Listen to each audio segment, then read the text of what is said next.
ಸಹೋದರಿಯರೇ, ನಮ್ಮ ತಂದೆ ದೇವರ ಅತಿಶಯದ ಪ್ರೀತಿ ಹಾಗೂ ನಮ್ಮ ಯೇಸುಸ್ವಾಮಿ ಕೃಪೆಯಿಂದ ಈ ಒಂದು ವಾರದ ಮೊದಲನೇ ದಿವಸದಂದು ನಮ್ಮೆಲ್ಲರೂ ಚಿಕ್ಕ ಕುಟುಂಬವಾಗಿ ಈ ಒಂದು ಸ್ಥಳದಲ್ಲಿ ಸೇರಿಸಿ ದೇವರೊಂದು ವಾಕ್ಯಗಳನ್ನ ನಾವು ಧ್ಯಾನ ಮಾಡುವ ಒಂದು ಒಳ್ಳೆಯ ಅವಕಾಶವನ್ನು ದಯಪಾಲಿಸಿಕೊಟ್ಟ ತಂದೆ ದೇವರಿಗೆ ನಾವು ಯೇಸುಸ್ವಾಮಿ ಮುಖಾಂತರ ವಂದನೆ ಹೇಳಿಕೊಳ್ಳುತ್ತಾ ಒಂದು ಪಾಠಕ್ಕೆ ನಾವು ಹೋಗೋಣ.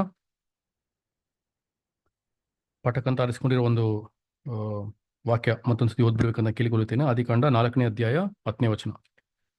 ಅದಕ್ಕೆ ಯೆಹೋವನು, ನೀನು ಏನು ಮಾಡಿದಿ? ನಿನ್ನ ತಮ್ಮನ ರಕ್ತವು ಭೂಮಿಯ ಕಡೆಯಿಂದ ನನ್ನನ್ನು ಕೂಗುತ್ತದೆ, ಕೇಳು. ಓಕೆ, ಸೊ ಇದೊಂದು ಪಾಠದ ಒಂದು ವಿಷಯ ನೋಡೋದಾದ್ರೆ ರಕ್ತ, ಬ್ಲಡ್ ಎಂಬ ಒಂದು ವಿಷಯದ ಮೇಲೆ ಏನು ಮಾಡೋಣ, ನಾವು ಧ್ಯಾನ ಮಾಡೋಣ.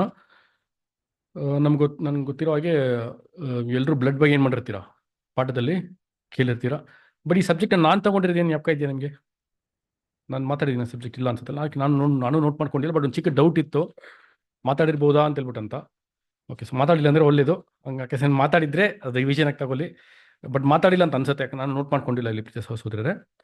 ಸೊ ಹಲವಾರು ಸಹೋದರರು ನಾವು ನೋಡೋದಾದ್ರೆ ನಿಮಗೆ ಈ ಒಂದು ರಕ್ತದ ಬಗ್ಗೆ ಬೇರೆ ಬೇರೆ ಕೋಣೆಗಳಿಂದ ಏನು ಮಾಡಿರ್ಬೋದು, ದೃಷ್ಟಿಕೋನದಿಂದ ಮಾತಾಡಿರ್ತಾರೆ. ನೀವೇನು ಮಾಡಿದ್ರೆ ಪಾಠಗಳನ್ನ ಕೇಳಿರ್ತೀರ ಅಲ್ವೇ? ಸೊ ಇವತ್ತು ನಾವೇನು ಮಾಡೋಣ ಅಂತಂದರೆ, ಇವತ್ತು ಒಂದು ವ್ಯೂ ಪಾಯಿಂಟನ್ನು ನೋಡ್ಕೊಂಡು ಹೋಗೋಣ. ಉಪಯೋಗವಾಗಿರುತ್ತೆ ಅಂತ ನಾನು ನಂಬ್ತೀನಿ. ಯಾಕಂದ್ರೆ ನನಗೆ ಈ ಪಾಠ ನಾನು ಮಾಡುವಾಗ ನನಗೂ ತುಂಬ ಉಪಯೋಗವಾಗಿತ್ತು. ಕೇಳಿರೋರಿಗೂ ನಾನು ಅವ್ರ ಹತ್ರ ವಿಚಾರಿಸುವಾಗ ಅವ್ರಿಗೆ ತುಂಬ ಉಪಯೋಗವಾಗಿತ್ತು ಅಂತ ಅವರು ನನಗೆ ಹೇಳಿದ್ದಾರೆ. ಸೊ ಹಾಗೆ ಇರೋದ್ರಿಂದ ನಾವು ಸ್ವಲ್ಪ ಧ್ಯಾನ ಮಾಡಿ ನಮ್ಮ ಗಮನಗಳು ಏನು ಮಾಡೋಣ ಅಂತಂದರೆ, ಈ ಒಂದು ಪಾಠದ ಮೇಲೆ ಇಟ್ಕೊಂಡು ನಾವು ನೋಡೋಣ ನಮ್ಗೆ ಏನೊಂದು ಪಾಠ ದೇವರು ನಮಗೆ ತಿಳಿಸ್ಕೊಡ್ತಾ ಇದ್ದಾರೆ ಅಂತ ಹೇಳ್ಬಿಟ್ಟಂತ. ಸೊ ಹಾಗಾಗಿ ರಕ್ತ ಅಂತ ನೋಡ್ಬೇಕಂತಂದ್ರೆ ಪ್ರೀತಿಯ ಸಹೋದರರೇ, ಫಸ್ಟ್ ನಮಗೆ ಅದು ಬೈಬಲಲ್ಲಿ ಎಲ್ಲಿ ಬರುತ್ತೆ ಅಂತಂದ್ರೆ ಈ ಒಂದು ವಾಕ್ಯದಲ್ಲಿನೇ ಅಲ್ವೇ. ಫಸ್ಟ್ ನಮಗೆ ರಕ್ತ ಅಂತ ಎಲ್ಲಿ ಬರುತ್ತೆ ನೋಡೋದಾದ್ರೆ ಈ ಒಂದು ಆದಿಕಾಂಡ ಪುಸ್ತಕದಲ್ಲಿ 4ನೇ ಅಧ್ಯಾಯ 10ನೇ ವಚನದಲ್ಲಿ ಬರೋದಂತ ನಾವು ನೋಡ್ತೀವಿ. ಮುಖ್ಯವಾಗಿ ಆಬೇಲ್ನ ಒಂದು ರಕ್ತದ ಒಂದು ಸಂಬಂಧವಾಗಿ ನಾವು ಏನು ಮಾಡ್ತೀವಿ ಅಂತಂದ್ರೆ ವಾಕ್ಯನ ನಾವು ನೋಡ್ತೀವಿ ಅಲ್ವೇ. ಸೊ ನಮಗೆ ಗೊತ್ತು ರಕ್ತದ ಒಂದು ಸಾಂಕೇತಿಕವಾಗಿರುವಂಥ ಅರ್ಥ ಏನ್ರಿ? ಜೀವ ಅಲ್ವಾ. ಸೊ ರಕ್ತ ಅಂದ್ರೆ ಜೀವ. ಯಾಕಂದ್ರೆ ನಮಗೆ ಬೈಬಲಲ್ಲಿ ಆಲ್ರೆಡಿ ಬೇಸಿಕ್ಸಲ್ಲಿ ನಾವು ನೋಡಿರೋ ಪ್ರಕಾರ ನಿಮಗೆ ಬೇರೆ ಬೇರೆ ವಿಧದಲ್ಲಿ ಏನು ಮಾಡಿದ್ದಾರೆ, ದೇವ್ರು ಬಂದು ಬೈಬಲಲ್ಲಿ ಇರೋ ಒಂದು ವಾಕ್ಯಗಳನ್ನ ನಮಗೆ ಬರೆದಿಟ್ಟಿದ್ದಾರೆ ಅಲ್ವಾ. ಸೊ ಒಂದು ವಿಧ ಬಂದ್ಬಿಟ್ಟು ಸಾಂಕೇತಿಕವಾಗಿರುವಂಥ ಒಂದು ಭಾಷೆ. ನಮ್ಗೆ ಆ ಒಂದು ವಾಕ್ಯದಲ್ಲಿ ನಾವು ನೋಡ್ಬೇಕಂತಂದ್ರು 4ನೇ ಅಧ್ಯಾಯ 10ನೇ ವಚನದಲ್ಲಿ ವಾಕ್ಯದಲ್ಲಿ ನೋಡ್ಬೇಕಂತಂದ್ರು ಆಬೇಲ್ನ ಒಂದು ರಕ್ತ ಕೂಗ್ತಾ ಅಂತ ಹೇಳಿದ್ರೆ, ರಕ್ತ ಬಂದ್ಬಿಟ್ಟು ಮಾತಾಡ್ತಾ ಅಂತ ಹೇಳಿದ್ರೆ, ರಕ್ತ ಮಾತಾಡ್ಲಿಲ್ಲ ರೀ ಅಲ್ಲಿ ಅಲ್ವಾ. ರಕ್ತನ ಸೂಚಿಸುವಂಥ ಜೀವ ಏನು ಮಾಡ್ತಾರೆ ಅಂತ ನ್ಯಾಯ ಕೇಳ್ತಲ್ಲಿ ಆ ಒಂದು ವಿಷಯ ನಾವೇನು ಮಾಡ್ತೀವಿ ಅಂತಂದ್ರೆ ನಾವು ನೋಡ್ತೀವಿ ಅಲ್ವೇ. ಸೊ ಈ ಒಂದು ರಕ್ತದ ಬಗ್ಗೆ ದೇವರು ಬಂದ್ಬಿಟ್ಟು ಒಂದು ಆಜ್ಞೆ ಕೊಡ್ತಾರೆ ಇಸ್ರೇಲ್ ಜನರಿಗೆ. ಈ ಒಂದು ರಕ್ತದ ಬಗ್ಗೆ ದೇವರು ಒಂದು ಆಜ್ಞೆ ಕೊಡ್ತಾರೆ. ಏನ್ ಆಜ್ಞೆ ಅಂತ ನೋಡ್ಬೇಕಂತಂದ್ರೆ ನೋಡಿ, ಯಾಜಕ ಕಾಂಡ 17ನೇ ಅಧ್ಯಾಯ 14ನೇ ವಚನ. ಯಾಜಕ ಕಾಂಡ 17:14. ಲೇವಿಯರಾಗಮಂ.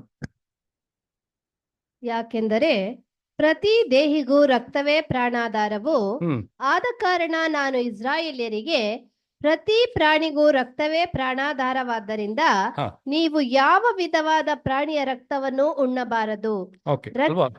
ಸಾಕು. ಯಾಜಕ ಕಾಂಡ 17ನೇ ಅಧ್ಯಾಯ 14ನೇ ವಚನ ನೋಟ್ ಮಾಡ್ಕೊಳ್ಳಿ. 17:14, ಲೆವಿಟಿಕಸ್ 17:14. ಸೊ ಇಲ್ಲಿ ನಮ್ಗೆ ಏನ್ ಬರುತ್ತೆ ಅಂತ ಹೇಳಿದ್ರೆ, ಪ್ರತಿಯೊಂದು ದೇಹಕ್ಕೆ ರಕ್ತನೇ ಏನಾಗಿದೆ ಅಂತೆ, ಪ್ರಾಣಾಧಾರವಾಗಿರೋದ್ರಿಂದ ನೀವು ಅದನ್ನ ಏನ್ ಮಾಡಬಾರ್ದು, ಅದನ್ನ ತಿನ್ಬಾರ್ದು ಅಲ್ವಾ. ಅದನ್ನ ತಿನ್ಬಾರ್ದು, ಕುಡಿಬಾರ್ದು. ಹಿಂಗಾದ್ರೆ ನಾವ್ ಏನ್ ಮಾಡ್ಬೋದು, ತಗೋಬಹುದು. ಅದನ್ನ ತಿನ್ನೋದು ಯಾವ್ದಕ್ಕೆ ಸಮಾನ ಅಂತ ಹೇಳಿದ್ರೆ, ಒಂದು ಕೊಲೆ ಮಾಡೋದಕ್ಕೆ ಸಮಾನ. ಆ ತರ ಮಾಡುವವನು ಅವನು ಬಹಿಷ್ಕಾರ ಆಗ್ಬೇಕು ಅಂತ ಹೇಳ್ಬಿಟ್ಟು ನಮಗೆ ವಾಕ್ಯ. ಅಂದ್ರೆ ಅವನ್ನ ಏನ್ ಮಾಡ್ಬೇಕು, ಅವನ್ನ ಇಸ್ರೇಲ್ ಕುಲದಿಂದ ಸಪರೇಟ್ ಆಗಿ ಅವನ್ನ ತೆಗೆದು ಹೊರಗಡೆ ಆಗ್ಬಿಡ್ಬೇಕು. ಸೊ ಇದು ಒಂದು ಕಟ್ಟುನಿಟ್ಟಾಗಿರೋ ಒಂದು ಆಜ್ಞೆ ಏನ್ ಮಾಡ್ತಾರೆ ಅಂತ ಹೇಳಿದ್ರೆ ದೇವರು ಕೊಟ್ಟರು. ಇಸ್ರೇಲ್ ಜನರು ಇದನ್ನ ಏನ್ ಮಾಡಿದ್ರು, ಕಟ್ಟುನಿಟ್ಟಾಗಿ ಇದನ್ನ ಫಾಲೋ ಮಾಡ್ಕೊಂಡು ಬಂದ್ರು ಅಲ್ವೇ. ಸೊ ಒಂದು ಆಜ್ಞೆ ಇಸ್ರೇಲ್ ಜನರಿಗೆ ಕೊಟ್ಟಿರೋದ್ರಿಂದ ಅನ್ಯ ಜನಾಂಗಕ್ಕೆ ಅವರಿಗೆ ಇದು ಏನು ಸಂಬಂಧ ಇದೆಯಾ ಅದಕ್ಕೆ ಅಂತ ಹೇಳ್ಬೇಕಂತಂದ್ರೆ ಖಂಡಿತವಾಗ್ಲೂ ಇಲ್ಲ ಅಲ್ವಾ. ಸೊ ಅಂದ್ರೆ ಏನ್ ಅರ್ಥ ಅಂತ ಹೇಳಿದ್ರೆ, ಅನ್ಯ ಜನಾಂಗದವರಲ್ಲಿ ರಕ್ತನ ಏನ್ ಮಾಡ್ತಾ ಇದ್ರು, ತಿಂತಾ ಇದ್ರು. ನೀವೆಲ್ಲ ಟ್ರೈ ಮಾಡಿದ್ದೀರಾ? ನಾವೆಲ್ಲ ಅನ್ಯ ಜನಾಂಗದವರು ಅಲ್ವಾ. ತಮಿಳ್ನಾಡು ಕಡೆಲ್ಲ ತುಂಬಾ ಫೇಮಸ್ ರಕ್ತ ಪೊರಿಯಲ್ ಏನು ಸೊಲ್ವಾಂಗ. ರಕ್ತನ ಏನ್ ಮಾಡ್ತಾರೆ, ಈ ತರ ಗೊಜ್ಜು ತರ ಮಾಡ್ಬಿಟ್ಟು ಇಡ್ಲಿಗೆ ಹಾಕೊಂಡು ತಿಂತಾರೆ ಅದನ್ನ. ನಾನು ಒಂದ್ಸತಿ ನಮ್ಮ ಕಸಿನ್ ಮನೆಯಲ್ಲಿ ತಿರುನೆಲ್ವೇಲಿಯಲ್ಲಿ ಅದನ್ನ ಟ್ರೈ ಮಾಡಿದ್ದೀನಿ. ನನಗೆ ಇಷ್ಟ ಆಗಿಲ್ಲ, ಬಟ್ ಟ್ರೈ ಮಾಡಿದ್ದೀನಿ. ಆದ್ರೆ ಇದನ್ನ ಬಂದು ರಕ್ತನ ಮಾರ್ತಾರೆ ಮಟನ್ ಅಂಗಡಿಗಳಲ್ಲಿ. ನೀವು ಹೋಗಿ ನೋಡಿದ್ರೆ ರಕ್ತನ ಏನ್ ಮಾಡ್ತಾರೆ, ಮಾರ್ತಾರೆ. ಇದನ್ನ ಬಂದ್ಬಿಟ್ಟು ಏನ್ ಮಾಡ್ತಾರೆ ಅಂತಂದ್ರೆ ಬೇಯಿಸ್ಬಿಟ್ಟು ತಿಂತಾರೆ, ಇಲ್ಲ ಅದನ್ನ ಗೊಜ್ಜು ಮಾಡ್ಬಿಟ್ಟು ಏನ್ ಮಾಡ್ತಾರೆ, ಒಂಥರ ಸಬ್ಜಿ ತರ ಮಾಡ್ಬಿಟ್ಟು ಏನ್ ಮಾಡ್ತಾರೆ ಅದನ್ನ ತಿನ್ನೋದನ್ನ ನಾವು ನೋಡ್ತೀವಿ. ಸೊ ಅನ್ಯ ಜನಾಂಗದವರು ಇದನ್ನ ಏನ್ ಮಾಡ್ತಾ ಇದ್ರು, ಇದನ್ನ ತಿಂತಾ ಇದ್ರು ಅಲ್ವೇ. ಬಟ್ ಆದ್ರೆ ದೇವ್ರ ಬಂದು ಇಸ್ರೇಲ್ ಜನರಿಗೆ ಏನ್ ಮಾಡ್ತಾರೆ ಅಂತ ಹೇಳಿದ್ರೆ, ನೀವು ಅದನ್ನ ಏನ್ ಮಾಡಬಾರ್ದು, ತಿನ್ಬಾರ್ದು. ಸೊ ಇದನ್ನ ಫುಲ್ ಸ್ಟ್ರಿಕ್ಟ್ ಆಗಿ ಏನ್ ಮಾಡ್ತಾ ಇದ್ರು ಇಸ್ರೇಲ್ ಜನರು, ಫಾಲೋ ಮಾಡ್ತಾ ಇದ್ರು ಅಲ್ವಾ? ಸೊ ಈ ತರ ಫಾಲೋ ಮಾಡ್ತಾರೆ ಇಸ್ರೇಲ್ ಜನರು ಬಂದ್ಬಿಟ್ಟು ಅನ್ಯ ಜನಾಂಗದವ್ರನ್ನ ಹೆಂಗ್ ನೋಡಿದ್ರು ಅಂತ ಹೇಳಿದ್ರೆ ಒಂಥರ ಅಸಹ್ಯವಾಗಿ ಏನ್ ಮಾಡಿದ್ರು ನೋಡಿದ್ರು. ಯಾಕಂದ್ರೆ ಅವರೆಲ್ಲ ರಕ್ತ ತಿನ್ನೋರು ಅಲ್ಲ. ದೇವ್ರು ಏನ್ ಮಾಡಿದ್ರು, ಒಂದು ಆಜ್ಞೆನ ಏನ್ ಮಾಡಿದ್ದಾರೆ, ಕೊಟ್ಟಿದ್ದಾರೆ. ಅವ್ರು ಏನ್ ಮಾಡ್ತಾರೆ, ಆಜ್ಞೆಗೆ ಅವ್ರು ಮೀರ್ತಾರೆ. ಅವ್ರಿಗೆ ಬಂದ್ಬಿಟ್ಟು ಆಜ್ಞೆ ಇಲ್ಲ, ಬಟ್ ಆದ್ರೆ ಅವ್ರು ತಿನ್ನೋರು. ಅದಕ್ಕೆ ಬಂದ್ಬಿಟ್ಟು ನೀವು ನೋಡೋದಾದ್ರೆ ನಿಮ್ಗೆ ಇತಿಹಾಸದಲ್ಲಿ ಚರಿತ್ರೆಯಲ್ಲಿನೂ ಇಸ್ರೇಲ್ ಜನರು ಮತ್ತೆ ಅನ್ಯ ಜನಾಂಗದವ್ರು ಯಾರು ಸೇರೋದೇ ಇಲ್ಲ. ಅವ್ರ ಜೊತೆ ಕುತ್ಕೊಂಡು ಊಟನೂ ಮಾಡಲ್ಲ ಅವರು. ಯಾಕಂದ್ರೆ ಅವರ ಒಂದು ಅವ್ರು ಯಾವ ದೃಷ್ಟಿಯಲ್ಲಿ ನೋಡ್ತಾರೆ ಅಂತಂದ್ರೆ, ಇವರು ಕೇವಲವಾಗಿರುವಂಥ ಜನರು, ಅಸಹ್ಯವಾಗಿರುವಂಥ ಒಂದು ಜನರು, ಆ ರೀತಿಯಲ್ಲಿ ಏನ್ ಮಾಡ್ತಾರೆ ಇವರು. ಆ ದೃಷ್ಟಿಯಲ್ಲೇ ಬಂದ್ಬಿಟ್ಟು ಇಸ್ರೇಲ್ ಜನರು ಬಂದ್ಬಿಟ್ಟು ಅನ್ಯ ಜನಾಂಗದವ್ರನ್ನ ನೋಡ್ತಾ ಇದ್ದಿದ್ದು ಅಲ್ವೇ. ಸೊ ಈ ರೀತಿ ಇವ್ರು ಏನ್ ಮಾಡ್ತಾ ಇದ್ರು ಅಂತಂದ್ರೆ, ಈ ರೀತಿ ಇವ್ರು ನೋಡುವ ಒಂದು ಕಾರ್ಯ ಆಗ್ಲಿ ಇಲ್ಲ, ಇವರು ಇದನ್ನ ಏನ್ ಮಾಡಿ ಕಟ್ಟುನಿಟ್ಟಾಗಿ ಏನ್ ಮಾಡ್ತಾ ಇದನ್ನ ಸ್ಟ್ರಿಕ್ಟ್ ಆಗಿ ಇದನ್ನ ಫಾಲೋ ಮಾಡ್ತಾ ಇದ್ರು ಅಂತ ಏನ್ ಮಾಡ್ತೀವಿ ಅಂತಂದ್ರೆ ನಾವು ನೋಡ್ತಾ ಇದ್ವಿ ಪ್ರೀತಿಯ ಸಹೋದರ. ಆ ಥರ ತಿನ್ನೋನಿಗೆ ಅವ್ನು ಬಹಿಷ್ಕಾರ ಮಾಡಲ್ಪಡಬೇಕು ಅಂತಬಿಟ್ಟು ನಮಗೆ ವಾಕ್ಯ ಏನಿದೆ ಅದು ತುಂಬಾ ಕ್ಲಿಯರ್ ಆಗಿ ಇದೆ, ಸರಿನಾ? ಸೊ ಹಂಗಿರುವಾಗ ಪ್ರೀತಿಯ ಸಹೋದರರೇ, ಸ್ವಾಮಿ ಬರ್ತಾರೆ ಇಸ್ರಾಯೇಲ್ ಕುಲದಲ್ಲಿ ಅಲ್ವೇ. ಇಸ್ರಾಯೇಲ್ ಕುಲದಲ್ಲಿ ಸ್ವಾಮಿ ಏನ್ ಮಾಡ್ತಾರೆ, ಹುಟ್ಬಿಟ್ಟು ಸ್ವಾಮಿ ಒಂದು ವಿಷಯ ಮಾತಾಡ್ತಾರೆ ಅಲ್ಲಿ ಅಲ್ವಾ. ಸ್ವಾಮಿ ಒಂದು ವಿಷಯ ಹೇಳ್ತಾರೆ. ಯೋಹಾನನ ಬರೆದ ಸುವಾರ್ತೆ 6ನೇ ಅಧ್ಯಾಯ 53ನೇ ವಚನ, ಜಾನ್ 6:53. ಆಗ ಯಹೂದ್ಯರು, ಇವನು ತನ್ನ ಮಾಂಸವನ್ನು ನಮಗೆ ಹೇಗೆ ತಿನ್ನುವುದಕ್ಕೆ ಕೊಟ್ಟಾನೋ ಎಂದು ತಮ್ಮ ತಮ್ಮೊಳಗೆ ವಾಗ್ವಾದ ಮಾಡುತ್ತಿರಲು ಯೇಸು ಅವರಿಗೆ, ನಿಮಗೆ ನಿಜ ನಿಜವಾಗಿ ಹೇಳುತ್ತೇನೆ, ನೀವು ಮನುಷ್ಯ ಕುಮಾರನ ಮಾಂಸವನ್ನು ತಿನ್ನದೆ ಅವನ ರಕ್ತವನ್ನು ಕುಡಿಯದೆ ಹೋದರೆ ನಿಮ್ಮೊಳಗೆ ಜೀವವಿಲ್ಲ. ಇಲ್ಲಿ ಸ್ವಾಮಿ ಬಂದು ಏನ್ ಬಿಡ್ತಾರೆ ಅಂತಂದ್ರೆ, ನೀವು ಮನುಷ್ಯ ಕುಮಾರನ ಒಂದು ಮಾಂಸವನ್ನು ತಿನ್ನದೆ ಆತನ ರಕ್ತನ ನೀವು ಕುಡ್ದಿಲ್ಲ ಅಂತ ಹೇಳಿದ್ರೆ ನಿಮ್ಮಲ್ಲಿ ಏನಿಲ್ಲ, ಜೀವ ಇಲ್ಲ ಅಂತ ಹೇಳ್ಬಿಟ್ಟು ಸ್ವಾಮಿ ಯಾರ ಮಧ್ಯದಲ್ಲಿ ನಿಂತ್ಕೊಂಡು ಮಾತಾಡ್ತಾ ಇದಾರೆ ಇದನ್ನ? ಯಹೂದಿಯರ ಜನರ ಮಧ್ಯದಲ್ಲಿ ನಿಂತ್ಕೊಂಡು ಏನ್ ಮಾಡ್ತಾ ಇದಾರೆ, ಮಾತಾಡ್ತಾ ಇದಾರೆ. ಈ ಯಹೂದಿ ಜನರು ಬಂದ್ಬಿಟ್ಟು ಯಾವ ಒಂದು ಆಜ್ಞೆನ ಫಾಲೋ ಮಾಡ್ತಾ ಇದ್ರಲ್ಲಿ, ಯಾಜಕ ಕಂಡ 17, 14 ಏನ್ ಮಾಡ್ತಾ ಇದ್ರು, ಫಾಲೋ ಮಾಡ್ತಿರೋ ಸಂದರ್ಭದಲ್ಲಿ ಸ್ವಾಮಿ ಈ ರೀತಿ ಬಂದು ಹೇಳಿದಾಗ ಇಸ್ರೇಲ್ ಜನರಿಗೆ ಹೆಂಗಿದಿರ್ತದೆ, ಸ್ವಾಮಿನ ಹೆಂಗ್ ನೋಡಿರ್ತಾರೆ ಅಲ್ವಾ? ದೇವರು ಬಂದ್ಬಿಟ್ಟು ಇದನ್ನ ಮಾಡಬಾರ್ದಂತ ಹೇಳಿದಾರಲ್ವಾ. ಈ ಮನುಷ್ಯ ಬಂದ್ಬಿಟ್ಟು ಇದನ್ನ ಮಾಡ್ಬೇಕು, ನೀವು ರಕ್ತ ಕುಡಿಬೇಕು, ಇಲ್ಲಿ ನಿಮ್ಮಲ್ಲಿ ಜೀವ ಇಲ್ಲ ಅಂತ ಹೇಳ್ತಾ ಇದಾರಲ್ವಾ. ಸೊ ಇವಾಗ ಅವರು ಇಸ್ರೇಲ್ ಜನರು ಬಂದ್ಬಿಟ್ಟು ಸ್ವಾಮಿನ ಹೆಂಗ್ ನೋಡಕ್ ಸ್ಟಾರ್ಟ್ ಮಾಡಿದ್ರೆ ಅಂತ ಹೇಳಿದ್ರೆ, ಈತನು ನಿಜವಾಗ್ಲೂ ದೇವರಿಂದ ಬಂದಿರೋಣ, ದೇವ್ರ ಮಗ ಅಂತ ಹೇಳ್ಬಿಟ್ಟು ಇವ್ರು ಹೇಳ್ತಾ ಇದಾರಲ್ವಾ, ಇದು ನಿಜವಾಗ್ಲೂ ಬಂದ್ಬಿಟ್ಟು ದೇವ್ರ ತರ ಬಂದಿರೋರ, ದೇವರೊಂದು ಆಜ್ಞೆಗಳನ್ನ ಫಾಲೋ ಮಾಡ್ತಾ ಇದ್ದೀನಿ ಅಂತ ಹೇಳ್ತಾರಲ್ವಾ. ಇವರು ಧರ್ಮಶಾಸ್ತ್ರ ಫಾಲೋ ಮಾಡ್ತೀನಿ ಅಂತ ಹೇಳ್ತಾರಲ್ವಾ. ಇವರು ಧರ್ಮಶಾಸ್ತ್ರ ಫಾಲೋ ಮಾಡ್ತಾ ಇದಾರ? ಮೋಶೆನ ಒಂದು ಡಿಸೈಪಲ್ ಇವರು, ಮೋಶೆ ಬರೆದಿರೋ ಧರ್ಮಶಾಸ್ತ್ರ ಆಜ್ಞೆಗಳನ್ನ ಫಾಲೋ ಮಾಡ್ತಾರೆ ಅವರು ಅಲ್ವಾ. ಇವ್ರು ದೇವ್ರ ಮಗನ, ಇದು ನಿಜವಾಗ್ಲೂ ದೇವ್ರ ಮಗನೇನೆ ಅಂತ ಹೇಳ್ಬಿಟ್ಟು ದೇವ್ರ ಕಡೆಯಿಂದ ಬಂದಿರೋನೇನೋ ಇವರು ಅಂತ ಹೇಳ್ಬಿಟ್ಟು ಏನ್ ಮಾಡ್ತಾರೆ ಅಂತಂದ್ರೆ, ಆ ರೀತಿಯಲ್ಲಿ ಅವರು ಯೇಸು ಸ್ವಾಮಿನ ನೋಡೋದಕ್ಕೆ ಪ್ರಾರಂಭ ಮಾಡಿದ್ರು. ಅದಕ್ಕೆ ನಿಮಗೆ ವಾಕ್ಯ ಹೆಂಗಿರುತ್ತೆ ಅಂತಂದ್ರೆ, ಇದು ಕಠಿಣವಾಗಿರೋ ಒಂದು ಉಪದೇಶ. ಆ ಉಪದೇಶನ ಕೇಳಿದ ತಕ್ಷಣ ಹಲವಾರು ಜನರು ಏನ್ ಮಾಡ್ಬಿಟ್ರಂತೆ, ಸ್ವಾಮಿನ ಬಿಟ್ಟೋಗ್ಬಿಟ್ರು. ಯಾಕಂದ್ರೆ ಇದು ಆಜ್ಞೆಗೆ ಮೀರುವಂತ ಒಂದು ಉಪದೇಶವಾಗಿ ಇದ್ದದ್ರಿಂದ ಅಲ್ಲಿ ಸ್ವಾಮಿನ ಆಲ್ಮೋಸ್ಟ್ ಎಗೇನ್ಸ್ಟ್ ಆಗಿ ಏನ್ ಮಾಡಿದ್ರು ಅಂತಂದ್ರೆ ಅವ್ರು ನೋಡಕ್ಕೆ ಪ್ರಾರಂಭ ಮಾಡಿದ್ರು ಅಂತ ನಾವು ನೋಡ್ತೀವಿ ಅಲ್ವಾ. ಸೊ ಅದುವರೆಗೂ ಹಲವಾರು 1000 ಗಂಟೆ ಜನರು ಏನ್ ಮಾಡ್ತಾ ಇದ್ರು ಅಂತಂದ್ರೆ, ಸ್ವಾಮಿನ ಏನ್ ಮಾಡ್ತಾ ಇದ್ರು, ಹಿಂಬಾಲಿಸ್ಕೊಂಡು ಫಾಲೋ ಮಾಡ್ಕೊಂಡು ಬರ್ತಾ ಇದ್ರು. ಬಟ್ ಆದ್ರೆ ಸ್ವಾಮಿ ಈ ರೀತಿ ಮಾತಾಡಿದ ತಕ್ಷಣನೇ, ಈ ಒಂದು ವಿಷಯ ಹೇಳಿದ ತಕ್ಷಣನೇ ಏನ್ ಮಾಡ್ತಾರೆ ಅಂತಂದ್ರೆ, ಎಲ್ಲ ಬಂದ್ಬಿಟ್ಟು ಸ್ವಾಮಿನ ಬಿಟ್ಟು ಹೋಗ್ಬಿಡ್ತಾರೆ. ಅವಾಗಲೇ ಸ್ವಾಮಿ ಒಂದು ಕಿಶಿರ್ಗೂ ಕೇಳ್ತಾರೆ, ನಿಮಗೂ ಬಿಟ್ಟು ಹೋಗೋದಕ್ಕೆ ಮನಸ್ಸುಳ್ಳವರಾಗಿದ್ದೀರಾ ಅಂತ ಹೇಳುವಾಗ, ಅವಾಗ ಪೇತ್ರ ಬ್ಯೂಟಿಫುಲ್ ಆಗಿ ಏನ್ ಮಾಡ್ತಾರೆ, ಒಂದು ವಿಷಯ ಹೇಳ್ತಾರೆ, ನಿಮ್ಮನ್ನ ಬಿಟ್ಟು ಎಲ್ಲಿ ಹೋಗ್ಲಿ ಸ್ವಾಮಿ, ನಿಮ್ಮ ಹತ್ರ ಜೀವ ಕೊಡುವಂತ ಒಂದು ಮಾತು ನಿಮ್ಮ ಹತ್ರ ಏನಿದೆ ಇದೆ ಅಲ್ವಾ, ನಿಮ್ಮನ್ನ ಬಿಟ್ಟು ನಾವು ಎಲ್ಲಿ ಹೋಗ್ಲಿ, you have the words of eternal life ಅಂತ ಹೇಳ್ಬಿಟ್ಟು ಏನ್ ಮಾಡ್ತಾರೆ ಅಲ್ಲಿ ತಿಳಿಸೋದನ್ನ ನಾವು ನೋಡ್ತೀವಿ ಪ್ರೀತಿಯ ಸಹೋದರರು ಅಲ್ವೇ. ಸೊ ಹಾಗಾಗಿ ನಾವು ನೋಡುವಂತ ಒಂದು ವಿಷಯ ನೋಡೋದು ಪ್ರೀತಿಯ ಸಹೋದರರು, ಇಲ್ಲಿ ಬಂದು ಸ್ವಾಮಿ ಬಂದ್ಬಿಟ್ಟು ದೇವರ ಒಂದು ಆಜ್ಞೆಗೆ ಮೀರಿ ಮಾತಾಡ್ತಾ ಇದ್ದಾರಾ ಅಂತ ಒಂದು ವಿಷಯ ನಾವೇನ್ ಮಾಡ್ಬೇಕು, ನಾವು ಫಸ್ಟ್ ನೋಡ್ಬೇಕು. ಇಲ್ಲ ಸ್ವಾಮಿಯಲ್ಲಿರೋ ಒಂದು ವಿಷಯದ ಒಂದು ಅರ್ಥ ಏನು ಅಂತ ಹೇಳ್ಬಿಟ್ಟು ಏನ್ ಮಾಡ್ಬೇಕು ಅಂತಂದ್ರೆ ನಾವು ನೋಡ್ಬೇಕಾಗಿದೆ ಅಲ್ವೇ. ನಾವು ರಕ್ತನ ಕುಡಿಯಂಗಿಲ್ವಾ ಎಂಬ ಒಂದು ವಿಷಯ ನಾವು ನೋಡೋದಾದ್ರೆ, ಇದಕ್ಕೆಲ್ಲ ಬಂದ್ಬಿಟ್ಟು ಕೆಲವೊಂದು ಕಾರ್ಯಗಳು ನಾವೇನ್ ಮಾಡ್ಬೇಕು, ಕೆಲವೊಂದು ವಿಷಯ ನಾವು ಅಂಡರ್ಸ್ಟ್ಯಾಂಡ್ ಮಾಡ್ಕೊಂಡ್ರೆ ಸ್ವಾಮಿ ಏನೊಂದು ವಿಷಯ ಮಾತಾಡ್ತಾ ಇದಾರಲ್ಲಿ ಅಂತ ನಮ್ಗೆ ಏನಾಗ್ಬಿಡುತ್ತೆ, ನಮ್ಗೆ ಅರ್ಥ ಆಗ್ಬಿಡುತ್ತೆ ಪ್ರೀತಿಯ ಸಹೋದರರೇ ಅಲ್ವೇ. ಸೊ ಹಂಗಿರುವಾಗ ನಾವೇನ್ ಮಾಡೋಣ ಅಂತಂದ್ರೆ, ಒಂದು ವಿಷಯಕ್ಕೆ ಒಂದು ಕ್ಲಾರಿಟಿ, ಅದರ ಒಂದು ವಿಷಯ ನಾವು ಸ್ಪಷ್ಟವಾಗಿ ಅರ್ಥ ಮಾಡ್ಕೋಬೇಕು. ಏನಂತ ಹೇಳಿದ್ರೆ, ದೇವರು ಬಂದ್ಬಿಟ್ಟು ಪ್ರತಿಯೊಂದು ದೇಹಕ್ಕೂ ರಕ್ತ ಬಂದ್ಬಿಟ್ಟು ಜೀವಾಧಾರವಾಗಿದೆಯಲ್ಲ ಅಂತ ಹೇಳ್ತಾ ಇದಾರಲ್ಲ. For the life of a man is in blood ಅಂತ ಹೇಳಿದ್ರಲ್ಲ. ಇದು ಹೆಂಗೆ, ಹೌದಾ ಅಂದ್ಬಿಟ್ಟು ಏನ್ ಮಾಡ್ಬೇಕು, ನಾವು ಫಸ್ಟ್ ಇದನ್ನ ಅರ್ಥ ಮಾಡ್ಕೋಬೇಕು. ಇದನ್ನ ಅರ್ಥ ಮಾಡ್ಕೊಂಡು ಆಮೇಲೆ ಸ್ವಾಮಿಯಲ್ಲಿರೋ ಒಂದು ವಿಷಯದಲ್ಲಿ ಏನ್ ಮಾಡೋಣ ಹೋಗೋಣ, ಇನ್ನೊಂದು ಕೆಲವೊಂದು ಸಬ್ ಟಾಪಿಕ್ಸ್ ಏನ್ ಮಾಡೋಣ ನಾವು ಹೋಗೋಣ. ಸೊ ಕೆಲವೊಂದು ಸುಮಾರು ನಿಮಿಷ ನಿಮ್ಗೆ ಹೆಂಗಿರ್ತದೆ ಅಂತಂದ್ರೆ, ಒಳ್ಳೆ ಸೈನ್ಸ್ ಕ್ಲಾಸಲ್ಲಿ ಕೂತ್ಕೊಂಡಂಗಿರ್ತದೆ. ಬಟ್ ನಮ್ಗೆ ಗೊತ್ತು ಅಲ್ವಾ, ಸೈನ್ಸು ಮತ್ತೆ ಹಿಸ್ಟ್ರಿ ಇದೆರಡು ಬಂದ್ಬಿಟ್ಟು ಬೈಬಲ್ಗೆ ತುಂಬಾ ಒಂದು ಕ್ಲೋಸ್ ಆಗಿ ಕನೆಕ್ಟ್ ಆಗಿ ಪ್ಯಾರಲಲ್ ಆಗಿ ಹೋಗುವಂತ ಒಂದು ಕಾರ್ಯಗಳು ಅಲ್ವಾ. ಸೊ ಹಾಗಿರೋದ್ರಿಂದ ನಾವೇನ್ ಮಾಡೋಣ, ಕೆಲವೊಂದು ಸೈನ್ಸ್ ವಿಷಯಗಳು ನಾವೇನ್ ಮಾಡೋಣ ಫಸ್ಟ್ ನೋಡ್ಕೊಂಡ್ಬಿಟ್ಟು ಇದು ಹೆಂಗೆ ನಮ್ಮ ಪಾಠಕ್ಕೆ ಕನೆಕ್ಟ್ ಆಗುತ್ತೆ ಎಂಬ ಒಂದು ಕಾರ್ಯ ಏನ್ ಮಾಡೋಣ ನಾವು ನೋಡ್ಕೊಂಡು ಬರೋಣ. ಯಾಕಂದ್ರೆ ಸ್ವಾಮಿ ಏನ್ ಹೇಳಿದ್ದಾರೆ, ನೀವು ನನ್ನ ರಕ್ತನ ಕುಡ್ದಿಲ್ಲ ಅಂತ ಹೇಳಿದ್ರೆ ನಿಮ್ಮಲ್ಲಿ ಜೀವ ಇಲ್ಲ ಅಂತ ಏನ್ ಮಾಡ್ಬಿಟ್ರು ಅಲ್ಲಿ ಹೇಳಿದಾರಲ್ವಾ. ಸೊ ಇದನ್ನ ನಾವು ನೋಡ್ಬೇಕು. ಸೊ ಅದಕ್ಕೆ ಮುಂಚೆ ನಾವೇನ್ ಮಾಡ್ಬೇಕಂತಂದ್ರೆ, ರಕ್ತ ಪ್ರತಿಯೊಂದು ದೇಹಕ್ಕೂ ಪ್ರಾಣಾಧಾರವಾಗಿದೆಯಾ ಅಂತ ಹೇಳ್ಬಿಟ್ಟು ಅಂತ ವಿಷಯ ಏನು ಮಾಡ್ಬೇಕು, ನಾವು ಚೆಕ್ ಮಾಡಬೇಕು. ಹೆಂಗೆ ಅಂತ ನಾವು ಚೆಕ್ ಮಾಡಬೇಕು. ದೇವರು ಹೇಳಿದ್ದಾರೆ ಅಂತ ಹೇಳಿದ್ರೆ ನಿಜವಾಗ್ಲೂ ಸತ್ಯನೇ ಅದು. ಬಟ್ ಆದ್ರೆ ಹೆಂಗೆ ಅಂತ ಏನ್ ಮಾಡ್ಬೇಕು, ನಾವು ಅರ್ಥ ಮಾಡ್ಕೋಬೇಕು ಅಲ್ವೇ. ಸರಿ, ಹೆಂಗೆ? How is blood the life source? ಅಷ್ಟೇನಾ? ಸರಿ, ಹಾರ್ಟ್ ಕೆಲಸ ಮಾಡಿಲ್ಲ ಅಂತ ಹೇಳಿದ್ರೆ,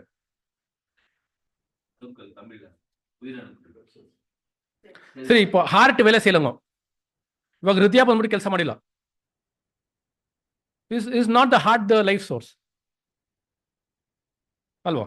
ಇವಾಗ ಕಿಡ್ನಿ ಕೆಲಸ ಮಾಡಿಲ್ಲಪ್ಪ, ಕಿಡ್ನಿ ಕೆಲಸ ಮಾಡಿಲ್ಲ ಅಂತ ಡಯಾಲಿಸಿಸ್ ಮಾಡ್ತಾರೆ ಅಲ್ವಾ? ಇವಾಗ ಕಿಡ್ನಿ ಕೆಲಸ ಮಾಡಿಲ್ಲ, so is kidney not the life source? Kidney ಬಂದ್ಬಿಟ್ಟು ಒಂದು ದೇಹಕ್ಕೆ ಪ್ರಾಣಾಧಾರವಾಗಿಲ್ವಾ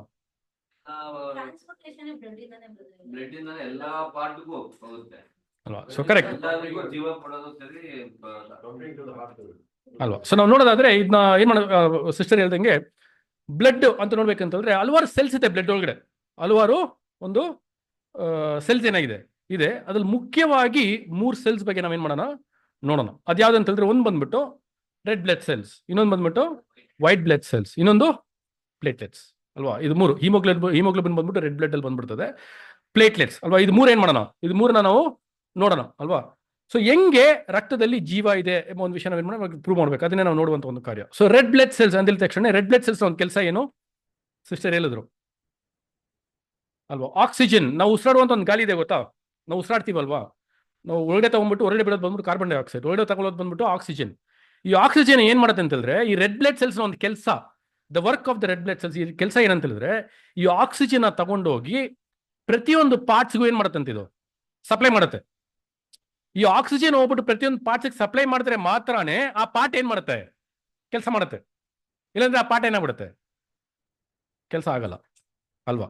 ಸೊ ಇದು ರೆಡ್ ಬ್ಲಡ್ ಸೆಲ್ಸ್ ನ ಒಂದು ಕೆಲಸ. ಇವಾಗ ನೀವು ಫಾರ್ ಎಕ್ಸಾಂಪಲ್ ನೋಡಿ, ಒಂದು ಆಕ್ಸಿಡೆಂಟ್ ಆದಾಗ 2 ವಿಷಯಗಳು ಬಂದ್ಬಿಟ್ಟು ಆಗೋದಕ್ಕೆ ಸಾಧ್ಯತೆಗಳಿದೆ. ಒಂದು ಬಂದ್ಬಿಟ್ಟು ಬ್ಲಡ್ ಲಾಸ್, ಇನ್ನೊಂದು ಬಂದ್ಬಿಟ್ಟು ಬ್ಲಡ್ ಕ್ಲಾಟ್ ಅಲ್ವಾ? ಇದೆರಡು ಡೇಂಜರೇ.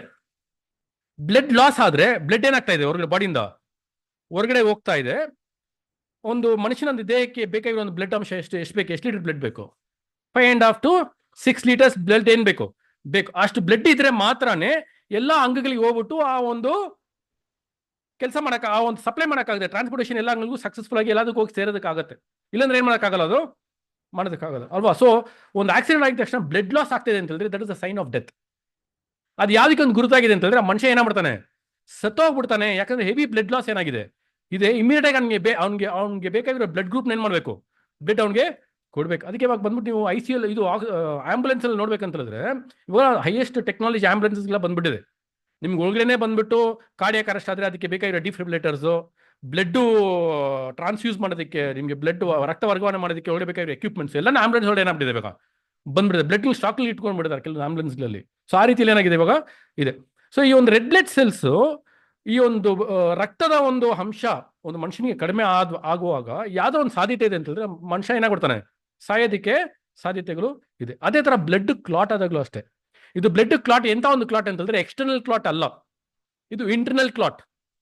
ಬ್ಲಡ್ ಇಂಟರ್ನಲ್ ಕ್ಲಾಟ್ ಆದಾಗ ಏನಾಗುತ್ತೆ, ಬ್ಲಡ್ ಮೂವ್ ಆಗಲ್ಲ ಅಲ್ವಾ? ಫಾರ್ ಎಕ್ಸಾಂಪಲ್ ಇವಾಗ ಇಲ್ಲಿ ಟೈಟಾಗಿ ಒಂದು ರಬ್ಬರ್ ಬ್ಯಾಂಡ್ ಹಾಕೊಂಬಿಡಿ ಅಲ್ವಾ, ಇಲ್ಲ ಟೈಟಾಗಿ ಒಂದು ಬಟ್ಟೆ ಸುತ್ಕೊಂಬಿಡಿ, ಇಲ್ಲಿ ಬ್ಲಡ್ ಏನಾಗಲ್ಲ ರೀ, ಫ್ಲೋ ಆಗಲ್ಲ. ಈ ಪಾರ್ಟ್ ಏನಾಗ್ಬಿಡ್ತದೆ, ಒಂದ್ ಸ್ವಲ್ಪ ಹೊತ್ತು ಆದ್ಮೇಲೆ ಏನಾಗ್ಬಿಡ್ತದೆ, ನಂಬಾಗ್ಬಿಡ್ತದೆ. ನಿಮ್ಗೆ ಏನು ಫೀಲ್ ಆಗಲ್ಲ, ಸೆನ್ಸಸ್ ಏನಾಗಲ್ಲ, ಹೊರಗಡೆ ವರ್ಕೆ ಆಗಲ್ಲ. ನಿಮ್ಗೆ ಏನೇ ಗಿಂಡಿದ್ರು ಏನು ಚುಚ್ಚು ಏನಾಗಲ್ಲ, ನಿಮ್ಗೆ ಏನಾಗಲ್ಲ. ಒಂಥರ ಅನಸ್ತಿಷಿಯಾ ಎಫೆಕ್ಟ್ ತರ ಏನಾಗಿರ್ತದೆ. ಯಾಕಂದ್ರೆ ಬ್ಲಡ್ ಫ್ಲೋ ಇಲ್ಲ.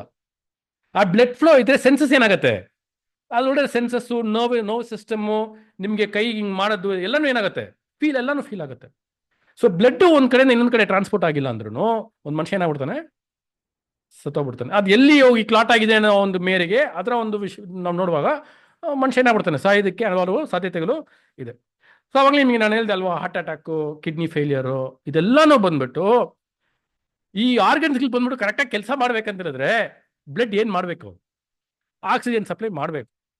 ಆಕ್ಸಿಜನ್ ಸಪ್ಲೈ ಮಾಡಿಲ್ಲ ಅಂದ್ರೆ ಮಾತ್ರನೇ ಆ ಒಂದು ಆರ್ಗನ್ ಏನ್ ಮಾಡಲ್ಲ, ಕೆಲಸ ಮಾಡೋದು. ಸ್ವಲ್ಪ ಮನುಷ್ಯ ಸಾಯ್ತಾನೆ ಅಂತ ಹೇಳಿದ್ರೆ ಒಂದು ಆರ್ಗನ್ ಫೇಲಿಯರ್ ಸಾಯಿಲ್ಲ ಅವನು, ಅದಕ್ಕೋಸ್ಕರ ಸಾಯಿಲ್ಲ. ಆರ್ಗನ್ ಏನಕ್ಕೋಸ್ಕರ ಫೇಲ್ ಆಯ್ತು, ಬ್ಲಡ್ ಸಪ್ಲೈ ಕಡಿಮೆ ಆಗಿದ್ರಿಂದಾನೇ ಅದೇನಾಯ್ತು. ಅದಕ್ಕೆ ನೀವು ನೋಡೋದಾದ್ರೆ ಪ್ರೀತಿ ಸಹೋದರರೇ, ನಿಮ್ಗೆ ಜ್ವರ ಬರತ್ತಲ್ವಾ, ಜ್ವರ ಬರೋದು ಯಾವ್ದ್ರ ಒಂದು ಗುರುತು. What is the sign of fever? ನಿಮ್ಮ ಮೈಯಲ್ಲಿ ಏನಾದ್ರೆ ಪ್ರಾಬ್ಲಮ್ ಇರುವಾಗ the sign of that is the fever.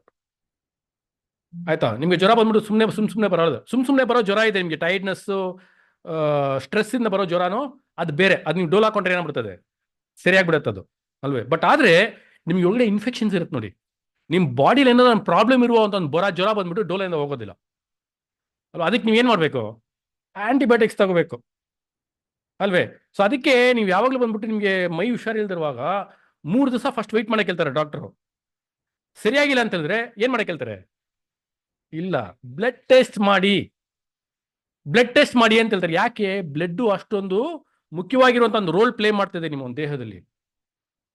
ಆ ಬ್ಲಡ್ ಅಲ್ಲಿ ಏನಾದ್ರು ಕೊರತೆ ಬಂದ್ಬಿಟ್ರೆ ನಿಮ್ ಜೀವಕ್ಕೇನೆ ಅಪಾಯ ಏನಾಗ್ಬಿಡತ್ತೆ, ಆಗ್ಬಿಡತ್ತೆ, ಅಲ್ವಾ? ಸೊ ಹಂಗ್ ನೋಡ್ಬೇಕು ಪ್ರೀತಿಯ ಸಹೋದರರೇ. ಇವಾಗ ನೀವ್ ಹೇಳಿ, ಈ ಒಂದು ರೆಡ್ ಬ್ಲಡ್ ಸೆಲ್ಸ್ ಒಂದು ಕೆಲಸ ಮಾಡಿಲ್ಲ ಅಂತ ಹೇಳಿದ್ರೆ ಒಂದ್ ಮನುಷ್ಯ ಏನಾಗ್ತಾನೆ? ಸತ್ತೋಗ್ಬಿಡ್ತಾನೆ. ಸೊ ಈ ರೆಡ್ ಬ್ಲಡ್ ಸೆಲ್ಸ್ ಅಲ್ಲಿ ಜೀವ ಇದೆಯಾ? ಜೀವನ ಏನ್ ಮಾಡ್ತಾ ಇದೆ? ಅದು ಕಾಪಾಡ್ಕೊಂಡು ಇಟ್ಕೊಂಡಿದೆ, ಸರಿನಾ? ಸೊ ಇದು ರೆಡ್ ಬ್ಲಡ್ ಸೆಲ್ಸ್, ಸರಿನಾ? Next white blood cells. White blood cells ಏನ್ ಮಾಡುತ್ತೆ ಅಲ್ವಾ? ಸಿಸ್ಟರ್ ಸೈನ್ಸಾ? ಓಕೆ ಅಲ್ವಾ? ಸೊ ವೈಟ್ ಬ್ಲಡ್ ಸೆಲ್ಸ್ ಏನ್ ಮಾಡುತ್ತೆ ಅಂತ ಹೇಳಿದ್ರೆ ಆಂಟಿಬಾಡೀಸ್. ಏನ್ ಮಾಡ್ತಿದ್ರಿ? ನಿಮ್ಗೆ ಹೊರಗಡೆಯಿಂದ ಬರುವ ಒಂದು ಅಂಶ ನಿಮ್ಗೆ ಒಳಗಡೆ ಹೋದಾಗ, ಬ್ಯಾಕ್ಟೀರಿಯಾ ಇಲ್ಲ ವೈರಸ್ ಇಲ್ಲ ಏನಾದ್ರು ಒಂದು ಹೊರಗಡೆ ಹೋದಾಗ ಈ ವೈಟ್ ಬ್ಲಡ್ ಸೆಲ್ಸ್ ಏನ್ ಮಾಡುತ್ತೆ ಅಂತ ಹೇಳಿದ್ರೆ ಅದು ಅಟ್ಯಾಕ್ ಮಾಡುತ್ತೆ, ಸರಿನಾ? ನಿಮ್ಗೆ ಹೊರಗಡೆ ಒಂದು ಅಂಶ ಬಂದ್ಬಿಟ್ಟು ಏನಾದ್ರು ಒಳಗಡೆ ಹೋದಾಗ ಈ ವೈಟ್ ಬ್ಲಡ್ ಸೆಲ್ಸ್ ಹೋಗಿ ಅದನ್ನ ಏನ್ ಮಾಡುತ್ತೆ? ಫೈಟ್ ಮಾಡುವಂತ ಒಂದು ಕಾರ್ಯ ಏನಾಗುತ್ತೆ ಆಗುತ್ತೆ. ಇದಕ್ಕೆ ಇಮ್ಯುನಿಟಿ ಅಂತ ಹೇಳ್ತಾರೆ ಅಲ್ವಾ? ಸೊ ನಿಮ್ಗೆ ಇಮ್ಯುನಿಟಿ, ವಿಟಮಿನ್ ಸಿ ಅಲ್ವಾ? ಇಮ್ಯುನಿಟಿ ನಿಮಗೆ ಈ ಒಂದು ಚೇಪೆಕಾಯಿಲ್ಲ ಏನಾಗಿದೆ, ತುಂಬಾ ಸೈ ಇಮ್ಯೂನೋ ಫ್ರೂಟ್ ಅದಲ್ಲ, ಚೇಪೆಕಾಯಿಲ್ಲ ಅಲ್ವಾ? So vitamin C mainly. So ಅಲ್ಲಿ ನಾವು ನೋಡ್ಬೇಕಂತಂದ್ರೆ ಈ ಒಂದು ನಿಮ್ಗೆ ಏನಾದ್ರು ಒಂದು ರೋಗ ಬಂದ್ಬಿಡುತ್ತೆ, ಏನೋ ಒಂದು ಕಾಯಿಲೆ ಬಂತು ನಿಮಗೆ ಅಲ್ವಾ? ನಿಮ್ಮ ಒಂದು ವೈಟ್ ಬ್ಲಡ್ ಸೆಲ್ಸ್ ವೀಕ್ ಆಗಿದ್ದು ಇಲ್ಲ ನಿಮಗೆ ವೈಟ್ ಬ್ಲಡ್ ಸೆಲ್ಸ್ ಕೌಂಟ್ ಕಡಿಮೆ ಇದ್ರೆ ಏನಾಗ್ಬಿಡ್ತದೆ? ಇವರು ಈಸಾಗಿ ತುಂಬಾ ಸುಲಭವಾಗಿ ಏನಾಗ್ಬಿಡ್ತದೆ, ಕಾಯಿಲೆ ಬಂದ್ಬಿಟ್ಟು ಅಂಟ್ಕೊಂಡ್ಬಿಡ್ತದೆ. ಬಟ್ ವೈಟ್ ಬ್ಲಡ್ ಸೆಲ್ಸ್ ಚೆನ್ನಾಗಿರೋರಿಗೆ ಬಂದ್ಬಿಟ್ಟು ನಮ್ಗೆ ಏನೋ ಒಂದು ವೈರಸ್ ಒಳಗಡೆ ಹೋಗಿರ್ತದೆ, ಅಲ್ವೇ?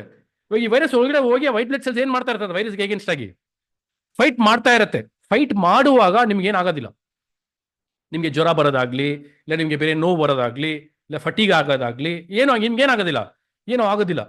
ಇದು ಫೈಟ್ ಮಾಡಿ ಅದ್ರ ಕೈಲಿ ಜಯಿಸೋದಕ್ಕೆ ಆಗಿಲ್ಲ ಅಂತ ಹೇಳಿದ್ರೆ, if it is not able to overcome that virus, ಅವಾಗಲೇ ನಿಮಗೆ ಜ್ವರ ಬರೋದು. ಅದ್ರಿಗೂ ಏನಾಗೋದಿಲ್ಲ, ಆ ಪ್ರಾಸೆಸ್ ಹೋಗುವಾಗ ಏನೂ ಆಗೋದಿಲ್ಲ. ಅರ್ಥ ಆಯ್ತಾರೆ ನಾನು ಹೇಳ್ತಾರೆ ಅದು? ಸೊ ಅವಾಗ ಏನ್ ಮಾಡ್ತೀವಿ? ಅವಾಗ ಡಾಕ್ಟರ್ ಹತ್ರ ಹೋಗ್ತೀವಿ. ಡಾಕ್ಟರ್ ಏನ್ ಮಾಡ್ತಾರೆ? ಮೆಡಿಸಿನ್ಸ್ಗಳು ಬರೆದು ಕೊಡ್ತಾರೆ. ಈ ಮೆಡಿಸಿನ್ ಏನ್ ಮಾಡ್ತಾರೆ ಗೊತ್ತಾ? ಹೋಗ್ಬಿಟ್ಟು ಒಳಗಡೆ ವೈಟ್ ಬ್ಲಡ್ ಸೆಲ್ಸ್ಗೆ ಬೇಕಾಗಿರೋ ಇನ್ಫಾರ್ಮೇಶನ್ ಕೊಟ್ಬಿಟ್ಟು, ಅದಕ್ಕೆ ಬೇಕಾಗಿರೋ ಒಂದು ಪದಗಳನ್ನ ಕೊಟ್ಬಿಟ್ಟು ಅದನ್ನ ಫೈಟ್ ಮಾಡೋದಕ್ಕೆ ಮಾಡ್ತದೆ. ಯಾಕಂದ್ರೆ ನಿಮ್ಗೆ ಅಷ್ಟು ಬೇಕಾದ ಡಾಕ್ಟರ್ ಏನ್ ಮಾಡ್ಬಿಡ್ತಾರೆ? ನಿಮ್ ಸಿಂಪ್ಟಮ್ಸ್ ನಿಮ್ಗೆ ಇರುವಂತ ಒಂದು ವಿಷಯಗಳನ್ನ ನೋಡಿ, ಓಕೆ ಇದೇ ಪ್ರಾಬ್ಲಮ್, ಈ ಟ್ಯಾಬ್ಲೆಟ್ ಏನ್ ಮಾಡು ಹಾಕೋ. ಕೆಲವರಿಗೆ ಆ ಟ್ಯಾಬ್ಲೆಟ್ ಕೊಟ್ಟು ಸರಿಯಾಗಿಲ್ಲ ಅಂತಂದ್ರೆ ಬ್ಲಡ್ ಟೆಸ್ಟ್ ಮಾಡು. ಆ ಬ್ಲಡ್ ಅಲ್ಲಿ ಅವ್ರಿಗೆ ಗೊತ್ತಾಗ್ಬಿಡ್ತದೆ ಯಾವ್ದು ಎಲ್ಲಿ ಏನ್ ಪ್ರಾಬ್ಲಮ್ ಆಗ್ತಾ ಇದೆ ಅಂತ ಹೇಳ್ಬಿಟ್ಟು ಅಂತ. ಅದಕ್ಕೆ ತಕ್ಕಂತ ಮೆಡಿಸಿನ್ಸ್ ಏನ್ ಮಾಡ್ತಾರೆ? ಕೊಡ್ತಾರೆ. ಆ ಮೆಡಿಸಿನ್ ಏನ್ ಮಾಡುತ್ತೆ ಅಂತ ಹೇಳಿದ್ರೆ ನಿಮ್ಗೆ ವೈಟ್ ಬ್ಲಡ್ ಸೆಲ್ಸ್ಗೆ ಬೇಕಾಗಿರುವಂತ ಒಂದು ಇನ್ಫಾರ್ಮೇಶನ್, ಒಂದು ಮಾಹಿತಿನ ಕೊಟ್ಬಿಟ್ಟು ಆ ವೈರಸ್ಗೆ ಅಗೇನ್ಸ್ಟ್ ಆಗಿ ಏನ್ ಮಾಡುತ್ತೆ? ಹೋಗ್ಬಿಟ್ಟು ಅದು ಫೈಟ್ ಮಾಡಿ ಸರಿ ಮಾಡ್ಸತ್ತೆ. ಹಿಂಗೆ ಬಂದ್ಬಿಟ್ಟು ಟ್ಯಾಬ್ಲೆಟ್ ತಗೊಂಡಾಗ ನಮಗೆ ಮೈ ಹಿಂಗೆ ಹುಷಾರಾಗುತ್ತೆ ಅಂತಂದ್ರೆ ಹಿಂಗೇನೆ. ಯಾಕ ಆ ಮೆಡಿಸಿನ್ ಹೋಗಿ ಬ್ಲಡ್ ಹೋಗಿ ಏನು ಮಾಡುತ್ತೆ? ಹೋಗಿ ಸೇರಿ ಅದಕ್ಕೆ ಬೇಕಾದ ಮಾಹಿತಿಗಳು ಏನು ಮಾಡುತ್ತೆ ಅಂತಂದ್ರೆ ಕೊಡುತ್ತೆ, ಸರಿನಾ? ಇವಾಗ ಈ ವೈಟ್ ಬ್ಲಡ್ ಸೆಲ್ಸ್ ಅಲ್ಲಿ ಇನ್ನೊಂದು ಮುಖ್ಯವಾಗಿರೋ ಒಂದು ಅಂಶ ಇದೆ. ಇದು ಏನ್ ಮಾಡ್ತದೆ ಅಂತ ಹೇಳಿದ್ರೆ ನಿಮ್ಗೆ ಯಾವ ಕಾಯಿಲೆ ಬಂತು, ಆ ಕಾಯಿಲೆನ ಹೆಂಗೆ ಹೋರಾಡಬೇಕು ಎಂಬ ಒಂದು ಮಾಹಿತಿ ಇದೆ ಗೊತ್ತಾ? ಇದು ಸ್ಟೋರ್ ಆಗ್ಬಿಡುತ್ತೆ ಅಂತ ಒಳಗಡೆ ಬ್ರೈನ್ ಅಲ್ಲ. ವೈಟ್ ಬ್ಲಡ್ ಸೆಲ್ಸ್ ಅಲ್ಲಿ ಏನಾಗ್ಬಿಡುತ್ತೆ? ವೈಟ್ ಬ್ಲಡ್ ಸೆಲ್ಸ್ ಅಲ್ಲಿ ಒಂದು ಸೆಲ್ ಹೋಗಿದ್ದು ಏನಾಗುತ್ತೆ? ಒಂಥರ ಮೆಮೊರಿ ತರ ಸ್ಟೋರ್ ಆಗ್ಬಿಡುತ್ತೆ. ಕೆಲವೊಂದು ಟೈಮ್ ನೀವು ನೋಡಿದಿರಲ್ವಾ, ನಿಮಗೆ ಬಂದ್ಬಿಟ್ಟು ವ್ಯಾಕ್ಸಿನೇಷನ್ಸ್ ಇದೆಯಲ್ವಾ ಅಲ್ವಾ? ಏನಕ್ಕೆ ಈ ವ್ಯಾಕ್ಸಿನೇಷನ್, ಈ ಸ್ಮಾಲ್ ಪಾಕ್ಸ್, ಈ ಅಮ್ಮೆಗೆಲ್ಲ ಏನು ಮಾಡ್ತಾರೆ? ವ್ಯಾಕ್ಸಿನೇಷನ್ಸ್ಗಳು ಕೊಡ್ತಾರೆ. ಒಂದ್ಸತಿ ಆ ವ್ಯಾಕ್ಸಿನೇಷನ್ ಕೊಟ್ಟರೆ ನೆಕ್ಸ್ಟ್ ಟೈಮ್ ಅದೇನಾಗಲ್ಲ, ಅದು ಬರೋದಿಲ್ಲ. ಏನಕ್ಕೆ ಬರೋದಿಲ್ಲ ಅಂತ ಹೇಳಿದ್ರೆ ನಿಮ್ಮ ವೈಟ್ ಬ್ಲಡ್ ಸೆಲ್ಸ್ ಅಲ್ಲಿ ಮೆಮೊರಿ ಇರ್ತದೆ. ಈ ವ್ಯಾಕ್ಸಿನೇಷನ್ ಒಬ್ಬಟ್ಟು ಏನು ಮಾಡುತ್ತೆ ಅಂತ ಹೇಳಿದ್ರೆ ಅದಕ್ಕೆ ಬೇಕಾದ ಒಂದು ಅಂಶನ, ಒಂದು ಮಾಹಿತಿನ ಕೊಟ್ಬಿಟ್ಟು ಅದು ಸ್ಟೋರ್ ಮಾಡಿರ್ತದೆ.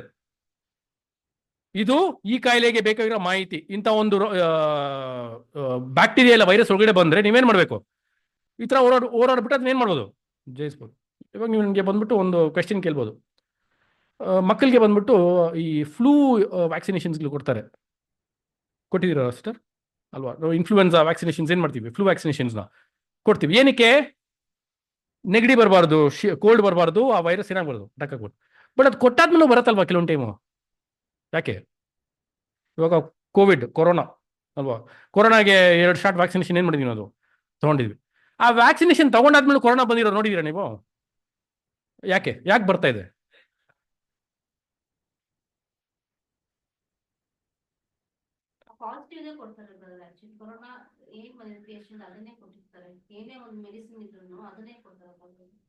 ಸೊ ಏನ್ ರೀಸನ್ ಅಂತ ಹೇಳಿದ್ರೆ, ನಿಮಗೆ ಕೊರೋನಾ ಅಲ್ಲಿ ಹಲವಾರು ವೇರಿಯಂಟ್ಗಳಿದೆ. ನೀವು ತಗೊಂಡಿರೋ ಬಂದ್ಬಿಟ್ಟು ಕೋವ್ಯಾಕ್ಸಿನ್ ಆಗಲಿ ಇಲ್ಲ ಇನ್ನೊಂದು ವ್ಯಾಕ್ಸಿನ್, ಅದು ಕೆಲವೊಂದು ವೇರಿಯಂಟ್ಗಳಿಗೆ ಮಾತ್ರ. ಬೇರೆ ಬೇರೆ ಸಬ್ ವೇರಿಯಂಟ್ಸ್ ಎಲ್ಲ ಬಂದ್ಬಿಟ್ಟಿದೆ ಕೊರೋನಾ ಅಲ್ಲಿ. ಆ ಒಂದು ವೈರಸ್ ಬಂದು ಅಟ್ಯಾಕ್ ಮಾಡಿದಾಗ ನಿಮ್ಗೆ ಏನಾಗುತ್ತೆ ಒಳಗಡೆ? ಕೊರೋನಾ ಬರ್ತದೆ. ಅದೇ ಥರ ಬ್ಯಾಕ್ಟೀರಿಯಲ್ ಇನ್ಫೆಕ್ಷನ್ಸ್ ನಿಮಗೆ ಬಂದ್ಬಿಟ್ಟು ಈ ಒಂದು ಶೀತ ನೆಗಡಿ ಎಲ್ಲ ಬಂದ್ಬಿಟ್ಟು ಒಂದೇ ಥರದ ವೈರಸ್ ಇರೋದಿಲ್ಲ ರೀ. ಹಲವಾರು ಬೇರೆ ಬೇರೆ ಬೇರೆ ರೀತಿಯ ವೈರಸ್ ಏನಾಗ್ತಿರ್ತದೆ ನಿಮಗೆ ಅಟ್ಮಾಸ್ಫಿಯರಲ್ಲಿ ಹೋಗ್ತಾ ಇರುತ್ತೆ. ಯಾಕಂದ್ರೆ ವಿಧವಾದ ಪಕ್ಷಿಗಳಿದೆ, ವಿಧವಾದ ಒಂದು ಪ್ರಾಣಿಗಳಿದೆ ಅಲ್ವೇ, ಗಿಡಗಳು ಮರಗಳು ಎಲ್ಲ ಏನಾಗಿದೆ, ಎಲ್ಲ ಡಿಫ್ರೆಂಟ್ ಆಗಿದೆ. ಸೊ ಒಂದೊಂದು ಥರ ಒಂದೊಂದು ರೀತಿಯಲ್ಲಿ ಏನಾಗ್ತದೆ ನಿಮ್ಗೆ ಅಟ್ಮಾಸ್ಫಿಯರಲ್ಲಿ ರಿಯಾಕ್ಷನ್ಸ್ಗಳು, ಅಟ್ಮಾಸ್ಫಿಯರಿಕ್ ರಿಯಾಕ್ಷನ್ಸು ಆಗ್ತಾ ಇರ್ತದೆ ಅಲ್ವೇ. ಸೊ ಅದನ್ನ ಬಂದ್ಬಿಟ್ಟು ಉಸಿರಾಡುವಾಗ ಆ ಒಂದು ವೇರಿಯಂಟ್ ಒಳಗಡೆ ಬಂದಾಗ ಅದಕ್ಕೆ ನಾವು ವ್ಯಾಕ್ಸಿನೇಷನ್ ಏನು ತಗೊಂಡಿರೋಲ್ಲ. ಸೊ ಅದೇನಾಗ್ಬಿಡುತ್ತೆ, ಅದು ನಿಮ್ಗೆ ಅಟ್ಯಾಕು ಆಗ್ಬಿಡುತ್ತೆ. ಸೊ ನಾನು ಏನು ಬರ್ತಾ ಇದ್ದೀನಿ ಪ್ರಿಯ ಸಹೋದರರೇ, ನಮ್ಮ ಮೆಮೊರಿಯಲ್ಲಿ ನಮ್ಮ ಒಂದು ವೈಟ್ ಬ್ಲಡ್ ಸೆಲ್ಸ್, ನಮ್ಮ ಒಂದು ಬಿಳಿ ರಕ್ತ ಕಣಗಳಲ್ಲಿ ಬಂದ್ಬಿಟ್ಟು ಯಾವ ಒಂದು ಮಾಹಿತಿಗಳಿದೆಯೋ ಆ ಮಾಹಿತಿಗಳಿಗೆ ಮಾತ್ರನೇ ಬಂದ್ಬಿಟ್ಟು ಹೋರಾಟ ಮಾಡೋಕ್ಕಾಗತ್ತೆ. ಅದ್ರಲ್ಲಿರುವ ಬೇಕಾಗಿರೋ ಮಾಹಿತಿ ಇಲ್ಲ ಅಂತ ಹೇಳಿದ್ರೆ ನಮಗೆ ರೋಗ ಬರುತ್ತೆ. ಬಂದಾಗ ನಾವು ಔಷಧಿ ತಗೊಂತೀವಿ, ಮತ್ತೆ ಆ ಔಷಧಿಯಲ್ಲಿ ಇರುವಂಥ ಒಂದು ಮಾಹಿತಿ ನಮ್ಮ ಒಂದು ಬಿಳಿ ರಕ್ತ ಕಣಗಳು ಹೋಗಿ ಸೇರುತ್ತೆ, ಮೆಮೊರಿಯಲ್ಲಿ ಹೋಗಿ ಸೇರ್ಕೊಂಡ್ಬಿಡ್ತದೆ. ಅದಕ್ಕೆ ಬಂದ್ಬಿಟ್ಟು ನೀವು ನೋಡೋದಾದ್ರೆ ಪ್ರಿಯ ಸಹೋದರರೇ, ಮಕ್ಕಳಿಗೆ ಬಂದ್ಬಿಟ್ಟು ಅಧಿಕವಾಗಿ ಕೋಲ್ಡ್ ಏನಾಗುತ್ತೆ ಬರುತ್ತೆ, ಬಟ್ ದೊಡ್ಡವ್ರಿಗೆ ಬರೋದಿಲ್ಲ ಅಷ್ಟು. ಯಾಕೆ? ನಾವು ಎಲ್ಲಾ ವಿಧವಾದ ಮೆಡಿಸಿನ್ಸ್ ಏನ್ ಮಾಡ್ಬಿಟ್ಟಿದೀವಿ, ತಗೊಂಡ್ಬಿಟ್ಟಿದೀವಿ. ಆದ್ರೆ ಮಕ್ಕಳಿಗೆ ಆ ಥರ ಇಲ್ಲ. ಮಕ್ಕಳು ಅವ್ರು ಬೆಳೀತಾನೆ ಇಮ್ಯೂನ್ ಏನಾಗ್ತಾ ಇರ್ತದೆ, ಜಾಸ್ತಿ ಆಗ್ತಾನೆ ಹೋಗ್ತಾ ಇರ್ತದೆ. ಬಟ್ ನಮ್ಗೆ ಆ ಥರ ಇಲ್ಲ. ನಾನು ಇವಾಗ ಮಳೆಯಲ್ಲಿ ನೆಂದ್ರು ನನಗೆ ಏನಾಗೋದಿಲ್ಲ, ಬಟ್ ಅದೇ ನನ್ನ ಮಗ ಮಳೆಯಲ್ಲಿ ನೆಂದ್ಬಿಟ್ರೆ ಏನಾಗ್ಬಿಡ್ತದೆ ನನಗೆ, ನಾಳೆ ಬೆಳಿಗ್ಗೆ ಅವನಿಗೆ ಇಮ್ಯುನಿಟಿ ಆಗಿ ಅವನಿಗೆ ಎಫೆಕ್ಟ್ ಆಗ್ಬಿಡ್ತದೆ. ಯಾಕೆ ಅಂತಂದ್ರೆ ಅವ್ರಿಗೆ ಇಮ್ಯುನಿಟಿ ಇಲ್ಲ. ಬಟ್ ನಮ್ಮಲ್ಲಿಗೆ ಆ ಥರ ಇಲ್ಲ. ನಾವೆಲ್ಲ ಎಲ್ಲಾ ವಿಧವಾದ ಒಂದು ಕಾಯಿಲೆಗಳನ್ನ, ಎಲ್ಲಾ ವಿಧವಾದ ಒಂದು ಕೋಲ್ಡ್ ಬಂದ್ಬಿಟ್ಟು ಎಕ್ಸ್ಪೀರಿಯನ್ಸ್ ಮಾಡ್ಬಿಟ್ಟು ಅದಕ್ಕೆ ತಕ್ಕಾಗಿರೋ ಒಂದು ಮೆಡಿಸಿನ್ಸ್ ಎಲ್ಲ ಏನು ಮಾಡ್ಬಿಟ್ಟಿದ್ದೀವಿ, ತಗೊಂಡು ಸ್ಟ್ರಾಂಗ್ ಮಾಡ್ಕೊಂಡ್ಬಿಟ್ಟಿದ್ದೀವಿ ನಮ್ಮ ಇಮ್ಯೂನ್ನ. ಒಂದು ಕಾರಣದಿಂದ WBC ಈ ರೀತಿಯಲ್ಲಿ ಏನು ಮಾಡ್ತದೆ, ಅದು ಕೆಲಸ ಮಾಡುತ್ತೆ. ಅದರಲ್ಲಿರೋ ಒಂದು ಮೆಮೊರೀಸಲ್ಲೂ ಏನು ಮಾಡ್ತದೆ ಅಂತಂದ್ರೆ ತುಂಬಾ ಒಂದು ಮುಖ್ಯವಾಗಿರೋ ಒಂದು ಕಾರ್ಯಗಳನ್ನ ಅದು ಮಾಡುತ್ತೆ. ಇವಾಗ ಈ WBC ಬಂದ್ಬಿಟ್ಟು ನಮ್ಮ ಒಂದು ರಕ್ತದಲ್ಲಿ ಕೊರತೆ ಇದ್ರೂ ನಮ್ಗೇನಾಗತ್ತೆ, ಮರಣ ಬರೋದಕ್ಕೆ ಪಾಸಿಬಿಲಿಟೀಸು ಇದೆ. ಯಾಕಂದ್ರೆ ಅದಕ್ಕೆ ಬೇಕಾಗಿರೋ ಆ ಇನ್ಫೆಕ್ಷನ್ಸ್ನ ಫೈಟ್ ಮಾಡೋ ಅಷ್ಟು ಅದಕ್ಕೆ ಶಕ್ತಿ ಇಲ್ಲ ಅಂತ ಹೇಳಿದ್ರೆ ಮನುಷ್ಯ ಏನಾಗ್ಬಿಡ್ತಾನೆ, ಫುಲ್ ಬಾಡಿ ಇನ್ಫೆಕ್ಟ್ ಆಗ್ಬಿಟ್ಟು ಸೆಪ್ಟಿಕ್ ಆಗ್ಬಿಡ್ತದೆ ಅಷ್ಟೇ. ಅದಕ್ಕೆ ಬೇಕಾಗಿರುವಂಥ ಒಂದು ಸ್ಟ್ರೆಂತ್ ಇರೋದಿಲ್ಲ WBCಯಲ್ಲಿ. ಸೊ ಅವಾಗ ಏನಾಗ್ಬಿಡ್ತದೆ, ಇಮಿಡಿಯೇಟ್ ಆಗಿ ಮನುಷ್ಯ ಸಾಯೋ ಸ್ಥಿತಿಗೆ ಹೊಟ್ಟೋಗ್ಬಿಡ್ತಾನೆ ಅಲ್ವಾ. ಸೊ ಈ ಒಂದು ರೀತಿಯಲ್ಲಿ ನೋಡ್ಬೇಕಂದ್ರೂ ಈ ಒಂದು ಬಿಳಿ ರಕ್ತ ಕಣಗಳಲ್ಲಿ ಬಂದ್ಬಿಟ್ಟು ನಿಮ್ಗೆ ಏನಿದೆ ಅಂತ ಹೇಳಿದ್ರೆ, ಜೀವ ನಾವು ಒಂದು ಸಂರಕ್ಷಿಸುವಂಥ ಒಂದು ಶಕ್ತಿ ಏನಾಗಿದೆ ಅದಕ್ಕೆ ಇದೆ ಅಂತ ಏನು ಮಾಡ್ತೀವಿ ಅಂತಂದ್ರೆ ನಾವು ನೋಡ್ತೀವಿ ಪ್ರೀತಿಯ ಸಹೋದರರೇ, ಸರಿನಾ? ಈ ವ್ಯಾಕ್ಸಿನೇಷನ್ಸ್ ಬಂದ್ಬಿಟ್ಟು ನಿಮ್ಗೆ ಎಲ್ಲಿಂದ ಪ್ರಿಪೇರ್ ಮಾಡ್ತಾರೆ ಅಂತಂದ್ರೆ, ಈ ಒಂದು ರೋಗ ಬಂದಿರೋ ಮನುಷ್ಯನ ಒಂದು WBCನೇ ಬಂದ್ಬಿಟ್ಟು ಬ್ಲಡ್ನ ಏನು ಮಾಡ್ತಾರೆ, ತೆಗೆದ್ಬಿಟ್ಟು ಆ ವೈರಸ್ನ ತೆಗೆದ್ಬಿಟ್ಟು ಏನು ಮಾಡ್ತಾರೆ ಅಂತಂದ್ರೆ, ನಿಮಗೆ ಗುಡ್ ವೈರಸ್ ಬ್ಯಾಡ್ ವೈರಸ್ ಎಲ್ಲ ಇದೆ ಅಲ್ವಾ, ಇದೆಲ್ಲ ನಿಮಗೆ ಗೊತ್ತಿರುವಂಥ ಒಂದು ಕಾರ್ಯ. ಸೊ ಇದನ್ನ ತೆಗೆದ್ಬಿಟ್ಟು ಏನು ಮಾಡ್ತಾರೆ ಅಂತಂದ್ರೆ ವ್ಯಾಕ್ಸಿನೇಷನ್ ಒಂದು ಪ್ರಾಸೆಸ್ ಮಾಡ್ಬಿಟ್ಟು ಆಮೇಲೆ ವ್ಯಾಕ್ಸಿನೇಷನ್ಸ್ ಪ್ರಿಪೇರ್ ಮಾಡೋದು, ಮ್ಯಾನುಫ್ಯಾಕ್ಚರ್ ಮಾಡೋದು ಅಲ್ವೇ. ಸೊ ಆ ವ್ಯಾಕ್ಸಿನೇಷನ್ಸ್ ನಮ್ಮ ಬಾಡಿಲಿ ಹೋದಾಗ ಕೆಲವು ಟೈಮ್ ಏನಾಗುತ್ತೆ ಅಂತಂದ್ರೆ ಕೆಲವು ಜ್ವರ ಬರ್ತದೆ, ಯಾಕಂದ್ರೆ ನಿಮಗೆ ಅಡ್ಜಸ್ಟ್ ಆಗೋದಿಲ್ಲ ಅಲ್ವೇ. ಸೊ ಅದು ಅಡ್ಜಸ್ಟ್ ಆಗಿರೋ ಒಂದು 2 ದಿವಸ ಆದಮೇಲೆ ಮತ್ತೆ ಅದು ಏನಾಗ್ಬಿಡ್ತದೆ, ಸರಿಯಾಗ್ಬಿಡುತ್ತೆ ಪ್ರೀತಿಯ ಸಹೋದರ ಅಲ್ವೇ. ಸೊ ಇದು ನಿಮಗೆ WBC ಮಾಡುವಂಥ ಒಂದು ಕೆಲಸ. ನೆಕ್ಸ್ಟು ಪ್ಲೇಟ್ಲೆಟ್ಸ್ ಒಂದು ಕೆಲಸ ಏನು, ಬ್ಲಡ್ನ ಏನು ಮಾಡ್ತದೆ ಅಂತಂದ್ರೆ ಕ್ಲಾಟ್ ಮಾಡ್ತದೆ, ಎಕ್ಸ್ಟರ್ನಲ್ ಕ್ಲಾಟಿಂಗ್ ಫ್ಯಾಕ್ಟರ್ಸ್ ಅದು ಅಲ್ವಾ. ನಿಮಗೆ ಇವಾಗ ಇಲ್ಲಿ ಬಂದ್ಬಿಟ್ಟು ಒಂದು ಗಾಯ ಆಗ್ಬಿಟ್ರೆ ನಿಮಗೆ ಬ್ಲಡ್ ಸೆಲ್ಸ್ ಇರ್ತದೆ ಗೊತ್ತಾ ಒಳಗಡೆ, ಅದು ಇಮಿಡಿಯೇಟ್ ಆಗಿ ಅಲ್ಲಿ ಬಂದ್ಬಿಟ್ಟು ನಿಮಗೆ ಪ್ಲೇಟ್ಲೆಟ್ಸ್ ಇರುತ್ತೆ. ಈ ಗಾಯ ಮಾಡಿರೋ ಸ್ಥಳದಲ್ಲಿ ಹೋಗ್ಬಿಟ್ಟು ಏನು ಮಾಡ್ತದೆ, ಕ್ಯೂರ್ ಮಾಡಕ್ಕೆ ಸ್ಟಾರ್ಟ್ ಮಾಡುತ್ತೆ. ಸೊ ಅವಾಗ ನಿಮಗೆ ಬ್ಲಡ್ ಏನಾಗುತ್ತೆ, ತಿಕ್ಕಾಗ್ಬಿಡ್ತದೆ. ಬ್ಲಡ್ ತಿಕ್ಕಾಗಿದ್ದ ತಕ್ಷಣ ನಿಮಗೆ ಇನ್ನರ್ ಫ್ಲೋ ಇಂದ ನಿಮ್ಮ ದೇಹದಲ್ಲಿರೋ ರಕ್ತ ಬಂದ್ಬಿಟ್ಟು ಏನಾಗಲ್ಲ, ಹೊರಗಡೆ ಬರೋದಿಲ್ಲ, ಯಾಕಂದ್ರೆ ಇಲ್ಲಿ ಕ್ಲೋಸ್ ಆಗಿಬಿಟ್ಟಿದೆ ವಾಲ್ವ್. ಸೊ ಇದು ಪ್ಲೇಟ್ಲೆಟ್ಸ್ ಮಾಡುವಂಥ ಒಂದು ಕೆಲಸ ಅಲ್ವಾ. ಸೊ ಪ್ಲೇಟ್ಲೆಟ್ಸು ತುಂಬ ಒಂದು ಮುಖ್ಯವಾಗಿರುವಂಥ ಒಂದು ಅಂಶ ಅಂತ ಏನು ಮಾಡ್ತೀವಿ ಅಂತಂದ್ರೆ ನಾವು ನೋಡ್ತೀವಿ ಪ್ರೀತಿಯ ಸಹೋದರರೇ ಅಲ್ವಾ. ಸೊ ಇದೆಲ್ಲ ಬಂದ್ಬಿಟ್ಟು ದೇವರು ನಮ್ಮನ್ನೇನು ಮಾಡಿದ್ದಾರೆ, ಸೃಷ್ಟಿ ಮಾಡಿದ್ದಾರೆ. ಸೃಷ್ಟಿಕರ್ತನ ಗೊತ್ತಿಲ್ವಾ ಅವ್ರು ಏನ ಸೃಷ್ಟಿ ಮಾಡಿದ್ದಾರೆ ಅಂತ ಹೇಳ್ಬಿಟ್ಟಂತ. ಸೊ ಆ ಒಂದು ದೃಷ್ಟಿಕೋನದಿಂದಾನೆ ದೇವ್ರು ಏನು ಮಾಡಿದ್ರೆ ಅಂತಂದ್ರೆ ಪ್ರತಿಯೊಂದು ದೇಹಕ್ಕೂ ರಕ್ತನೇ ಪ್ರಾಣಾಧಾರ. ಯಾಕಂದ್ರೆ ರಕ್ತದಲ್ಲಿನೇ ಪ್ರಾಣ ಬಂದ್ಬಿಟ್ಟು ಉಳಿದಿರೋದು, ಬೇರೆ ಯಾವ ಒಂದು ಅಂಗದಲ್ಲಿನೂ ಇಲ್ಲ. ಬೇರೆ ಎಲ್ಲ ಅಂಗಗಳು ಬಂದ್ಬಿಟ್ಟು ಸರಿಯಾಗಿ ಕೆಲಸ ಮಾಡ್ಬೇಕಂತಂದ್ರೆ ರಕ್ತ ಫಸ್ಟ್ ಅದರ ಕೆಲಸ ಏನು ಮಾಡಬೇಕು, ಮಾಡಿದ್ರೆ ಮಾತ್ರನೇ ಬೇರೆ ಎಲ್ಲ ಅಂಗಗಳು ಏನು ಮಾಡ್ತದೆ, ಅದ್ರ ಕೆಲಸಗಳನ್ನ ಮಾಡ್ಕೊಂಡು ಹೋಗುತ್ತೆ.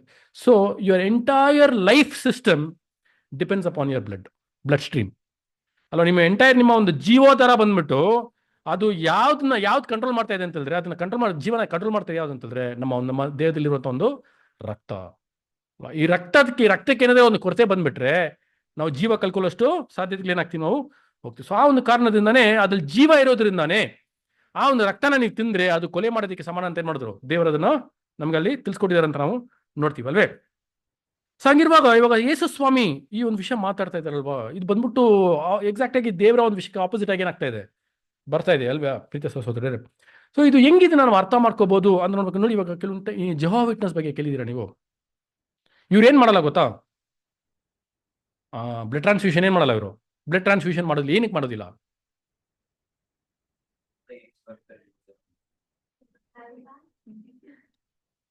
ಜೆಹೋವಾ ವಿಟ್ನೆಸ್ ಅವರು ಬ್ಲಡ್ ಟ್ರಾನ್ಸ್ಫ್ಯೂಷನ್ ಏನಕ್ಕೆ ಮಾಡೋದಿಲ್ಲ ರೀ? ನಮಗ್ ಗೊತ್ತಿಲ್ರಿ. ಗೊತ್ತಿಲ್ಲ ರೀ. ಲೆವಿಟಿಕಸ್ 17:14 ಅಷ್ಟೇ ಆನ್ಸರ್. ಯಾಜಕ ಕಾಂಡ 17ನೇ ಅಧ್ಯಾಯ 14ನೇ ವಚನ. ದೇವ್ರೇನ್ ಮಾಡಿದ್ದಾರೆ? ದೇವ್ರು ಹೇಳಿದ್ದಾರೆ ರಕ್ತನ ಕುಡಿಬಾರ್ದು ಅಂತ ಹೇಳ್ಬಿಟ್ಟಂತ ನಾವು ರಕ್ತ ತಗೊಳ್ಳೋದಿಲ್ಲ ಅಲ್ವಾ. ಸೊ ನೀವು ರಕ್ತನ ಬಂದ್ಬಿಟ್ಟು ಬಾಯಲ್ಲಿ ಕುಡಿದ್ರೆ ಮಾತ್ರನೇ ಕುಡಿದಿದ್ದ ಲೆಕ್ಕನಾ?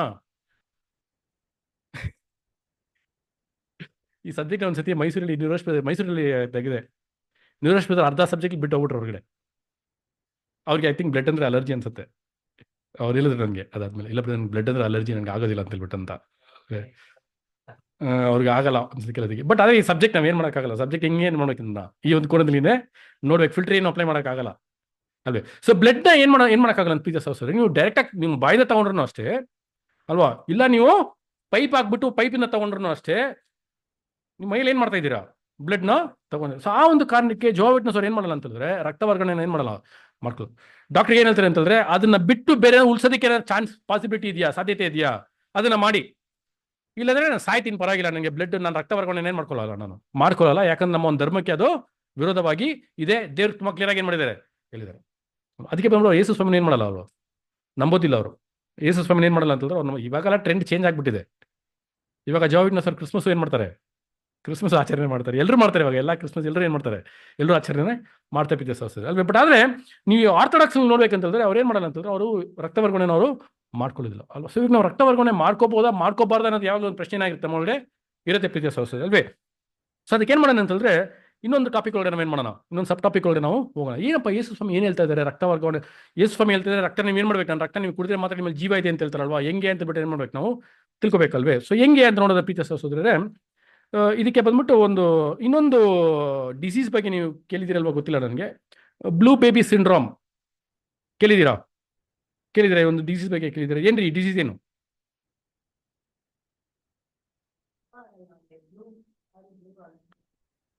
ಅಲ್ಲ, ಸೊ ಯೂಶಲ್ ಆಗಿ ಇದು ಹುಟ್ಟೋ ಮಗುವಿಗೆ ಬರುವಂತ ಒಂದು ಕಾಯಿಲೆ ಇದು.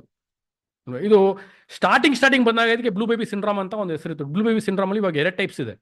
2 ವಿಧವಾಗಿ ಬ್ಲೂ ಬೇಬಿ ಸಿಂಡ್ರೋಮ್ ಟೈಪ್ಸ್ ಇದೆ. ನಿಮಗೆ ಅದು ನಾನು ಸೈಂಟಿಫಿಕ್ ಆಗಿ ನಿಮಗೆ ಹೆಸರು ನಾನು ಕೊಡ್ತೀನಿ ನಾನು ಅಲ್ವೇ. ಸೊ ಇದು ಏನಾಗುತ್ತೆ ಅಂದ್ರೆ ನಾರ್ಮಲ್ ಆಗಿ ಒಂದು ಮಗು ಬಂದ್ಬಿಟ್ಟು ತನ್ನ ತಾಯಿ ಒಂದು ಗರ್ಭದಿಂದ ಹೊರಗಡೆ ಬರುವಾಗ ಯಾವ ಕಲರಲ್ಲಿ ಇರುತ್ತೆ ಮಗು?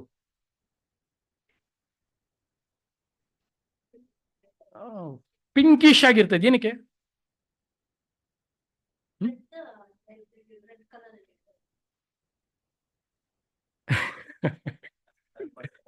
ಕೆಂಪಗಿರ್ತದೆ. Okay, correct. ಬಟ್ ಏನಕ್ಕೆ ಕೆಂಪಗೆ ಇರ್ತದೆ?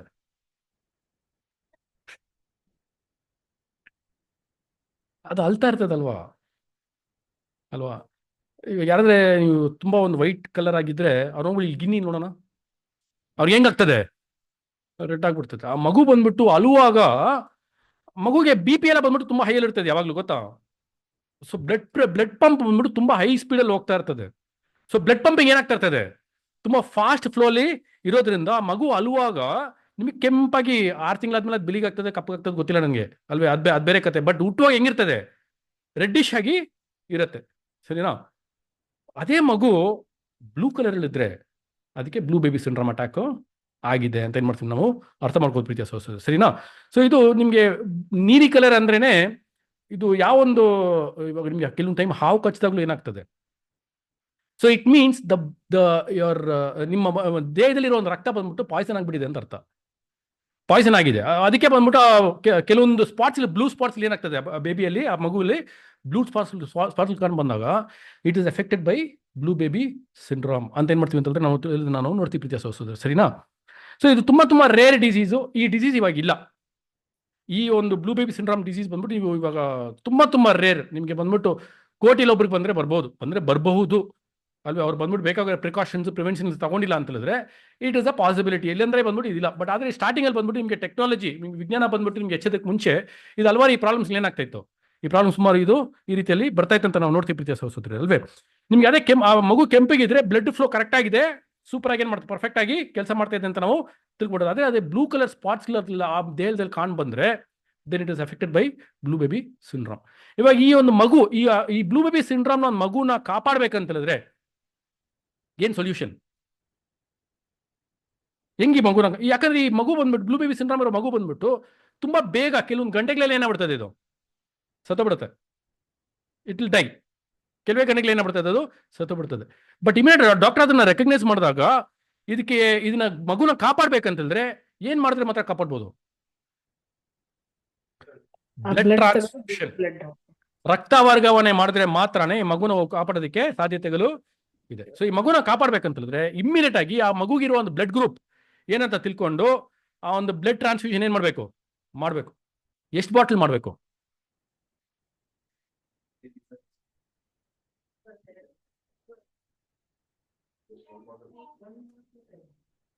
1 ಬಾಟಲ್ ಸಾಕಾ?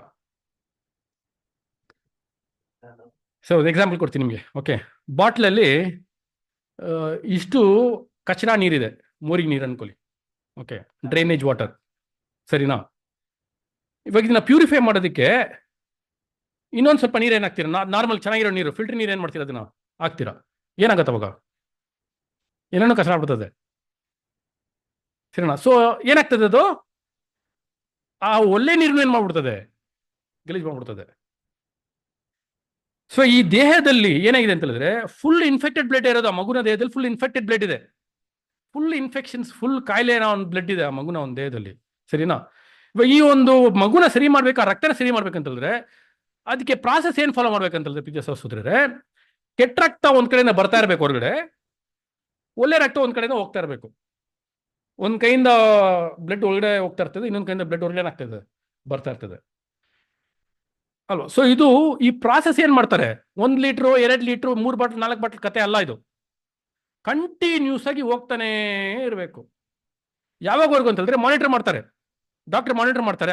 ಇವಾಗ ಏನಾಗಿದೆ ಈ ಬಾಡಿಯಲ್ಲಿ ರಕ್ತ ಏನಾಗ್ಬಿಟ್ಟಿದೆ, ಫುಲ್ ಕಂಪ್ಲೀಟ್ ಆಗಿ ಕೆಟ್ಟ ರಕ್ತ ಒಳಗಡೆ ಹೋಗ್ಬಿಟ್ಟು ಒಳ್ಳೆ ರಕ್ತ ಏನಾಗ್ಬಿಟ್ಟಿದೆ ಒಳಗಡೆ ಬಂದ್ಬಿಟ್ಟಿದೆ ಎಂದು ಡಯಾಗ್ನೈಸ್ ಮಾಡಿ ಅವ್ರು ರಿಪೋರ್ಟ್ ಕೊಡೋವರೆಗೂ ಆ ಟ್ರಾನ್ಸ್ಫ್ಯೂಷನ್ ಸ್ಟಾಪ್ ಮಾಡಂಗಿಲ್ಲ. ಸೊ ಆ ಮಗು ಉಳಿಬೇಕಂತ ಹೇಳಿದ್ರೆ ಬ್ಲಡ್ ಟ್ರಾನ್ಸ್ಫ್ಯೂಷನ್ ಏನ್ ಮಾಡ್ಬೇಕು? ಸೊ ಮಾಡಿದ್ರೆ ಮಾತ್ರ ಏನಾಗ್ತದೆ ಅಂತ ಪ್ರೀತಿಯ ಸಹೋದರರೇ, ಆ ಒಂದು ಮಗುನ ಏನ್ ಮಾಡ್ಬೋದು, ನಾವು ಉಳಿಸ್ಕೋಬಹುದು ಅಂತ ನಾವು ಏನ್ ಮಾಡ್ತೀವಿ ಅಂತಂದ್ರೆ ನಾವು ನೋಡ್ತೀವಿ ಪ್ರೀತಿಯ ಸಹೋದರ, ಸರಿನಾ? ಸೊ ಇದು ಇನ್ನೊಂದು ಏನಂತ ಹೇಳಿದ್ರೆ, ಇದರಲ್ಲಿ ಇನ್ನೊಂದು ಇರುವಂತ ಒಂದು ಇಂಟ್ರೆಸ್ಟಿಂಗ್ ಆಗಿರೋ ಒಂದು ವಿಷಯ ಏನಂತ ಹೇಳಿದ್ರೆ, ಈ ಬ್ಲೂ ಬೇಬಿ ಸಿಂಡ್ರೋಮ್. ಸಿಸ್ಟರ್ ಎಲ್ಲ ಓಕೆನಾ? All okay? ಡಿಸ್ಟ್ರಾಕ್ಟ್ ಆಗ್ತಾ ಇದೆ, ಸ್ವಲ್ಪ ನೋಡ್ಕೊಳ್ಳಿ, ಓಕೆನಾ? ಇಲ್ಲಿ ಓಕೆ, ಸರಿನಾ? ಸೊ ಇದು ಈ ಬ್ಲೂ ಬೇಬಿ ಸಿಂಡ್ರೋಮ್ ಬಂದ್ಬಿಟ್ಟು 2ನೇ ಮತ್ತೆ ಮೇಲಕ್ಕೆ ಬರುವಂತ ಒಂದು ಮಗುಗೆ ಮಾತ್ರನೇ ಈ ಒಂದು ಕಾಯಿಲೆ ಏನಾಗುತ್ತೆ, ಬರುತ್ತೆ. ಫಸ್ಟ್ ಮಗುಗೆ ಬರೋದಿಲ್ಲ ಇದು. ಸೆಕೆಂಡ್ ಆ್ಯಂಡ್ ಆಫ್ಟರ್ವರ್ಡ್ಸ್ ಬರುವಂತ ಒಂದು ಬೇಬಿಗೆ ಮಾತ್ರನೇ ಈ ಒಂದು ಕಾಯಿಲೆ ಏನಾಗುತ್ತೆ, ಬರುತ್ತೆ ಅಂತ ನಾವೇನ್ ಮಾಡ್ತೀವಿ ಅಂತ ನಾವು ನೋಡ್ತೀವಿ, ಅಲ್ವೇ?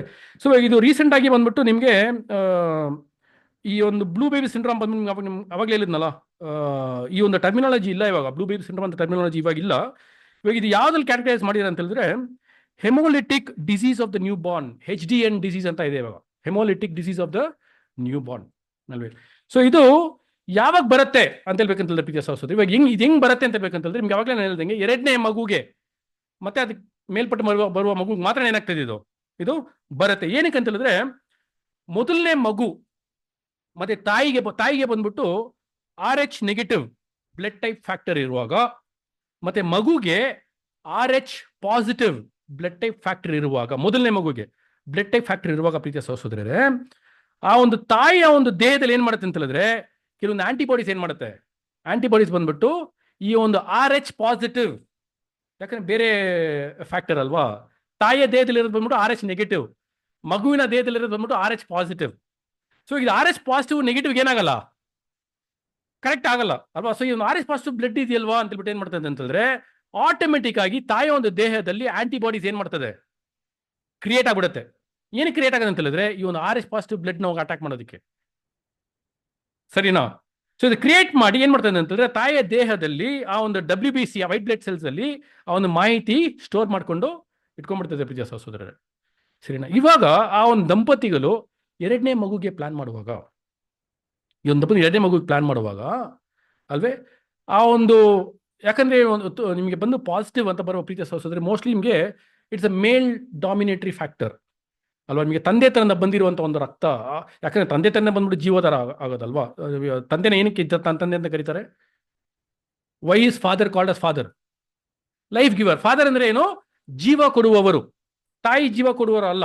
ತಾಯಿ ಬಂದ್ಬಿಟ್ಟು ಆ ಮಗುನ ಏನ್ ಮಾಡೋದು, ಮಗುನ ಪೋಷಣೆ ಮಾಡಿ ಆ ಒಂದು ಶೇಪಿಗೆ ತಗೊಂಬಂದು ಮಗು ತರ ಏನ್ ಮಾಡ್ಬೇಕು, ಅದನ್ನ ಹೊರಡೆ ತರ ತಾಯಿನ ಒಂದು ಕೆಲಸ. ಅದಕ್ಕೆ ಬೇಕಾಗಿರುವಂಥ ಒಂದು ಎಲ್ಲ ಒಂದು ವಿಟಮಿನ್ಸು, ಮಿನರಲ್ಸು ಅಂತ ರೀತಿಯಾದ ಒಂದು ಆಹಾರಗಳನ್ನ ತಗೊಂಡು ಆ ಮಗುನ ಪುಷ್ಟಿಯಾಗಿ ಇಟ್ಕೊಳ್ಳುವಂಥ ಒಂದು ಕೆಲಸ ಯಾರ್ದಂತ ಹೇಳಿದ್ರೆ ತಾಯಿದು, ಮಗು ಹೊರಗಡೆ ಬರುವವರೆಗೂ ಅಲ್ವೇ. ಬಟ್ ಆದ್ರೆ ಆ ಮಗುಗೆ ಬಂದಿರುವಂಥ ಜೀವ ಯಾರ ಹತ್ರನ ಬಂದಿದೆ ಅಂತ ಹೇಳಿದ್ರೆ, ಆ ಜೀವದ ಒಂದು ಉತ್ಪತ್ತಿ ಯಾರ ಹತ್ರನಾಗಿದೆ ಅಂತ ಹೇಳಿದ್ರೆ ಅದು ತಂದೆ ಹತ್ರನ ಹೋಗುವಂಥ ಒಂದು ಕಾರ್ಯ. ಅದಕ್ಕೆ ನಾವು ತಂದೆ ದೇವರು ನಾವು ಏನ್ ಮಾಡ್ತೀವಿ, ನಾವು ತಂದೆ ಅಂತ ಏನಕ್ಕೆ ಕರಿತೀವಿ ಅಂತಂದ್ರೆ ಬಿಕಾಸ್ ಈಸ್ ಅ ಲೈಫ್ ಗಿವರ್. ಅವರೇ ಬಂದು ನಮ್ಗೆ ಏನ್ ಮಾಡಿದ್ದಾರೆ, ಆದಾಮ್ಗೆ ಬಂದ್ಬಿಟ್ಟು ಪ್ರಾಣ ಕೊಟ್ಟಿರೋದು ಅವರೇನೆ, ಸರಿನಾ. ಸೊ ಆಗಿರುವಾಗ ಪ್ರೀತಿಯ ಸಹೋದರರೇ ಮತ್ತೆ ಈ ಒಂದು ದಂಪತಿಗಳು ಎರಡನೇ ಮಗುಗೆ ಪ್ಲಾನ್ ಮಾಡುವಾಗ ಆ ಒಂದು ಜೀವ ಕೊಡೋ ಅಂಶ ಹೊರಡೆ ಹೋದಾಗ ಈ ಒಂದು ತಾಯಿಯ ಒಂದು ಬ್ಲಡ್ ಸೆಲ್ಸ್ ಅಲ್ಲಿ ಇರುವಂತ ಒಂದು ಆಂಟಿಬಾಡೀಸ್ ಏನ್ ಮಾಡ್ತದೆ, ಹೋಗಿ ಅಟ್ಯಾಕ್ ಮಾಡ್ತದೆ. ಓಕೆನಾ. ಇದು ಅಟ್ಯಾಕ್ ಮಾಡುವಾಗ ಆ ಒಂದು ಡಿಫೆಕ್ಟ್ ಅಲ್ಲಿ ಹುಟ್ಟೋ ಮಗುನೇ ಬ್ಲೂ ಬೇಬಿ ಸಿಂಡ್ರೋಮ್. ಇವಾಗ ಬಂದ್ಬಿಟ್ಟು ಅದು ಆ ಒಂದು ಬ್ಲಡ್ ಸೆಲ್ಸ್ ನ ಹೋಗಿ ಅಟ್ಯಾಕ್ ಮಾಡ್ತಾ ಇದೆ ಅಂತ ಹೇಳಿದ್ರೆ, ಆ ಜೀವ ಕೊಡುವಂತ ಒಂದು ಅಂಶನ ಹೋಗಿ ಅಟ್ಯಾಕ್ ಮಾಡ್ತಾ ಇದೆ ಅಂತ ಹೇಳಿದ್ರೆ ಅಲ್ಲಿ ಏನಾಗ್ಬಿಡ್ತು, ಡಿಫೆಕ್ಟು ಕ್ರಿಯೇಟ್ ಆಗ್ಬಿಡ್ತು. ಆ ಒಂದು ಡಿಫೆಕ್ಟ್ ಅಲ್ಲಿ ಹುಟ್ಟೋ ಮಗುನೇ ಬ್ಲೂ ಬೇಬಿ ಸಿಂಡ್ರೋಮ್. ಓಕೆನಾ. ಇವಾಗ ನಿಮಗೆ ಬಂದ್ಬಿಟ್ಟು ಈ ಒಂದು ರೋಗ ಬಂದ್ಬಿಟ್ಟು ಏನಿಲ್ಲ ಅಂತಂದ್ರೆ ಇವಾಗ ಇಲ್ಲ. ಇದು ಏನಕ್ಕೆ ಅಂತ ಹೇಳಿದ್ರೆ ಇವಾಗ ಏನ್ ಮಾಡಿದ್ದಾರೆ ಅಂತಂದ್ರೆ ಡಾಕ್ಟರ್ ಬಂದ್ಬಿಟ್ಟು ಈ ಒಂದು RH ನೆಗೆಟಿವ್ ಇರುವಂತ ತಾಯಿಗೆ, RH ನೆಗೆಟಿವ್ ಇರೋ ಒಂದು ತಾಯಿಗಳಿಗೆ ಏನ್ ಮಾಡ್ತಾರೆ ಅಂತ ಹೇಳಿದ್ರೆ ಈ 28 ವೀಕ್ಸ್ ಆಫ್ ಪ್ರೆಗ್ನೆನ್ಸಿಯಲ್ಲಿ ಅವರು 28 ವಾರ ಪ್ರೆಗ್ನೆನ್ಸಿಯಲ್ಲಿ ಬಂದ್ಬಿಟ್ಟು ಕೆಲವು ಇಂಜೆಕ್ಷನ್ಸ್ ಏನ್ ಮಾಡ್ತಾರೆ ಅವ್ರಿಗೆ ಕೊಡ್ತಾರೆ ಅಲ್ವಾ. ಇದು ಏನ್ ಇಂಜೆಕ್ಷನ್ ಅಂತ ಹೇಳಿದ್ರೆ RHOD ಇಮ್ಯೂನ್ ಗ್ಲೋಬುಲಿನ್ ರೋಗಮ್ ಅಂತ ಹೇಳ್ತಾರೆ ಅಲ್ವೇ. ಸೊ ಇದನ್ನೇನ್ ಮಾಡ್ತದೆ ಅಂತ ಹೇಳಿದ್ರೆ ಆ ಒಂದು ಆಂಟಿಬಾಡೀಸ್ ಕ್ರಿಯೇಟ್ ಆಗಿರ್ತದಲ್ವಾ ಅವನ ತಾಯಿಯ ಒಂದು ದೇಹದಲ್ಲಿ, ಅದನ್ನ ಹೋಗ್ಬಿಟ್ಟು ನಾಶ ಮಾಡ್ಬಿಡ್ತದೆ. ಯಾವ ಆಂಟಿಬಾಡೀಸ್ನ ಮಾತ್ರ ಆ ಒಂದು RH ಪಾಸಿಟಿವ್ ನ ಅಟ್ಯಾಕ್ ಮಾಡುವಂತ ಆಂಟಿಬಾಡೀಸ್ ಅದನ್ನೇನ್ ಮಾಡ್ತದೆ, ಅದನ್ನ ಹೋಗಿ ನಾಶ ಮಾಡುವಾಗ ದಂಪತಿಗಳು ಎರಡನೇ ಮಗುವಿಗೆ ಪ್ಲಾನ್ ಮಾಡುವಾಗ ತಂದೆ ತರನ ಒಂದು RH ಪಾಸಿಟಿವ್ ಅಂಶ ಒಳಗಡೆ ಬಂದಾಗ ಏನಾಗೋದಿಲ್ಲ, ಯಾವ ಒಂದು ರಿಯಾಕ್ಷನು ಆಗೋದಿಲ್ಲ. ಸೊ ಅದಕ್ಕೆ ಏನ್ ಮಾಡ್ತಾರೆ ಅಂತಂದ್ರೆ ಇದನ್ನ ಬಂದ್ಬಿಟ್ಟು 28 ವೀಕ್ಸ್ ಪ್ರೆಗ್ನೆನ್ಸಿಯಲ್ಲೂ ಕೊಡ್ತಾರೆ, 72 hours ಆಫ್ಟರ್ ಬರ್ತು ಏನ್ ಮಾಡ್ತಾರೆ ಇದನ್ನ ಕೊಡ್ತಾರೆ. ಇದೆಲ್ಲ ಕೊಡ್ತಾರೆ ಬೈ ಡಿಫಾಲ್ಟ್ ಆಗಿ. ಇವಾಗ ಬಂದ್ಬಿಟ್ಟು ಡಾಕ್ಟರ್ ಕೊಟ್ಟೆ ಕೊಡ್ತಾರೆ, ನಮ್ಗೆ ಗೊತ್ತಿಲ್ಲ ಅಷ್ಟೇ. ಓಕೆ, ಏನೋ ಔಷಧಿ ಏನ್ ಮಾಡ್ತಾ ಇದ್ದಾರೆ ನಮಗೆ ಡಾಕ್ಟರ್ ಕೊಡ್ತಾ ಇದ್ದಾರೆ, ನಾವು ಏನ್ ಮಾಡಲ್ಲ, ನಾವು ಕೇಳಕ್ ಹೋಗಲ್ಲ ಏನು ಔಷಧಿ ಇದು, ಏನಕ್ಕೆ ಇಂಜೆಕ್ಷನ್ ಕೊಡ್ತಾ ಇದ್ದೀರಾ, ಕೆಲವ್ರಿಗೆ ಬೈತಾರೆ ಡಾಕ್ಟರ್ ನಮ್ಮನ್ನ ಅಲ್ವೇ. ಬಟ್ ಆದ್ರೆ ಇದು ಬಲ ಬೈ ಡಿಫಾಲ್ಟ್ ಕಂಪಲ್ಸರಿ ಆಗಿ ಏನ್ ಮಾಡ್ತಾರೆ ಅಂತ ಇದೆಲ್ಲ ಬಂದ್ಬಿಟ್ಟು ಕೊಡೋದು ನಾವು ಏನ್ ಮಾಡ್ತೀವಿ ಅಂತ ನಾವು ನೋಡ್ತೀವಿ. ಸೊ ಆ ಒಂದು ಕಾರಣದಿಂದ ಈ ಒಂದು ರೋಗವಾಗಿ ಏನಿಲ್ಲ ಇಲ್ಲ. ಇದು ಬಂದ್ಬಿಟ್ಟು ನಿಮಗೆ ನಾನು ಒಂದು ಇದು ಕೊಟ್ಟನಲ್ಲ, ಒಂದು ಟರ್ಮಿನಾಲಜಿ ಕೊಟ್ಟನಲ್ಲ, ಇದನ್ನ ನೀವು ಗೂಗಲ್ ಮಾಡಿ ನೋಡಿ ನಿಮಗೆ ಸಿಗುತ್ತೆ ಅಲ್ವಾ. Haemolytic HEMOLYTIC haemolytic disease of the newborn ಅಂತ ನಾವು ನೋಡ್ತೀವಿ. HDN ಅಂತ ಎಲ್ಲದನ್ನ ನಾವು ನೋಡ್ತೀವಿ ಪ್ರೀತಿಯ ಸಹೋದರಿ ಅಲ್ವೇ. ಸೊ ಇದು ನಿಮಗೆ ಆ ಒಂದು ಇನ್ಫಾರ್ಮೇಶನ್ ನಿಮಗೆ ಅಲ್ಲಿ ಸಿಗುತ್ತೆ, ಗೂಗಲಲ್ಲೂ ಸಿಗುತ್ತೆ, ನೀವು ಚೆಕ್ ಮಾಡಿ ನೋಡ್ಕೊಳ್ಳಿ. ಸರಿ. ಸೊ ಇದೇ ಬಂದ್ಬಿಟ್ಟು ನಿಮಗೆ ಬ್ಲೂ ಬೇಬಿ ಸಿಂಡ್ರಾಮ್ನ ಒಂದು ಟಾಪಿಕ್. ಸೊ ಏನಕ್ಕೆ ನಾವು ಈ ಸಬ್ಜೆಕ್ಟ್ ನಾವು ಈ ಒಂದು ಕೋಣದಲ್ಲಿ ನಾವು ನೋಡ್ತಾ ಇದ್ದೀವಿ, ಸೈಂಟಿಫಿಕಲ್ ಏನಕ್ಕೆ ನಾವು ನೋಡ್ತಾ ಇದ್ದೀವಿ ಅಂತ ನೋಡೋದ ಪ್ರೀತಿಯ ಸಹೋದರರೇ, ಇವಾಗ ನಮ್ಮೆಲ್ರಿಗೂ ಏನಿದೆ ಅಂತ ಹೇಳಿದ್ರೆ ಈ ಬ್ಲೂ ಬೇಬಿ ಸಿಂಡ್ರೋಮ್ ಡಿಸೀಸ್ ನಮಗೆ ಇದೆ. ನಮ್ಮೆಲ್ರಿಗೂ ಏನಿದೆ ಇವಾಗ, ನಾವು ಹುಟ್ಟುವಾಗ್ಲೇನೆ ಹುಟ್ಟಿದಿಂದನೇ ನನ್ನ ತಾಯಿಯ ಗರ್ಭದಲ್ಲಿ ಇರೋದ್ರಿಂದಾನೆ ನನಗೇನಿದೆ ಈ ಒಂದು ಡಿಸೀಸು ಇದೆ. ಏನ್ disease? Blue baby syndrome disease. ಈ ಒಂದು HDN ಡಿಸೀಸ್ ಇರ್ನಲ್ಲ, ಈ ಡಿಸೀಸ್ ಒಳಗಡೆ ಇದೆ ಅಲ್ವೇ. ಇನ್ನ ಕೆಲವೇ ಗಂಟೆಗಳಲ್ಲಿ ದೇವರ ಒಂದು ದೃಷ್ಟಿಯಲ್ಲಿ ಕೆಲವೇ ಗಂಟೆಗಳಲ್ಲಿ ಏನಾಗ್ಬಿಡ್ತೀನಿ, ನಾನು ಸತ್ತೋಗ್ಬಿಡ್ತೀನಿ. ಇವಾಗ ನಾನು ಸಾಯ್ದೆ ನನ್ನ ಕಾಪಾಡ್ಕೋಬೇಕಂತ ಹೇಳಿದ್ರೆ ನಾನು ಏನ್ ಮಾಡ್ಬೇಕು? ಬ್ಲಡ್ ಟ್ರಾನ್ಸ್ಫ್ಯೂಷನ್ ಮಾಡ್ಕೋಬೇಕು. ಯಾರ ಹತ್ರನ ಮಾಡ್ಕೊಳ್ಳೋಣ, ಯಾರ ಹತ್ರನ ಮಾಡೋಣ? ಓಕೆ, ನಾನು ಬ್ರದರ್ ಹತ್ರನ ಮಾಡ್ಕೊತೀನಿ, ಆಗತ್ತಾ? ಬ್ರದರ್ ಸೇಮ್ ಬ್ಲಡ್ ಸೊ ಆ ರೋಗನೇ ಇಲ್ದೇ ಇರೋ ಬ್ಲಡ್ ಹತ್ರ ಏನ್ ಮಾಡ್ಬೇಕು ನಾನು ತಗೋಬೇಕು. ಅಂದ್ರೆ ಪಾಪನೇ ಇಲ್ದೇ ಇರೋ ಒಂದು ಬ್ಲಡ್ ಏನ್ ಮಾಡಿದ್ರೆ ನಾನು ತಗೊಂಡ್ರೆ ನಾನೇನ್ ಮಾಡಕ್ಕಾಗತ್ತೆ, ನನ್ನ ಬದುಕಕ್ಕೆ ಆಗತ್ತೆ ಟೀಚರ್ಸ್. ಇಲ್ಲಾಂದ್ರೆ ಏನ್ ಮಾಡ್ತೀನಿ ಅಂದ್ರೆ ನಾನು ಸತ್ತೋಗ್ತೀನಿ. ಇದನ್ನೇ ಬಂದ್ಬಿಟ್ಟು ಯೇಸು ಸ್ವಾಮಿ ಹೇಳಿದ್ದು. ಇದು ಯಾರಿಗ ಅರ್ಥ ಆಗಿಲ್ಲ? ಯಹೂದಿ ಜನರಿಗೆ ಅರ್ಥ ಆಗಿಲ್ಲ. ನೋಡಿ, ದೇವರು ಆಜ್ಞೆ ಕೊಟ್ರು. ಏನಂತ ಕೊಟ್ರು? ಪ್ರತಿಯೊಂದು ದೇಹಕ್ಕೂ ರಕ್ತನೇ ಪ್ರಾಣದರೆ, ರಕ್ತ ನೀವೇನ್ ಮಾಡ್ಬಾರ್ದು, ಕುಡಿಯೋದು. ಯಾರಿಗೆ ಆಜ್ಞೆ ಕೊಟ್ರು? ಪಾಪಿಗಳಿಗೆ ಕೊಟ್ರು. ಇದು ಪಾಪಿಗಳಿಗೆ ಏನಾಗತ್ತೆ, ಅಪ್ಲೈ ಆಗತ್ತೆ. ಸರಿನಾ? ಇವಾಗ ಯೇಸು ಸ್ವಾಮಿ ಯಾರ್ದು ಕುಡ್ದು ಯಾರ್ದು ತಗೊಂಡಿಲ್ಲ ಬಿಡಿ, ಬಟ್ ಆದ್ರೆ ಯೇಸು ಸ್ವಾಮಿ ಅವರ ಒಂದು ಪವಿತ್ರವಾಗಿರೋ ರಕ್ತನ ನಮ್ಗೆ ಕೊಡ್ತಾ ಇದ್ದಾರೆ, ತಗೊಳ್ಳಿ ಅಂತ ಹೇಳ್ಬಿಟ್ಟಂತ. ನೀವು ತಗೊಂಡ್ರೆ ನೀವು ಜೀವ ಯಾಕಂದ್ರೆ ನಾವು ಪಾಪಿಗಳು ಯೇಸು ಸ್ವಾಮಿನ ಒಂದಲ್ಲ. ನಾವು ಆದಾಮ ನಂತರ ಬಂದಿರೋರು, ಯೇಸು ಸ್ವಾಮಿ ಆ ರೀತಿ ಬಂದಿಲ್ಲ ರೀ, ಅಲ್ವೇ? ಸೊ ಯೇಸು ಸ್ವಾಮಿ ಏನಿದೆ ಒಂದು ಅಧಿಕಾರ, ಜೀವ ಕೊಡುವ ಒಂದು ಅಧಿಕಾರನ ದೇವ್ರು ಏನ್ ಮಾಡಿದ್ರು ಅವ್ರಿಗೆ ಕೊಟ್ರು. ಸಾಧನೆ ಏನ್ ಮಾಡಿದ್ರು ಅವರು? ಆ ಒಂದು ಜೀವನ ಪಡ್ಕೊಳ್ಳೋದಕ್ಕೆ ನನ್ನ ರಕ್ತನ ಏನ್ ಮಾಡಿ ನೀವು ಕುಡೀರಿ ಅಂತ ಹೇಳಿ ತಿಳಿಸಿದ್ರೆ ನಾವು ನೋಡ್ತೀವಿ. ಅಂದ್ರೆ ರಕ್ತ ಅಂತ ಹೇಳಿದ ತಕ್ಷಣ ಲಿಟ್ರಲ್ ಆಗಿ ನೇರವಾಗಿರೋ ಒಂದು ರಕ್ತ ಅಲ್ಲ, ಆತನ ಒಂದು ಜೀವ, ಆತನ ಒಂದು ಲೈಫ್. ನಾವು ಕ್ರಿಸ್ತನನ್ನ ಧರಿಸ್ಕೋಬೇಕು ಅಂತ ಹೇಳ್ತಾರೆ, ಗೊತ್ತಾ? ವಾಕ್ಯಗಳಿದೆಯಲ್ವಾ ಅಲ್ವಾ? ಇದೆಲ್ಲ ಬಂದು ನಿಮಗೆ ಸಾಂಕೇತಿಕವಾಗಿ ಏನೋ ಅರ್ಥ ಕೊಡೋದು ಅಂತ ಹೇಳಿದ್ರೆ, ಕ್ರಿಸ್ತನ ಒಂದು ಗುಣಲಕ್ಷಣಗಳನ್ನ ಏನ್ ಮಾಡ್ಕೋಬೇಕು, ನಾವು ನಮ್ಮಲ್ಲಿ ಬೆಳೆಸ್ಕೋಬೇಕು ಅಲ್ವಾ? ಆ ಕ್ರಿಸ್ತನ ಗುಣಲಕ್ಷಣ ನಾವು ಬೆಳೆಸ್ಕೋವಾಗ, ಕ್ರಿಸ್ತನ ಸ್ವರೂಪ ನಾವು ಬೆಳೆಸ್ಕೋವಾಗ ಜೀವನ ಏನ್ ಮಾಡ್ಕೊಂಬೋದು, ನಾವು ಪಡ್ಕೋದು ಪ್ರೀತಿ ಸೋಸು. ಸೊ ಇವಾಗ ಇದೊಂದು ಪ್ರಾಸೆಸ್ ಏನಂತ ನೋಡ್ಬೇಕಂತ ಹೇಳಿದ್ರೆ, ಬ್ಲಡ್ ಟ್ರಾನ್ಸ್ಫ್ಯೂಷನ್ ಪ್ರಾಸೆಸ್ ಏನಾಗಬೇಕು, ಆಗ್ಬೇಕು. ಆ ಮಗುಗೆ ಏನ್ ಮಾಡೋದು ಬ್ಲಡ್ ಟ್ರಾನ್ಸ್ಫ್ಯೂಷನ್ ಅಲ್ಲಿ? ಕಂಟಿನ್ಯೂಸ್ ಆಗಿ ಕೆಟ್ಟ ರಕ್ತ ಒಳಗಡೆ ಹೋಗ್ತಾ ಇತ್ತು, ಒಳ್ಳೆ ರಕ್ತ ಒಳಗಡೆ ಬರ್ತಾ ಇತ್ತು, ಅಲ್ವೇ? ಈ ಪ್ರಾಸೆಸ್ ನಮ್ಮಲ್ಲಿ ಸ್ಟಾರ್ಟ್ ಆಗಿದೆಯಾ? ಯಾವಾಗ ಸ್ಟಾರ್ಟ್ ಆಯ್ತು ಅಂತ ಹೇಳ್ಬೇಕಂತಂದ್ರೆ, ಒಂದು ನಮ್ಮ ದೀಕ್ಷಾ ಸ್ಥಾನದಲ್ಲಿ ಏನಾಗ್ಬಿಡ್ತಿದ್ದು ಸ್ಟಾರ್ಟ್ ಆಯ್ತು, ಪ್ರಾರಂಭ ಆಯ್ತು. ಪ್ರತಿಯೊಂದು ವರ್ಷ ಏನ್ ಮಾಡ್ತಾ ಇದೀವಿ ನಾವು? ಬ್ಲಡ್ ಟ್ರಾನ್ಸ್ಫ್ಯೂಷನ್ ಮಾಡ್ಕೊಂತಾನೆ ಇದೀವಿ. ಪ್ರತಿಯೊಂದು ವರ್ಷ ಯೇಸು ಸ್ವಾಮಿಯ ಒಂದು ಕೊನೆಯೊಂದು ರಾಭೋಜನ ಒಂದು ಮೇಜಿನ ಮೇಲೆ ನಾವು ಏನ್ ಮಾಡ್ತಾ ಇದೀವಿ, ಒಂದು ರಕ್ತ ಸೂಚಿಸುವ ಒಂದು ರಾಕ್ಷಸನ ಏನ್ ಮಾಡ್ತಾ ತಗೋವಾಗ ನಮ್ಮ ಒಂದು ಮನಸ್ಸಿನ ಒಂದು ಅರಿಕೆ ಮನಸ್ಸೊಳಗಡೆ ಏನೊಂದು ವಿಷಯಗಳು ಓಡ್ತಾ ಇದೆ ಅಂತ ಹೇಳಿದ್ರೆ, ಇಷ್ಟೆಲ್ಲ ನಾನು ಪಾಪ ಮಾಡಿದ್ದೀನಿ ಅಲ್ವೇ? ಈ ಪಾಪನ ಏನ್ ಮಾಡ್ಬೇಕು ನಾನು? ಈ ಪಾಪನ ನಾನು ಬಿಡ್ಬೇಕು. ಈ ಪಾಪನ ನನ್ನಿಂದ ಹೊರಗಡೆ ತೆಗೆದಾಕ್ಬಿಟ್ಟು, ಅಂದ್ರೆ ನನ್ನ ಒಂದು ಕೆಟ್ಟ ಗುಣಗಳನ್ನ ಹೊರಗಡೆ ತೆಗೆದಾಕ್ಬಿಟ್ಟು ಯೇಸು ಸ್ವಾಮಿಯ ಗುಣಗಳನ್ನ ನಾನು ಒಳಗಡೆ ತಗೊಂಡು ನನಗೆ ಬೆಳೆಸ್ಕೋಬೇಕು. ಇದಲ್ವಾ ಪ್ರಾಸೆಸ್ಸು, ಅಲ್ವೇ? ಕೆಟ್ಟ ರಕ್ತನ ಒಳ್ಳೆ ತಗೋಬೇಕು, ಒಳ್ಳೆ ರಕ್ತನ ಒಳಗಡೆ ತಗೋಬೇಕು, ಕೆಟ್ಟ ರಕ್ತನ ಹೊರಗಡೆ ತಗೋಬೇಕು, ಒಳ್ಳೆ ರಕ್ತನ ಒಳಗಡೆ ತಗುವಂತ ಒಂದು ಪ್ರಾಸೆಸ್ಸು ಯಾವಾಗವರೆಗೂ ಹೋಗ್ಬೇಕು? ಡಾಕ್ಟ್ರು ನೋಡ್ಬಿಟ್ಟು ಆಯ್ತು ಇವಾಗ ಇನ್ನೇ ಆಗಿದೆಯಾ? ನಮ್ ಡಾಕ್ಟರ್ ಯಾರ್ರೀ ನಮ್ಗೆ? ಯೇಸು ಸ್ವಾಮಿ ಏನ್ ಮಾಡ್ಬೇಕು? ನಮ್ಗೆ ಚೆಕ್ ಮಾಡ್ಬಿಟ್ಟು ಡಯಾಗ್ನೋಸ್ ಮಾಡ್ಬಿಟ್ಟು ಅವ್ರಿಗೆ ರಿಪೋರ್ಟ್ ಒಳ್ಳೆ ರಿಸಲ್ಟ್ ಬರಬೇಕು. ಇವಾಗ ಏನಾಗಿದೆ ಒಳಗಡೆ ಎಲ್ಲ ಫುಲ್ ಕರೆಕ್ಟ್ ಆಗಿ, ಇವಾಗ ಡಿಸ್ಚಾರ್ಜ್ ಮಾಡಿ. ಎಲ್ಲಿಂದ ಡಿಸ್ಚಾರ್ಜ್ ಮಾಡಬೇಕು? ಇಲ್ಲಿಂದ ಡಿಸ್ಚಾರ್ಜ್ ಮಾಡಿ, ಈ ಲೋಕದಿಂದ ಡಿಸ್ಚಾರ್ಜ್ ಮಾಡಿ, ಅಲ್ಲಿ ಹೋಗ್ತೀನಿ ನನ್ನ ಮನೆಗೆ ಅಲ್ವಾ? ಇದೆಲ್ಲ ಏನಾಗ್ತದೆ, ಇದೆಲ್ಲ ಬಂದು ನಾವು ಸುಮಾರು ವಿಷಯ ಈ ಒಂದು ಮೂಲಕ ನಾವೇನು ನಾವು ಕನೆಕ್ಟ್ ಮಾಡ್ಬೋದು. ಸೊ ಇವಾಗ ಆ ಮಗು ಒಂದು ವಿಷಯದಲ್ಲಿ ನಾವು ತಗೋಬೇಕಂತ ಹೇಳಿದ್ರೆ, ಕೆಟ್ಟ ರಕ್ತ ಒಳ್ಳೆ ರಕ್ತ ಒಳಗಡೆ ಹೋಗ್ತಾ ಇದೆ, ಕೆಟ್ಟ ರಕ್ತ ಹೊರಗಡೆ ಬರ್ತಾ ಇಲ್ಲ. ಏನಾಗುತ್ತೆ? ಕೆಟ್ಟ ರಕ್ತ ಹೊರಗಡೆ ಹೋಗ್ತಾ ಇಲ್ಲ ಮಗುನ ಒಂದು ವಿಷಯದಲ್ಲಿ, ಒಳ್ಳೆ ರಕ್ತ ಮಾತ್ರ ಒಳಗಡೆ ಬರ್ತಾ ಇದೆ. ಪಾಯ್ಸನ್ ಆಗಿ ಏನಾಗುತ್ತೆ? ಜೀವ ಹೋಗುತ್ತೆ ಅಲ್ವಾ? ಯಾಕಂದ್ರೆ ಬ್ಲಡ್ ಅಲ್ಲಿ ನಿಮ್ ದೇಹದಲ್ಲಿ ಎಕ್ಸೆಸ್ ಬ್ಲಡ್ ಬಂದ ತಕ್ಷಣ ಏನಾಗ್ತದೆ, ನಿಮ್ ದೇಹದಲ್ಲಿ ಎಲ್ಲಾ ತೂತುಗಳಿದೆಯೋ ಅಲ್ಲೆಲ್ಲ ಏನಾಗ್ಬಿಡ್ತದೆ, ಇಲ್ಲಿ ಬಂದ್ಬಿಡ್ತದೆ, ಕಣ್ಣಿಂದ ಬಂದ್ಬಿಡ್ತದೆ, ಕಿವಿಯಿಂದ ಏನಾಗ್ತದೆ, ಇದೆಲ್ಲ ಬಂದ್ಬಿಟ್ಟು ಎಕ್ಸ್ಪೋಜರ್ ನಿಮ್ಮ ಬಾಡಿಗೆ ಆಗಿರೋ ಡೈರೆಕ್ಟ್ ಎಕ್ಸ್ಪೋಜರ್ಸ್ ಅಲ್ವೇ? ಎಲ್ಲೆಲ್ಲ ಹೋಲ್ಸ್ ಇದೆ ನಮ್ಮ ಬಾಡಿಯಲ್ಲಿ, ಅಲ್ಲಿಂದ ಬರಕ್ಕೆ ಸ್ಟಾರ್ಟ್ ಆಗುತ್ತೆ. ನಿಮಗೆ ಬಂದ್ಬಿಟ್ಟು ನಿಮಗೆ ಮೂಗಿಂದ ಕಿವಿಯಿಂದ ರಕ್ತ ಎಲ್ಲ ಬರೋದು ಸ್ಟಾರ್ಟ್ ಆದರೆ ಅದು it's a sign of death. ಅದು ನಿಮಗೆ ಮರಣದ ಒಂದು ಸೂಚನೆ ಅಂತ ನಾವೇನ್ ಮಾಡ್ತೀವಿ ಅಂತ. ಕೆಲವರಿಗೆ ಬಂದ್ಬಿಟ್ಟು ಹೀಟ್ ಆಗ್ಬಿಟ್ಟು ಬರ್ತದೆ, ಅದಲ್ಲ, ಇಲ್ಲಿ ಒಳಗಡೆ ಹೀಟ್ ಆಗ್ಬಿಟ್ಟು ಅದು ಬರುತ್ತೆ. ಬಟ್ ಅಂದರೆ ಬ್ಲಡ್ ಒಳಗಡೆ ಏನಾಗ್ಬಿಡ್ತದೆ, ಬ್ಲಡ್ ನಿಮಗೆ ಬಂದು ದೇಹದಿಂದ ಒಳಗಡೆ ಹೊರಗೆ ಬರ್ತಾ ಇದೆ ಅಂತ ಹೇಳಿದ್ರೆ something is seriously going wrong in side your body ಅಲ್ವೇ? ಸೊ ಇವಾಗ ಈ ಒಂದು ಮಗುನ ಒಂದು ಕೇಸಲ್ಲಿ ಒಂದು ಬಂದ್ಬಿಟ್ಟು ಆ ಒಂದು ಒಳ್ಳೆ ರಕ್ತನ ಏನ್ ಮಾಡ್ಬಿಡ್ತದೆ, ಕೆಡಿಸ್ಬಿಡ್ತದೆ. ಒಂದು ಇನ್ನೊಂದು ಏನಾಗ್ತದೆ ಅಂತ ಹೇಳಿದ್ರೆ, ಎಕ್ಸೆಸ್ ಬ್ಲಡ್ ನಿಮ್ಮ ಒಳಗಡೆ ಇರೋದ್ರಿಂದ, ನಿಮ್ಮ 5 ಲೀಟರ್ ನಮ್ಮಲ್ಲಿ ಇದೆ ಅಂತ ಅನ್ಕೊಳ್ಳಿ, ಸರಿನಾ? 5 ಲೀಟರ್ ಇರೋದು ಕೆಟ್ಟ ಬ್ಲಡ್, ಬ್ಯಾಡ್ ಬ್ಲಡ್. ಒಳ್ಳೆ ಬ್ಲಡ್ ತಗೊಂತೀವಿ ಒಳಗಡೆ 6 ಲೀಟರ್ ಆಗ್ಬಿಡ್ತು, 7 ಲೀಟರ್ ಆಗ್ಬಿಡ್ತು. ಆ 7 ಲೀಟರ್ ಏನ್ ಮಾಡ್ಬಿಟ್ವಿ ನಾವು, ಕೆಡ್ಸ್ಬಿಟ್ವಿ.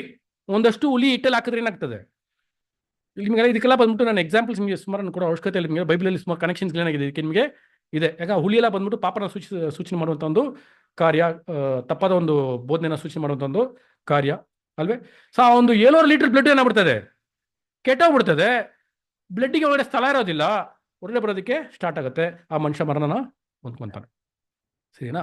ಇದನ್ನ ಸಾಂಕೇತಿಕವಾಗಿ ನಾವು ನಮಗೆ ಅಪ್ಲೈ ಮಾಡ್ಕೋವಾಗ ಪ್ರೀತಿಯ ಸಹೋದರರೇ, ಸಾಂಕೇತಿಕವಾಗಿ ನಾವು ನೋಡುವಾಗ ಪ್ರತಿಯೊಂದು ವರ್ಷನೂ ನಾವು ನಮ್ಮ ಒಂದು ಒಡಂಬಡಿಕೆಗಳನ್ನ ನವೀಕರಿಸ್ಕೊಂತ ಇರುವಾಗ ನಾವು ಒಂದು ವರ್ಷ ಹೆಂಗ್ ಕಲ್ತಿದ್ದೀವಿ, ಒಳ್ಳೆ ರಕ್ತ ಹೊರಗಡೆ ಬಂದಿದೆ, ಕೆಟ್ಟ ರಕ್ತ ಹೊರಗಡೆ ಹೋಗ್ತಾ ಇದೆಯಾ, ನಾವೇನ್ ಮಾಡ್ಬೇಕು?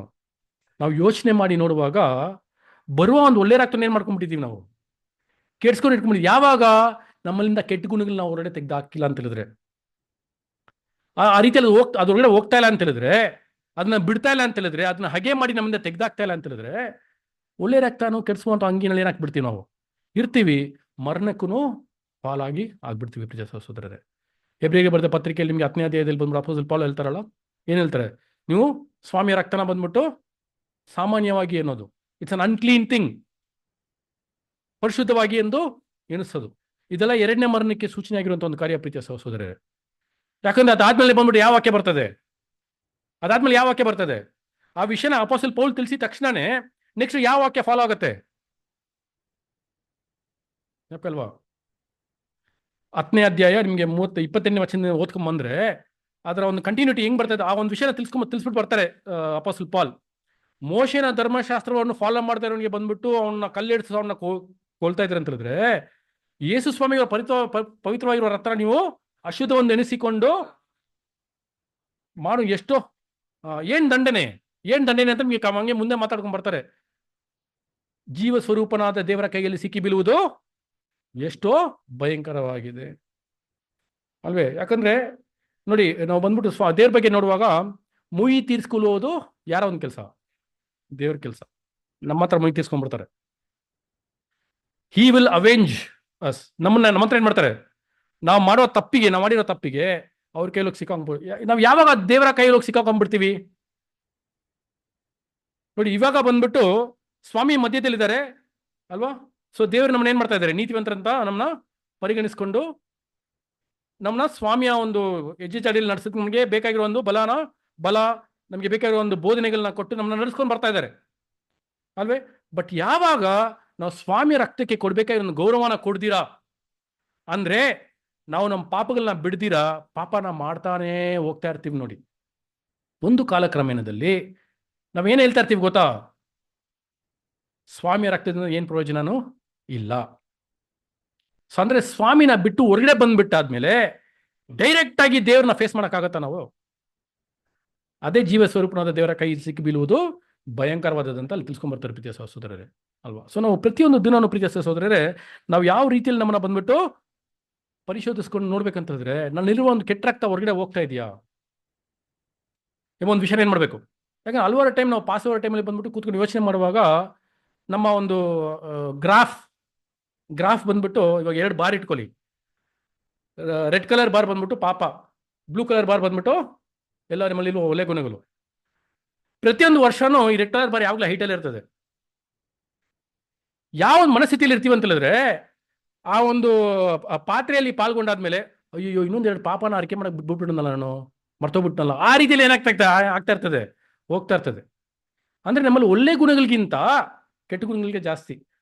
ನೋಡಿ, ಒಂದು ವಿಷಯ ಅಂತ ಅರ್ಥ ಮಾಡ್ಕೊಳ್ಳಿ, ನಮ್ಮಲ್ಲಿರುವ ಒಂದು ಕೆಟ್ಟ ಗುಣಗಳನ್ನ ನಾವು ತೆಗೆದು ಹಾಕಿಲ್ಲ ಅಂತ ಹೇಳಿದ್ರೆ ಒಳ್ಳೆ ಗುಣಗಳು ಒಳ್ಳೆ ಬೆಳೆಯೋದಕ್ಕೆ ಚಾನ್ಸೇ ಇಲ್ಲ ಅಲ್ವಾ. ಇವಾಗ ಒಂದು ಬಾಟ್ಲಲ್ಲಿ ಬಂದ್ಬಿಟ್ಟು, ಬಾಟ್ಲ್ ಏನು ಮಾತ್ರ ಬರೋದು, ನೀರು ಬಾಟ್ಲ್ ಕೊಡಿ ಒಂದು.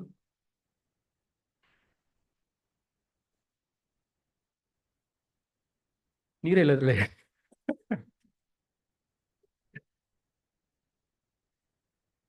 ಓಕೆ, ಈ ಬಾಟ್ಲಲ್ಲಿ ಎಷ್ಟಿದೆ ನೀರು ಇವಾಗ? ಈ ಬಾಟ್ಲ್ ಫುಲ್ ಇದೆಯಾ ಇಲ್ಲ ಹಾಫ್? 3/4 ಇದೆ. ಆಕ್ಚುಲಿ ಬಾಟ್ಲ್ ಫುಲ್ ಇದೆ ಗೊತ್ತಾ? 95% ವಾಟರ್ ಇದೆ, 25% ಗಾಳಿ ಇದೆ ಒಳಗಡೆ. So this bottle is full ಅಲ್ವಾ. ಇವಾಗ ಇದೇ ಬಂದ್ಬಿಟ್ಟು ನಿಮಗೆ ಕೆಟ್ಟ ಗುಣಗಳು ಅಂತ ಅನ್ಕೊಳ್ಳಿ. 75% ಕರೆಕ್ಟ್ ಆಗಿದೆಯಲ್ಲ ನನಗೆ? 75% ಯಾವಾಗಲೂ ನಮ್ಮಲ್ಲಿ ಕೆಟ್ಟ ಗುಣಗಳು ಇರೋದು ಅಲ್ವಾ, 25% ಮಾತ್ರನೇ ಅಲ್ವಾ. ಸೊ ನಿಮ್ಗೆ ಇದೇ ಬಂದ್ಬಿಟ್ಟು ಒಳ್ಳೆ ಗುಣಗಳು. ಇವಾಗ ಇದು ಬಂದ್ಬಿಟ್ಟು ದೊಡ್ಡದಾಗ್ಬೇಕಂತ ಹೇಳಿದ್ರೆ ಏನಾಗ್ಬೇಕು? ಕಮ್ಮಿ ಆಗ್ಬೇಕು.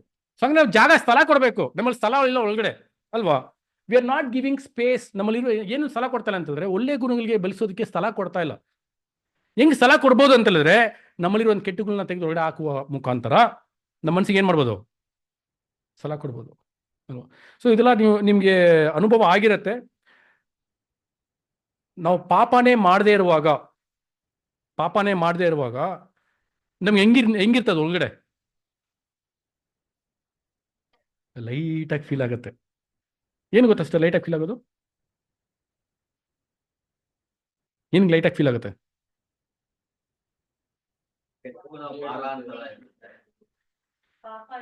ಸ್ವಾಮಿಯ ಶಿಲುಬೆ ಹೆಂಗಿದೆ ರೀ? ಲೈಟ್ ಆಗಿದೆಯಾ, ವೆಯ್ಟ್ ಆಗಿದೆಯಾ? ಲೈಟ್ ಆಗಿದೆ. ಯಾಕೆ? ಪಾಪ ಇಲ್ಲ ಅದ್ರಲ್ಲಿ, ಏನಾಗಿಲ್ಲ, ಪಾಪ ಇಲ್ಲ. ಸೊ ಸ್ವಾಮಿಯ ಶಿಲುಬೆ ನಮ್ಗೆ ಹೆಂಗಿದೆ ರೀ?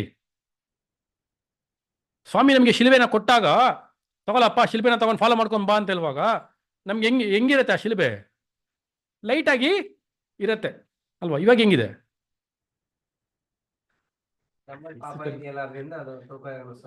ಅಲ್ವಾ. ಸೊ ನಿಮಗೆ ಬಂದ್ಬಿಟ್ಟು ಭಾರ ಮಾಡೋದು ಸ್ವಾಮಿಯ ಶಿಲುಬೆ ಅಲ್ಲ ರೀ. ನಾವು ಕೆಲವೊಂದು ಟೈಮ್ ಏನ್ ಹೇಳ್ತೀವಿ, ಬ್ರದರ್ ತುಂಬಾ ಕಷ್ಟವಾಗಿದೆ ಬ್ರದರ್ ಓಟನ ಓಡೋದಕ್ಕೆ. ಸ್ವಾಮಿಯ ಶಿಲುಬೆ ಏನಾಗಿದೆ, ತುಂಬಾ ಒಂದು ಭಾರವಾಗಿ ಇದೆ. ಯಾರ ಮೇಲೆ ಬ್ಲೇಮ್ ಮಾಡ್ತಾ ಇದ್ದೀವಿ? ಸ್ವಾಮಿಯ ಶಿಲುಬೆ ಭಾರವಾಗಿದೆಯಂತೆ. ವಾಕ್ಯ ಕರೆಕ್ಟಾಗಿ ಓದ್ತಾ ಇಲ್ಲ ನಾವು. ಸ್ವಾಮಿಯ ಶಿಲುಬೆ ಭಾರ ಅಲ್ಲ ರೀ ವಾಕ್ಯದ ಪ್ರಕಾರ. ಸ್ವಾಮಿಯ ಶಿಲುಬೆ ಬಂದ್ಬಿಟ್ಟು ಲೈಟು. ಏನಕ್ಕೆ? ಎಲ್ಲಾ ಪಾಪನ ಅವ್ರ ಮೇಲೆ ಹಾಕೊಂಡ್ಬಿಟ್ಟು ಕ್ಲೋಸ್ ಮಾಡ್ಬಿಟ್ಟು ತಗೊಳಪ್ಪ ನನ್ನ ಶಿಲುಬೆ ಅಂತೇನ್ ಮಾಡಿದ್ರು, ಕೊಟ್ರು. ನಮ್ ಶಿಲುಬೆ ಇನ್ನೊಬ್ರಿಗೆ ಹೆಂಗಿದೆ?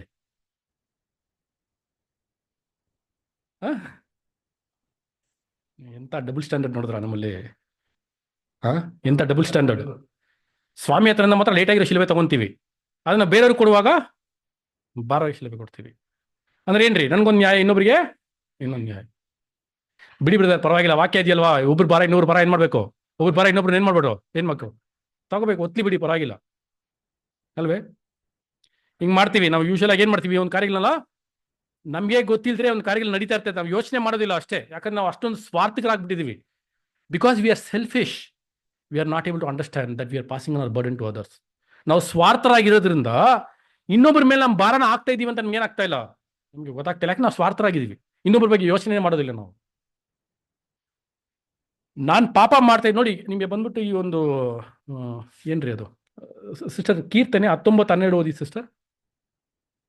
ಕೀರ್ತನೆ 19:12.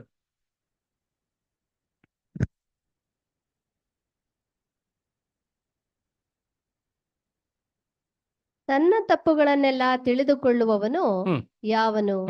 ಮರೆಯಾದವುಗಳಿಂದ ಮರೆಯಾಗಿರುವಂತ ಒಂದು ಪಾಪಗಳು ನಮ್ಮಲ್ಲಿ ಮರೆಯಾಗಿರುವಂತ ಪಾಪಗಳಿದೆ ಗೊತ್ತಾ ನಿಮಗೆ? ಮರೆಯಾಗಿರೋ ಪಾಪಗಳಲ್ಲಿ 2 ವಿಧ ಗೊತ್ತಾ?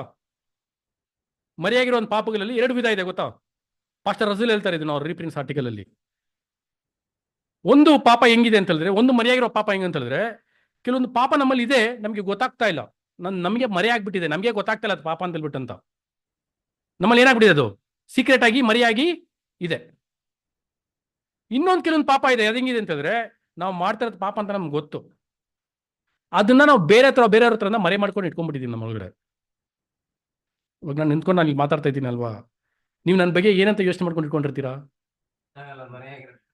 ಏನಂತ ಯೋಚನೆ ಮಾಡ್ಕೊಂಡು ಇಟ್ಕೊಂಡಿರ್ತೀರಾ? ಓ ಬ್ರದರ್ ಸೂಪರ್ ಆಗಿ ಮಾತಾಡ್ತಾ ಇದಾರೆ, ಬ್ರದರ್ ತುಂಬಾ ಒಳ್ಳೆ ಬ್ರದರು ಅಲ್ವಾ, ಫುಲ್ ರೈಚಸ್ ಬ್ರದರು ಅಂತ ಏನ್ ಮಾಡ್ತೀರಾ ನೀವು? ಬಟ್ ಅದು ನನಗೆ ಗೊತ್ತು ನಾನು ಏನು ಪಾಪ ಮಾಡ್ತಾ ಇದ್ದೀನಿ ಅಂತ ಹೇಳ್ಬಿಟ್ಟು ಅಂತ. ನಾನು ಒಳ್ಳೆ ಏನು ಮಾಡಿದ್ದೀನಿ, ಹಲವಾರು ಪಾಪಗಳನ್ನ ನಾವು ಮರೆ ಮಾಡ್ಕೊಂಡು ಇಟ್ಕೊಂಡ್ಬಿಟ್ಟಿದ್ವಿ. ಪ್ರತಿಯೊಬ್ರು ನಾವು ಏನ್ ಮಾಡ್ತೀವಿ, ಈ ರೀತಿಯಲ್ಲಿ ಏನ್ ಮಾಡ್ತಾ ಇದೀವಿ ಅಲ್ವಾ. ಈ ಒಂದು ಒಳಗಡೆ ಒಂಥರ ಹೊರಗಡೆ ಒಂಥರ ಇರೋರಿಗೆ ಬಂದ್ಬಿಟ್ಟು ಸ್ವಾಮಿ ಒಂದು ಹೆಸರು ಕೊಟ್ರು, ಹಿಪೋಕ್ರೈಟ್ಸ್, ಕಪಟಿಗಳು. ನಾವು ಏನ್ ಮಾಡ್ತೀವಿ, ಆ ಕಪಟಿಗಳ ಒಂದು ಗುಣಲಕ್ಷಣ ಏನ್ರಿ? ಒಳಗಡೆ ಒಂಥರ ಹೊರಗಡೆ ಒಂಥರ, ನನಗೊಂಥರ ಇನ್ನೊಬ್ರಿಗೊಂಥರ ಅಲ್ವೇ. ಸೊ ನಾನೇನ್ ಬರ್ತಾ ಇದ್ದೀನಿ ಅಂತ, ನಮ್ಮಲ್ಲಿ ಇರುವ ಪಾಪ ನಮ್ಮಲ್ಲಿ ಇರುವಾಗ ಅದು ನಮ್ಮನ್ನ ಮಾತ್ರ ಏನ್ ಮಾಡಲ್ಲ, ನಮಗೆ ಮಾತ್ರ ಅದರ ಇಂಪ್ಯಾಕ್ಟ್ ಇಲ್ಲ ರೀ. ನಮ್ಮ ಸುತ್ತು ಸಹೋದರಿ ಇದ್ದಾರೆ ನೋಡಿ, ಅವ್ರಿಗೂ ಇಂಪ್ಯಾಕ್ಟ್ ಆಗ್ತದೆ ಅಲ್ವೇ. ಆ ಒಂದು ಆಹಾನ್ ಏನ್ ಸಚ್ ಹೇಳ್ತಾರೆ ಅವನಿಗೆ, ಒಂದು ಅವನು ಒಬ್ಬ ಇದ್ನಲ್ಲ, ಆ ಒಂದು ಆಕಾನನು ಅವನ್ ಮಾತ್ರ ಮಾಡಿಲ್ಲ ರೀ ತಪ್ಪು, ಅವನ ಕುಟುಂಬನೂ ಮಾಡ್ತು ತಪ್ಪು. ಅವನ ಕುಟುಂಬನೂ ತಪ್ಪು ಮಾಡಿದ್ರಿಂದ ಅವ್ರ ಕುಟುಂಬಕ್ಕೆ ಮಾತ್ರ ಪ್ರಾಬ್ಲಮ್ ಆಗಿಲ್ಲ, ಇಡೀ ಇಸ್ರೇಲ್ ಜನದಲ್ಲಿ ಅವನ 32 ಸೈನಿಕರು ಏನಾಗ್ಬಿಟ್ರು, ಸತ್ತೋಗ್ಬಿಟ್ರು. ಸೊ ನಾನು ಹೇಳಕ್ ಬರ್ತಾ ಇದೀನಿ ಅಂತಂದ್ರೆ, ನಮ್ಮಲ್ಲಿರುವ ಪಾಪ ಇರೋದ್ರಿಂದ ನಮಗೆ ಮಾತ್ರ ಅಲ್ಲ, ನಮ್ಮ ಸುತ್ತು ಸಹೋದರ ಸಹೋದರಿ ಇರ್ತಾರೆ ನೋಡಿ, ಅವ್ರಿಗೂ ನಾವು ಕಷ್ಟ ಕೊಡ್ತಾ ಇದೀವಿ ಪ್ರೀತಿಯ ಸಹೋದರರೇ. ವಿ ಆರ್ ಆಲ್ಸೋ ಬರ್ಡನಿಂಗ್ ದೆಮ್ ಅಲ್ವೇ. ನೋಡಿ, ಒಬ್ರು ಬಾರಣ ಇನ್ನೊಬ್ರು ಬಂದ್ಬಿಟ್ಟು ತಗೋಬೇಕಂತ ಇದೆ, ನಾನು ಇಲ್ಲ ಅಂತ ಹೇಳ್ತಾ ಇಲ್ಲ. ಬಟ್ ಆದ್ರೆ ಎಷ್ಟು ಕಡಿಮೆ ಆಗುತ್ತೋ ಅಷ್ಟು ಕಡಿಮೆ ಮಾಡ್ಬಿಡ್ಬೇಕು ಅವ್ರಿಗೆ ನಮ್ಮ ಬಾರಣ. ಅದೇ ನಾನು ಹೇಳ್ತಾ ಇರೋದು. ಪ್ರಾರಂಭದಲ್ಲಿ ಎಲ್ರಿಗೂ ಆ ಒಂದು ಕಷ್ಟ ಇರ್ತದೆ. ಎಲ್ರು ಬಂದ್ಬಿಟ್ಟು ನಾವು ಬ್ಯಾಪ್ಟಿಸಮ್ ತಗೊಂಡಿದ ತಕ್ಷಣ ಪರ್ಫೆಕ್ಟ್ ಆಗಿ ಆಗ್ಬಿಡ್ತೀರಿ ಅಂತಂದ್ರೆ ಇಲ್ಲ ರೀ ಅಲ್ವಾ. ನಮ್ಮಲ್ಲೂ ಹಲವಾರು ಪಾಪಗಳು ಏನಾಗ್ತದೆ, ಯಾಕಂದ್ರೆ ಈ ಒಂದು ಮರಿಯಾಗಿರೋ ಒಂದು ಪಾಪಗಳು ನನ್ನಲ್ಲಿ ಒಂದು ಪಾಪಗಳು ಇರುತ್ತೆ, ನನಗೆ ಗೊತ್ತಿಲ್ಲ ಪಾಪ ಅಂತ ಹೇಳ್ಬಿಟ್ಟು ಅಂತ. ನಾನು ಪಾಪ ಮಾಡ್ತಾ ಇರ್ತೀನಿ, ನನಗೆ ಗೊತ್ತಿಲ್ಲ. ಬಟ್ ಆದ್ರೆ ನಿಮ್ಗೆ ಏನಾಗ್ತದೆ ಅದು, ನಾನು ಪಾಪ ಮಾಡ್ತಾ ಇದ್ದೀನಿ ಅಂತ ನಿಮ್ಗೆ ಗೊತ್ತಾಗುತ್ತೆ. ಅವಾಗ ನೀವೇನ್ ಮಾಡ್ಬೇಕಾಗತ್ತೆ, ನೀವು ಸಹಿಸ್ಕೋಬೇಕು ಅದನ್ನು ಅಲ್ವೇ. ಅದೇ ಬಂದ್ಬಿಟ್ಟು ಒಬ್ರು ಪಾಪನ ಇನ್ನೊಬ್ರು ಏನ್ ಮಾಡ್ಬೇಕು, ಹೊತ್ಕೊಳ್ಳೋದು. ಯಾಕಂದ್ರೆ ನಾನು ಪ್ರಾರಂಭ ಸ್ಟೇಜಲ್ಲಿ ಇದ್ದೀನಿ, ಸ್ಟಾರ್ಟಿಂಗ್ ಸ್ಟೇಜಲ್ಲಿ ಇದ್ದೀನಿ. ಹಲವಾರು ಪಾಪಗಳು ನನಗೆ ಗೊತ್ತಿಲ್ಲ. ವಾಕ್ಯಗಳು ನಿಮ್ಮಷ್ಟು ನಾನು ಪ್ರವೀಣನಾಗಿನ ಇನ್ನ ಏನಾಗಿಲ್ಲ, ನಾನು ಇನ್ನ ಆಗಿಲ್ಲ. ಪ್ರವೀಣರಾಗಿರುವ ನೀವು ನನ್ನನ್ನು ಏನ್ ಮಾಡ್ಕೋಬೇಕಾಗತ್ತೆ, ಸಹಿಸ್ಕೋಬೇಕು. ಆದ್ರೆ ನಾನು ಪ್ರವೀಣತೆನ ಹೊಂದ್ಕೋವಾಗ ನನ್ನಿಂದ ನಿಮ್ಮಲ್ಲಿ ಇರುವ ಒಂದು ಭಾರಣ ನಾನು ಕಡಿಮೆ ಮಾಡುವ ಒಂದು ಹೊಣೆ ನನ್ನಲ್ಲಿ ಏನಾಗಿದೆ ಇದೆ. ಅದೇ ಬಂದ್ಬಿಟ್ಟು ಈ ಪ್ರಾಸೆಸ್ ಅಲ್ವೇ. ನಾವು ಇನ್ನೊಬ್ಬರಿಗೆ ಭಾರವಾಗಿರಬಾರ್ದು ಅಂತ ಹೇಳಿದ್ರೆ ನನ್ನ ಪಾಪಗಳನ್ನ ಏನ್ ಮಾಡ್ಕೋಬೇಕು, ನಾನು ಕಡಿಮೆ ಮಾಡ್ಕೋಬೇಕಾಗಿರೋದು ತುಂಬಾ ತುಂಬಾ ಮುಖ್ಯ. ಇದ್ರಲ್ಲಿ ಬಂದ್ಬಿಟ್ಟು ಹಲವಾರು ಒಂದು ಉಪಯೋಗಗಳು ಇದೆ ರೀ. ನನ್ನ ರಕ್ಷಣೆನ ನಾನು ಸಾಧಿಸ್ಕೊಂತೀನಿ. ಇಷ್ಟು ದಿವಸ ನಾನು ಅವ್ರಿಗೆ ಅಡಚಣೆಯಾಗಿದ್ದೆ, ಅವರ ಒಂದು ಬೆಳವಣಿಗೆಗೆ ಅಡಚಣೆಯಾಗಿದೆ. ಯಾಕಂದ್ರೆ ನಾನು ಪಾಪ ಮಾಡ್ತಾ ಇರೋದ್ರಿಂದ ಅವ್ರು ಏನ್ ಮಾಡ್ತಾ ಇದ್ರು, ಅವ್ರನ್ನ ಸಹಿಸ್ಕೊಂತ ಇದ್ರು. ಅವ್ರನ್ನ ಸಹಿಸ್ಕೊಂತ ಇದ್ರಿಂದ ಅವರೊಂದು ಬೆಳವಣಿಗೆಗೆ ಒಂದು ಅಡಚಣೆಯಾಗಿ ನಾನು ಇದ್ದಿದ್ರಿಂದ ನನ್ನ ಪಾಪನ ನಾನು ಕಡಿಮೆ ಮಾಡ್ಕೋವಾಗ ಅವರ ಬೆಳವಣಿಗೆಗೆ ಒಂದು ಸಹಾಯ ಮಾಡ್ದಂಗೆ ನನಗೆ ಆಗತ್ತೆ ಪ್ರೀತಿಯ ಸಹೋದರರೇ. ನಾನು ನನ್ನ ಓಡಾನ ಓಡಿ ಏನ್ ಮಾಡ್ತೀನಿ, ಮುಗಿಸ್ತೀನಿ. ಸ್ವಾಮಿ ಒಂದು ಸ್ವರೂಪ ನಾನು ಏನ್ ಮಾಡ್ಕೊಂಡು ನಾನು ಹೊಂದ್ಕೋದು. ಸೊ ಈ ರೀತಿಯಲ್ಲಿ ಈ ಒಂದು ಪ್ರಾಸೆಸ್ ನಾವು ಫಾಲೋ ಮಾಡಿಲ್ಲ ಅಂತ ಹೇಳಿದ್ರೆ, ಈ ಒಂದು ರಕ್ತ ವರ್ಗಾವಣೆ ಪ್ರಾಸೆಸ್ ಆಗ್ತಾ ಇದೆ ನಮ್ಮ ಒಳಗಡೆ. ಬಟ್ ಆದ್ರೆ ಕೆಟ್ಟ ರಕ್ತ ಹೊರಗಡೆ ಹೋಗ್ದಿರಾ ಒಳ್ಳೆ ರಕ್ತ ಮಾತ್ರ ನಾವು ಒಳ್ಳೆ ತಗೊಂತಾ ಇದ್ರೆ ನಾವು ಪಾಪಿಗಳಾಗಿ ಸಾಯ್ತೀವಿ. ಇನ್ನೊಬ್ಬರ ಒಂದು ಓಟಕ್ಕೂ ಒಂದು ಅಡ್ಡಗೋಡೆ ಇದ್ದಂಗೆ ನಾವೇನ್ ಮಾಡ್ತೀವಿ, ನಾವು ಒಂದು ಅಡಚಣೆ ಆಗಿ ಒಂದು ಅಡ್ಡಗಲ್ಲಿದ್ದಂಗೆ ಅವ್ರು ಓಟ ಓಡೋದಕ್ಕೂ ಅವ್ರಿಗೆ ಕಷ್ಟನ ಕೊಡ್ತಾ ಇರ್ತೀವಿ ಪ್ರೀತಿಯ ಸಹೋದರರೇ. ಅದಕ್ಕೆ ಬಂದ್ಬಿಟ್ಟು ಅಪೊಸ್ತಲ ಪೌಲನು ಹಲವಾರು ವಿಷಯಗಳು ಬರೆದ್ರು. ಫಿಲಿಪ್ಪಿ ಸಭೆಗೆ ಬರೆಯುವಾಗ ಏನಂತ ಬರೀತಾರೆ ಅಂತ ವಚನ ನನ್ನ ಹತ್ರ ಇಲ್ಲ ರೀ, ಬಟ್ ನಾನು ಹೇಳ್ಬಿಡ್ತೀನಿ ಅಂತ ಹೇಳ್ಬಿಟ್ಟು ಅಂತ ಅಲ್ವಾ. ನೀವು ನಿಮ್ಮ ಒಂದು ಹಿತಕ್ಕಿಂತ ಇತರರ ಒಂದು ಹಿತದ ಒಂದು ವಿಷಯವಾಗಿ ನೀವೇನ್ ಮಾಡಿ, ಚಿಂತಿಸಿ ಅವ್ರನ್ನ ನಿಮಗಿಂತ ಹೆಚ್ಚಿನ ಒಂದು ಸ್ಥಳದಲ್ಲಿ ಏನ್ ಮಾಡಿ ಅವ್ರನ್ನ ಇಡ್ಬೇಕಂತ ಹೇಳಿದ್ರೆ ನಮ್ಮನ್ನ ನಾವು ತಗ್ಗಿಸ್ಕೋಬೇಕು. ನಮ್ಮಲ್ಲಿರೋ ಪಾಪಗಳನ್ನ ನಾವು ಕಡಿಮೆ ಮಾಡ್ಕೋಬೇಕು. ನಮ್ಮಲ್ಲಿರೋ ಪಾಪಗಳು ಕಡಿಮೆ ಆದಾಗ ನನ್ನ ಸುತ್ತಲಿರುವ ಒಂದು ಸಹೋದರ ಸಹೋದರಿಯರಿಗೂ ಏನಾಗ್ತದೆ, ಅವರೊಂದು ಓಟ ಓಡೋದಕ್ಕೆ ಅವ್ರಿಗೂ ಏನಾಗುತ್ತೆ, ಸಹಾಯ ಆಗುತ್ತೆ. ನಾನು ಅವ್ರಿಗೊಂದು ಒಳ್ಳೆ ಉದಾಹರಣವಾಗಿ ಏನಾಗಿರ್ತೀನಿ, ನಾನು ಇರ್ತೀನಿ. ಸೊ ಇವಾಗ ಸಕಲ ವಿಧವಾದ ಒಂದು ಪಾಪಗಳಿದೆ ರೀ ನಮ್ಮಲ್ಲಿ. ಎಷ್ಟು ಹಲವಾರು ವಿಧವಾದ ಒಂದು ಪಾಪಗಳು ಏನಾಗಿದೆ ನಮ್ಮೊಳಗಡೆ ಇದೆ. ನಿಮ್ಗೆ ಈ ಬ್ಲಡ್ ಡೋನರ್ ಅಲ್ಲಿ ಯೂನಿವರ್ಸಲ್ ಬ್ಲಡ್ ಡೋನರ್ ಅಂತ ಒಬ್ರು ಇದ್ದಾರೆ. ಯೂನಿವರ್ಸಲ್ ಬ್ಲಡ್ ಡೋನರ್ ಏನ್ರಿ, ಏನ್ ಬ್ಲಡ್ ಗ್ರೂಪ್ ರೀ ಅವ್ರದ್ದು? ನಾನು ಹಂಗೆ ಅನ್ಕೊಂಡಿದ್ದೆ, ಬಟ್ ಓ ಪಾಸಿಟಿವ್ ಅಲ್ಲ, O negative. O negative is called the universal blood donor. ಈ ಓ ನೆಗೆಟಿವ್ ಇರೋರು ಬಂದ್ಬಿಟ್ಟು ಬರೀ ರಕ್ತ ಕೊಡೋದಕ್ಕೆ ಆಗತ್ತ ಅಷ್ಟೇ. ಅವ್ರಿಗೆ ಕೊಡ್ಬೇಕಂದ್ರೆ ಇನ್ನೊಂದು ಓ ನೆಗೆಟಿವ್ ಬರಬೇಕು ಕೊಡೋದಕ್ಕೆ, ಆಯ್ತಾ? ಸೊ ನಮ್ಮ ಸ್ವಾಮಿ ಬಂದ್ಬಿಟ್ಟು O negative blood group donor ತರ ಅವ್ರೆಲ್ರಿಗೂ ಏನ್ ಮಾಡ್ತಾರೆ, ಕೊಡ್ತಾರೆ. ಆದ್ರೆ ಅವ್ರಿಗೆ ಯಾರು ಕೊಡಕ್ಕಾಗಲ್ಲ. ನಾವ್ಯಾರು ಕೊಡಕ್ಕಾಗತ್ತಾ ಸ್ವಾಮಿಗೆ? ಇಲ್ಲ. ಯಾಕೆ? ನಾವೆಲ್ಲ ಪಾಪಿಗಳು ಅಲ್ವೇ, ನಾವೆಲ್ಲ ಆದಮ್ನಿಂದ ಬಂದಿರೋರು. ಸ್ವಾಮಿ ಆ ರೀತಿ ಅಲ್ಲ. ಸೊ ಸ್ವಾಮಿ ಎಲ್ರಿಗೂ ಏನ್ ಮಾಡ್ತಾರೆ, ಕೊಡ್ತಾರೆ. ಅದನ್ನೇ ಬಂದ್ಬಿಟ್ಟು ಅಲ್ಲಿ ಸ್ವಾಮಿ ಯೋಹಾನ್ ಬರೆದ ಸುವಾರ್ತೆ 6:53 ಅಂದಿದ್ರಿ ಅಲ್ವೇ. ಸೊ ಇದನ್ನ ಈ ರೀತಿಯಲ್ಲಿ ನಾವೇನ್ ಮಾಡ್ಕೋ, ಇದನ್ನ ಈ ಒಂದು ವಾಕ್ಯನ ಈ ರೀತಿಯಲ್ಲಿ ಅರ್ಥ ಮಾಡ್ಕೋವಾಗ ಇದು ದೇವರ ಒಂದು ಪ್ಲಾನ್. ದೇವರ ಒಂದು ದೈವಿಕವಾಗಿರೋ ಒಂದು ಸಂಕಲ್ಪದಲ್ಲಿ ಸ್ವಾಮಿನ ಒಂದು ರಕ್ಷಕನಾಗಿ ಏನ್ ಮಾಡ್ಬಿಟ್ಟಿದ್ದಾರೆ, ಅಲ್ಲಿ ಇಟ್ಟಿದ್ದಾರೆ. ಸ್ವಾಮಿ ಈ ಕೆಲಸ ಏನ್ ಮಾಡ್ದೆ ಅಲ್ಲಿ ಬೇಕಾಗುತ್ತೆ ಅಂತ ನಾವು ನೋಡ್ತೀವಿ ಅಲ್ವಾ. ಸೊ ಸ್ವಾಮಿಯ ನಾವು ರಕ್ತ ಹೆಂಗಿದೆ ಅದು ನೋಡ್ಬೇಕಂತಂದ್ರೆ ಫುಲ್ ಪರ್ಫೆಕ್ಟ್ ಏನಾಗಿದೆ, RBC ಪರ್ಫೆಕ್ಟ್ ಆಗಿದೆ, WBC ಪರ್ಫೆಕ್ಟ್ ಆಗಿದೆ, ಪ್ಲೇಟೆಟ್ಸ್ ಏನಾಗಿದೆ full perfect, full high stream ಅಲ್ಲಿ ಏನಾಗ್ತಾ ಇದೆ, ಕೆಲಸ ಮಾಡ್ತಾ ಇದೆ ಪ್ರೀತಿಯ ಸಹೋದರರೇ ಅಲ್ವಾ. ಎಂತ ಒಂದು ರೋಗನೇ ಬರಲಿ, ಎಲ್ಲಾ ರೋಗಕ್ಕೂ ಒಂದು ಸೊಲ್ಯೂಷನ್ ಎಲ್ಲಿದೆ, ಸ್ವಾಮಿ ರಕ್ತದಲ್ಲಿ ಇದೆ. ವಚನ ಓದೋಣ. ಹೆಬ್ರಿಯರಿಗೆ ಬರೆದ ಪತ್ರಿಕೆ 4ನೇ ಅಧ್ಯಾಯ 15ನೇ ವಚನ. ಹೆಬ್ರಿಯರಿಗೆ ಬರೆದ ಪತ್ರಿಕೆ 4:15. ಯಾಕೆಂದರೆ ನಮಗಿರುವ 15 ಅಲ್ಲ ಬ್ರದರ್? 15. ಯಾಕೆಂದರೆ ನಮಗಿರುವ ಮಹಾಯಾಜಕನು ನಮ್ಮ ನಿರ್ಬಲಾವಸ್ಥೆಯನ್ನು ಕುರಿತು ಅನುತಾಪವಿಲ್ಲದವನಲ್ಲ. ಆತನು ಸರ್ವ ವಿಷಯಗಳಲ್ಲಿಯೂ ನಮ್ಮ ಹಾಗೆ ಶೋಧನೆಗೆ ಗುರಿಯಾದನು, ಪಾಪ ಮಾತ್ರ ಮಾಡಲಿಲ್ಲ. ಸರ್ವ ವಿಷಯದಲ್ಲಿನೂ ನಮ್ಮ ಹಾಗೆ ಪಾಪಕ್ಕೆ ಗುರಿಯಾಗಿ ಯಾವೊಂದು ಪಾಪನೂ ಮಾಡಲಿಲ್ಲ. ಸ್ವಾಮಿ ಒಂದು WBC ಏನಿದೆ, ಯಾವ ಪಾಪನ ಹೆಂಗೆ ಹೋರಾಟ ಮಾಡ್ಬೇಕಂಬ ಒಂದು ಮಾಹಿತಿಯಲ್ಲಿದೆ. ಅಲ್ಲಿ ಆ ರಕ್ತನೇ ತಗೊಂತಾರದು ನಾವು. ಸೊ ಇಲ್ಲಿ ನಾವು ಸ್ವಾಮಿ ರಕ್ತನ ಕೊರತೆ ಇಲ್ಲಕ್ಕಾಗತ್ತಾ? ಇಲ್ಲ. ನಾವು ಕೊರತೆ ಇಲ್ಲ ಹೆಂಗಿದ್ರೆ ನಮ್ಮ ರಕ್ತನ, ನಮ್ಮ ಒಂದು ಗುಣಗಳನ್ನ ನಾವು ಕೊರತೆ ಇಲ್ಕೊಂಡು ಅದನ್ನ ಸರಿ ಮಾಡ್ಕೋಬೇಕೆ ಹೊರತು, ನಮಗೆ ಬೇಕಾಗಿರೋ ಎಲ್ಲ ವಿಷಯಗಳಿದೆ. ಸ್ವಾಮಿಯ ರಕ್ತ ಇದೆ ಅಲ್ವಾ, ದೇವರ ಒಂದು ವಾಕ್ಯಗಳೇನಾಗಿದೆ ನಮಗೆ ಇದೆ. ಹಲವಾರು ಸಹೋದರು ವಿಧವಾಗಿ ಏನು ಮಾಡ್ತಾರೆ, ಒಂದೊಂದು ಆಂಗಲಲ್ಲಿ ವಿಧವಾಗಿ ಏನು ಮಾಡ್ತಾರೆ, ಸಬ್ಜೆಕ್ಟ್ಸ್ ತಗೊಂಡು. ಏನಕ್ಕೆ? ಸತ್ಯಕ್ಕೆ ಒಂದು ಮಿತಿ ಅನ್ನೋದು ಇದೆಯಾ ಅಂತ ಹೇಳಿದ್ರೆ, ಮಿತಿ ಅನ್ನೋದೇ ನಾವು ಏನು ಮಾಡೋಕ್ಕಲ್ಲ, ಕಟ್ಟಲಿಕ್ಕೆ ಆಗೋದಿಲ್ಲ ಅಲ್ವಾ. ಒಂದೊಂದು ವಾಕ್ಯ ಒಂದೊಂದು ರೀತಿಯಲ್ಲಿ ಒಂದೊಂದು ಅರ್ಥನ ಏನು ಮಾಡ್ತದೆ, ಕೊಡೋದಾಗಿ ಇರ್ತದೆ ದೇವರ ಒಂದು ಪ್ಲಾನು ಒಳಗಡೆ. ಸೊ ಇದೆಲ್ಲ ನಮ್ಗೆ ಏನಕ್ಕೆ ಬೇಕಂತಂದ್ರೆ, ನಮ್ಮ ಒಂದು ಆತ್ಮೀಕ ರೀತಿಯಾದ ಒಂದು ಬೆಳವಣಿಗೆಗೆ, ಮುಖ್ಯವಾಗಿ ನಮ್ಮ ಜ್ಞಾನೇಂದ್ರಿಯಗಳಿಗೆ ಬೇಕಾಗಿರೋ ಒಂದು ಆಹಾರನ ಏನು ಮಾಡ್ಬೇಕು, ಅದು ಕೊಡಬೇಕು ಅಲ್ವೇ. ಜ್ಞಾನೇಂದ್ರಿಯಗಳಂದ್ರೆ ಗೊತ್ತಲ್ವ ನಿಮಗೆ, ಸ್ಪಿರಿಚುವಲ್ ಸೆನ್ಸಸ್ ಅಲ್ವಾ, 5 ಸ್ಪಿರಿಚುವಲ್ ಸೆನ್ಸಸ್. ಇದಕ್ಕೆ ಬೇಕಾಗಿರೋ ಒಂದು ಆಹಾರನ ಕೊಟ್ಕೊಂಡು ಅದನ್ನ ಗಟ್ಟಿಮುಟ್ಟಾಗಿ ಇಟ್ಕೋವಾಗನೇ ನಮ್ಮ ಅಲೆ ಸೃಷ್ಟಿನ ಕಂಟ್ರೋಲ್ ಮಾಡೋಕ್ಕಾಗತ್ತದು. ಓಕೆನಾ? ಸರಿ, ಇನ್ನೊಂದು ಪ್ರಶ್ನೆ, ನಮ್ಮ ದೇಹನ ಪರಿಶುದ್ಧವಾಗಿ ಇಟ್ಕೊಳ್ಳೋದಕ್ಕೆ ಸಾಧ್ಯ ಇದೆ ನಮ್ಮ ಕೈಲಿ? ದೇಹನ ಪರಿಶುದ್ಧವಾಗಿ ಇಟ್ಕೋಬೋದಾ? ಬಿದ್ದೋಗಿರೋ ದೇಹನ, ಆದಾಮ್ನಿಂದ ಬಂದಿರೋ ದೇಹನ ಪರಿಶುದ್ಧವಾಗಿ ಇಟ್ಕೊಳಕ್ಕಾಗತ್ತಾ? ಪಾಪನೆ ಮಾಡಿದ್ರೆ ಇಟ್ಕೊಳಕ್ಕಾಗತ್ತಾ? ದೇವ್ರ ವಾಕ್ಯದ ಕೈಯಿಂದ ಇರೋದ್ರೆ ಮಾಡ್ಲಿಕ್ಕೆ ಆಗದೇ ಇರುವಂತ ವಿಷಯ ಇದೆಯಾ? You can control your flesh from not doing sin. ಮಾಡೋಕ್ಕಾಗತ್ತಾ? ಮಾಡೋಕ್ಕಾಗಲ್ವಾ? ಮಾಡ್ಬೋದು ಸೋದರರೇ. ವಾಕ್ಯ ಮುಖಾಂತರ, ವಾಕ್ಯದ ಒಂದು ಬಲ ನಮ್ಮಲ್ಲಿ ಇದ್ರೆ, ಅದು ಯಾವ್ದ್ರಿ ನಮಗೆ ವೆಪನ್ಸ್ ಆಫ್ ವಾರ್ಫೇರ್ ಏನು ಹೇಳ್ತಾರೆ ಕನ್ನಡದಲ್ಲಿ? ಸರ್ವಾಯುಧಗಳು ನಮ್ಮ ಹತ್ರ ಇಲ್ವಾ? ಎಲ್ಲ ನಮ್ಗೆ ಏನ್ ಮಾಡಿದ್ದಾರೆ ದೇವ್ರು, ನಮ್ಗೆಲ್ಲನೂ ಕೊಟ್ಟಿದ್ದಾರೆ. ಯಾಕಂದ್ರೆ ನಮ್ಮ ಒಂದು ದೇಹವನ್ನು ನಾವು ಪರಿಶುದ್ಧವಾಗಿ ಇಟ್ಕೋಬೇಕು, ತುಂಬಾ ಮುಖ್ಯವಾಗಿರೋ ನನ್ನ ಕಾರ್ಯ ಇದು. ಪ್ರಾರಂಭದಲ್ಲಿ ತುಂಬಾ ಕಷ್ಟ, ಆದ್ರೆ ಹೋಗ್ತಾ ಹೋಗ್ತಾ ನಾವು ಪ್ರವೀಣರು ಆಗ್ತಾ ಆಗ್ತಾ ಆಗ್ತಾ ಆಗ್ತಾ ನಮ್ಮ ಒಂದು ಹೊಸ ಸೃಷ್ಟಿ ನಮ್ಮ ಒಳಗಡೆ ಬೆಳಕಿನ ಬರವಣಿಗೆ ಆಗ್ತಿದೆಯಲ್ವಾ, ಇದು ನಮ್ಮನ್ನ ಇದರ ಒಂದು ಮೆಚುರಿಟಿ ಸ್ಟೇಜ್ ಫುಲ್ ಸ್ಟ್ರಾಂಗ್ ಆದಾಗ ನಮ್ಮ ಇಡೀ ಬಾಡಿನ ಕಂಟ್ರೋಲ್ ಮಾಡ್ಕೋಬಹುದು. ಅದು ನಮ್ಮ ಇಡೀ ಬಾಡಿನ ಹೆಂಗ್ ಡೈರೆಕ್ಟ್ ಆಗಿ ಕಂಟ್ರೋಲ್ ಮಾಡುತ್ತೆ ಅಂತ ಡೈರೆಕ್ಟ್ ಆಗಿ ಕಂಟ್ರೋಲ್ ಮಾಡಲ್ಲ. ಅದು ಡೈರೆಕ್ಟ್ ಆಗಿ ಯಾವ್ದನ್ನ ಕಂಟ್ರೋಲ್ ಮಾಡುತ್ತೆ ಅಂತ ಹೇಳಿದ್ರೆ, ನಾನು ಅಲೆ ಮನ್ಸನ್ನ ಏನ್ ಮಾಡ್ತದೆ, ಅಲೆ ಮನ್ಸನ್ನ ಕಂಟ್ರೋಲ್ ಮಾಡುತ್ತೆ. ಯಾಕೆ ಮನ್ಸು ಅಂತ ಹೇಳ್ಬೇಕಂತಂದ್ರೆ, ನನ್ನ ಮನ್ಸಿಗೆ ತಕ್ಕಂತೆ ನನ್ನ ದೇಹ ಬಂದ್ಬಿಟ್ಟು ಏನ್ ಮಾಡುತ್ತೆ, ಎಲ್ಲ ಕೆಲಸಗಳು ಮಾಡುತ್ತೆ. ಇವಾಗ ನನ್ನ ಮನ್ಸು ಬಂದ್ಬಿಟ್ಟು ನಿನ್ ಕೈ ತೆಗಿಬೇಡ ಅಂತಂದ್ರೆ ಕೈ ತೆಗೆತಾ? ಇಲ್ಲ. ನೀನು ಅಲ್ಲಿ ಹೋಗ್ಬೇಡ ಅಂತ ಹೇಳಿದ್ರೆ ಹೋಗತ್ತಾ? ಮೈಂಡ್ ಏನೆಲ್ಲತ್ತೋ ಬಾಡಿನೂ ಅದೇ ಬಂದ್ಬಿಟ್ಟು, ನಾವು ಸ್ಕೂಲಲ್ಲಿರುವಾಗ ಬಂದ್ಬಿಟ್ಟು ನಿನ್ ಮೈ ಎಲ್ಲೋ ಇದೆ, ನಿನ್ ತಲೆ ಎಲ್ಲೋ ಇದೆ ಅಂತ ಹೇಳ್ತಾರೆ. Your body is not sync with your mind ಅಂತ ಹೇಳ್ತಾರೆ. ಎರಡು ಸಿಂಕ್ ಆಗ್ತಿಲ್ಲ ನಿನ್ಗೆ, ನೀನ್ ಎಲ್ಲೋ ಇದೆಯಾ ಅಂತ ಹೇಳ್ಬಿಟ್ಟು ಅಂತ ಅಲ್ವೇ. ಸೊ ಆ ರೀತಿಯಲ್ಲಿ ನೋಡ್ಬೇಕಂತಂದ್ರೆ ಎರಡು ಏನಾಗಿರ್ಬೇಕು, ಒಟ್ಟಾಗಿ ಅದು ಕೆಲಸ ಮಾಡಬೇಕು. ಎರಡೂ ಕಂಟ್ರೋಲ್ ಏನ್ ಮಾಡೋದು, ಅದು ಇಟ್ಕೋಬೇಕಂತಂದ್ರೆ ಮನಸ್ಸು ಯಾವಾಗಲೂ ಮೇನ್ ತುಂಬಾ ಮುಖ್ಯ. ಅದಕ್ಕೆ ಬಿಟ್ಟು ಸ್ವಾಮಿನ ಏನ್ ಮಾಡ್ತಾರೆ, ನಿಮ್ಮ ಮನಸ್ಸು ಶುದ್ಧವಾಗಿದ್ರೆ ಎಲ್ಲಾನು ಏನ್ ಮಾಡ್ತಾರೆ, ಎಲ್ಲಾನು ಶುದ್ಧವಾಗಿ ಇರುತ್ತೆ. ಕೆಲವೊಂದು ಟೈಮ್ ಬಂದ್ಬಿಟ್ಟು ಏನ್ ಹೇಳ್ತೀವ್ರಿ, ಗೊತ್ತಿಲ್ದಿರ ನಾನು ಮಾತಾಡ್ಬಿಟ್ಟೆ ಬ್ರದರ್ ಅಂತ ಹೇಳ್ತೀವಲ್ವಾ, ಕೇಳಿದ್ದೀರಾ? ಆಕ್ಚುಲಿ ಗೊತ್ತಿಲ್ದಿರಲ್ಲ ಮಾತಾಡೋದಕ್ಕೆ ಚಾನ್ಸೇ ಇಲ್ಲ. ಮೈಂಡಲ್ಲಿ ಯಾವಾಗಲೂ ಏನಾಗಿರ್ತದೋ, ಯಾವಾಗಲೂ ಒಂದ್ ಕಡೆ ಸ್ಟೋರ್ ಆಗಿರ್ತದೆ. ಅದು ಕರೆಕ್ಟಾಗಿ ಸಮಯ ನೋಡ್ಕೊಂಡ್ಬಿಟ್ಟು ಏನಾಗ್ಬಿಡ್ತದೆ, ಟಕ್ಕಂತ ಬಂದ್ಬಿಡ್ತದೆ. ಆಮೇಲೆ ಇಲ್ಲ ಬದ ಗೊತ್ತಿಲ್ಲ ಮಾತಾಡ್ಬಿಟ್ಟೆ, ಕ್ಷಮಿಸ್ಬಿಡಿ.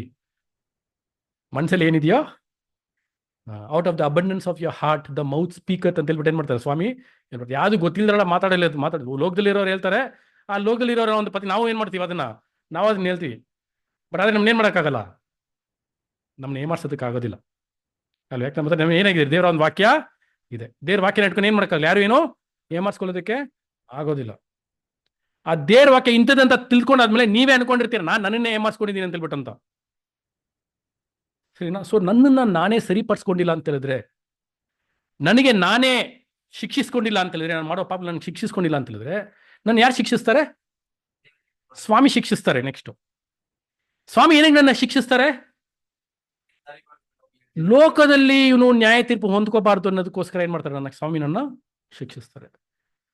ಸೊ ಸ್ವಾಮಿ ನನ್ನ ಶಿಕ್ಷಿಸೋದಕ್ಕೆ ಮುಂಚೆ ಸ್ವಾಮಿಗೆ ನಾನು ಕೆಲಸ ಕೊಡ್ದಿರಾ, ನಾನೇ ನನ್ನ ಕೆಲಸನ ಏನ್ ಮಾಡೋಣ, ಫಸ್ಟ್ ನಾನು ಕರೆಕ್ಟಾಗಿ ಮಾಡ್ಕೊಳ್ಳೋಣ. ನನ್ನ ಕೆಲಸ ನಾನು ಮಾಡ್ಕೊಳ್ಳೋದಕ್ಕೋಸ್ಕರನೇ ನನಗೆ ದೇವ್ರ ವಾಕ್ಯಗಳು ಏನ್ ಮಾಡಿದ್ದಾರೆ, ಕೊಟ್ಟಿದ್ದಾರೆ. ಅನುದಿನಾನು ಪ್ರತಿಯೊಂದು ದಿನಾನು ದೇವರೊಂದು ವಾಕ್ಯ ನನ್ನ ತಲೆಯಲ್ಲಿ ಯಾವಾಗಲೂ ಏನಾಗಿರ್ಬೇಕು, ರೆಕಾರ್ಡ್ ಆಗಿರಲೇಬೇಕು ಅಲ್ವಾ. ನಿಮಗೆ ಬಂದ್ಬಿಟ್ಟು ಅಪಾಸಲ್ ಪಾಲು ಮತ್ತೆ ಅವರ ಭಕ್ತರು ಹೆಂಗಿದ್ದಾರೆ ಅಂತ ಹೇಳಿದ್ರೆ, ಇವಾಗ ನೋಡಿ ನಮ್ಗೆಲ್ಲ ಬಂದ್ಬಿಟ್ಟು ಬ್ರದರು 1.5 ತಿಂಗಳು 2 ತಿಂಗಳು ಹಿಂದೆ ಏನು ಮಾಡ್ಬಿಡ್ತಾರೆ, ನಮ್ಗೆ ಹೇಳ್ಬಿಡ್ತಾರೆ, ಬ್ರದರ್ ಒಂದು ಟೈಮ್ ಸ್ಟಾರ್ಟ್ ಕೊಟ್ಬಿಡಿ ಬ್ರದರ್. ಸೊ ನಾವೇನು ಮಾಡ್ತೀವಿ, ನಾವು ಪ್ರಿಪೇರ್ ಮಾಡ್ಕೊಂಡ್ಬಿಡ್ತೀವಿ ಅಲ್ವಾ. ಟಕ್ಕಂತ ಒಂದು ಬ್ರದರ್ ಫೋನ್ ಮಾಡ್ಬಿಟ್ಟು, ಬ್ರದರ್ ನನ್ನ ಸಬ್ಜೆಕ್ಟ್ ಇದೆ ಕೊಡಿ ಅಂತ ಹೇಳಿದ್ರೆ ನಮ್ಮ ಕೈಲಿ ಕೊಡೋಕ್ಕಾಗತ್ತಾ? ನಮ್ಮ ಕೈಲಿ ಕೊಡೋಕ್ಕಾಗಲ್ಲ ಅಲ್ವಾ. ಬಟ್ ಆದರೆ ಅಪಾಸಲ್ ಪಾಲಲ್ಲಿ ಆ ಥರ ಇರಲಿಲ್ಲ ರೀ. ಅವ್ರಿಗೆಲ್ಲ ಇನ್ಸ್ಟ್ರಕ್ಷನ್ಸ್ ಹಿಂಗೆ ಬರ್ತಾ ಇತ್ತು. ಇಮ್ಮಿಡಿಯೇಟಾಗಿ ಎದ್ದೋಗ್ಬೇಕು ಅವರು, ಇಮ್ಮಿಡಿಯೇಟ್ ಡಿಸ್ಕಸ್ ಏನಾಗಿರ್ಬೇಕು, ಅವ್ರ ಹತ್ರ ರೆಡಿ ಇರಬೇಕು.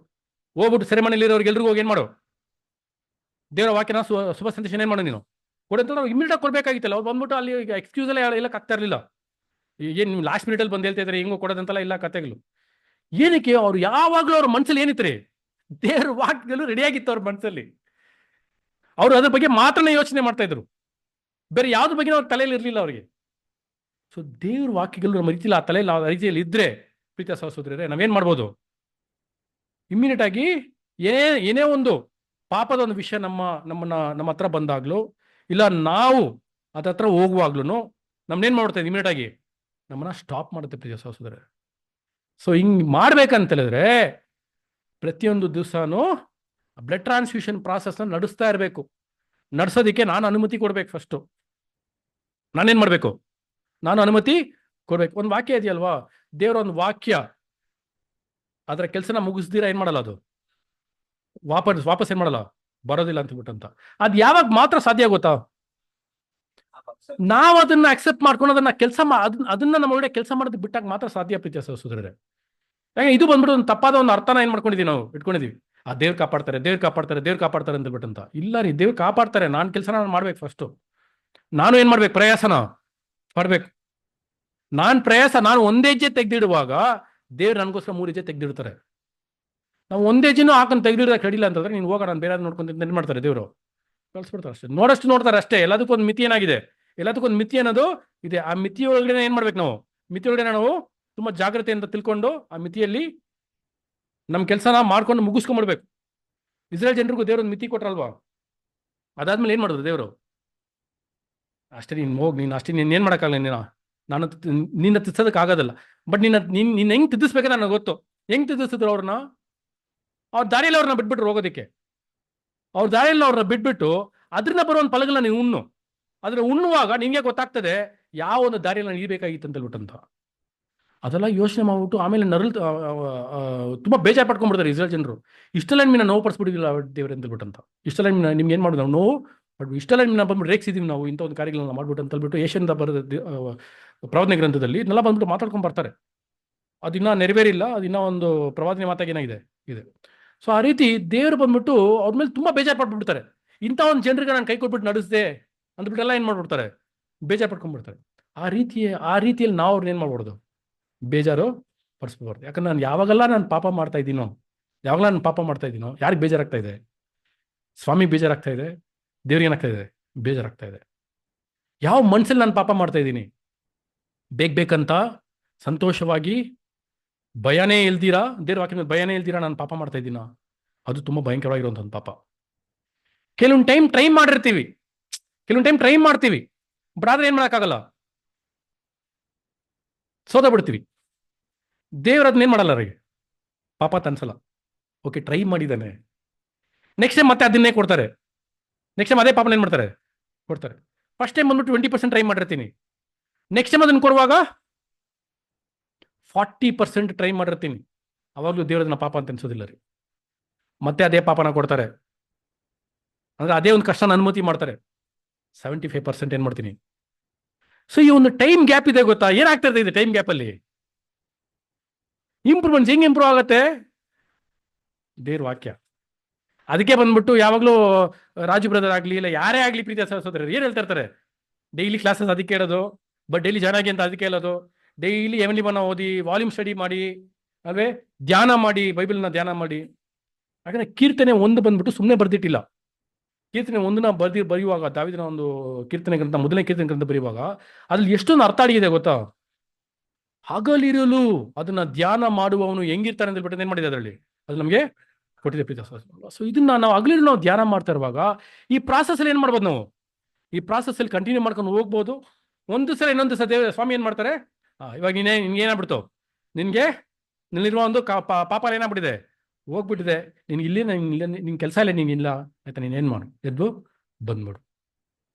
ನಾವೆಲ್ಲ ದೀಕ್ಷಾಸನ ತಗೊಂಡಿದ್ದೀವಿ, ಅರ್ಕೆ ಮಾಡಿದ್ದೀವಿ. ಏನಂತ ಅರ್ಕೆ ಮಾಡಿದ್ದೀವಿ? ಪಾಪನ ಬಿಟ್ಟು ಬರ್ತೀನಿ ಅಂತ ಅರ್ಕೆ ಮಾಡಿದ್ದೀವಿ ಅಲ್ವೇ? ಪ್ರತಿಯೊಂದು ವರ್ಷನೂ ನವೀಕರಿಸ್ಕೊತಾ ಇದ್ದೀವಿ. ದೇವರ ಕೃಪೆನ ಏನು ಮಾಡಬಾರ್ದು, ವ್ಯರ್ಥವಾಗಿ ಅದನ್ನ ನಿಂದಿಸಬಾರದು.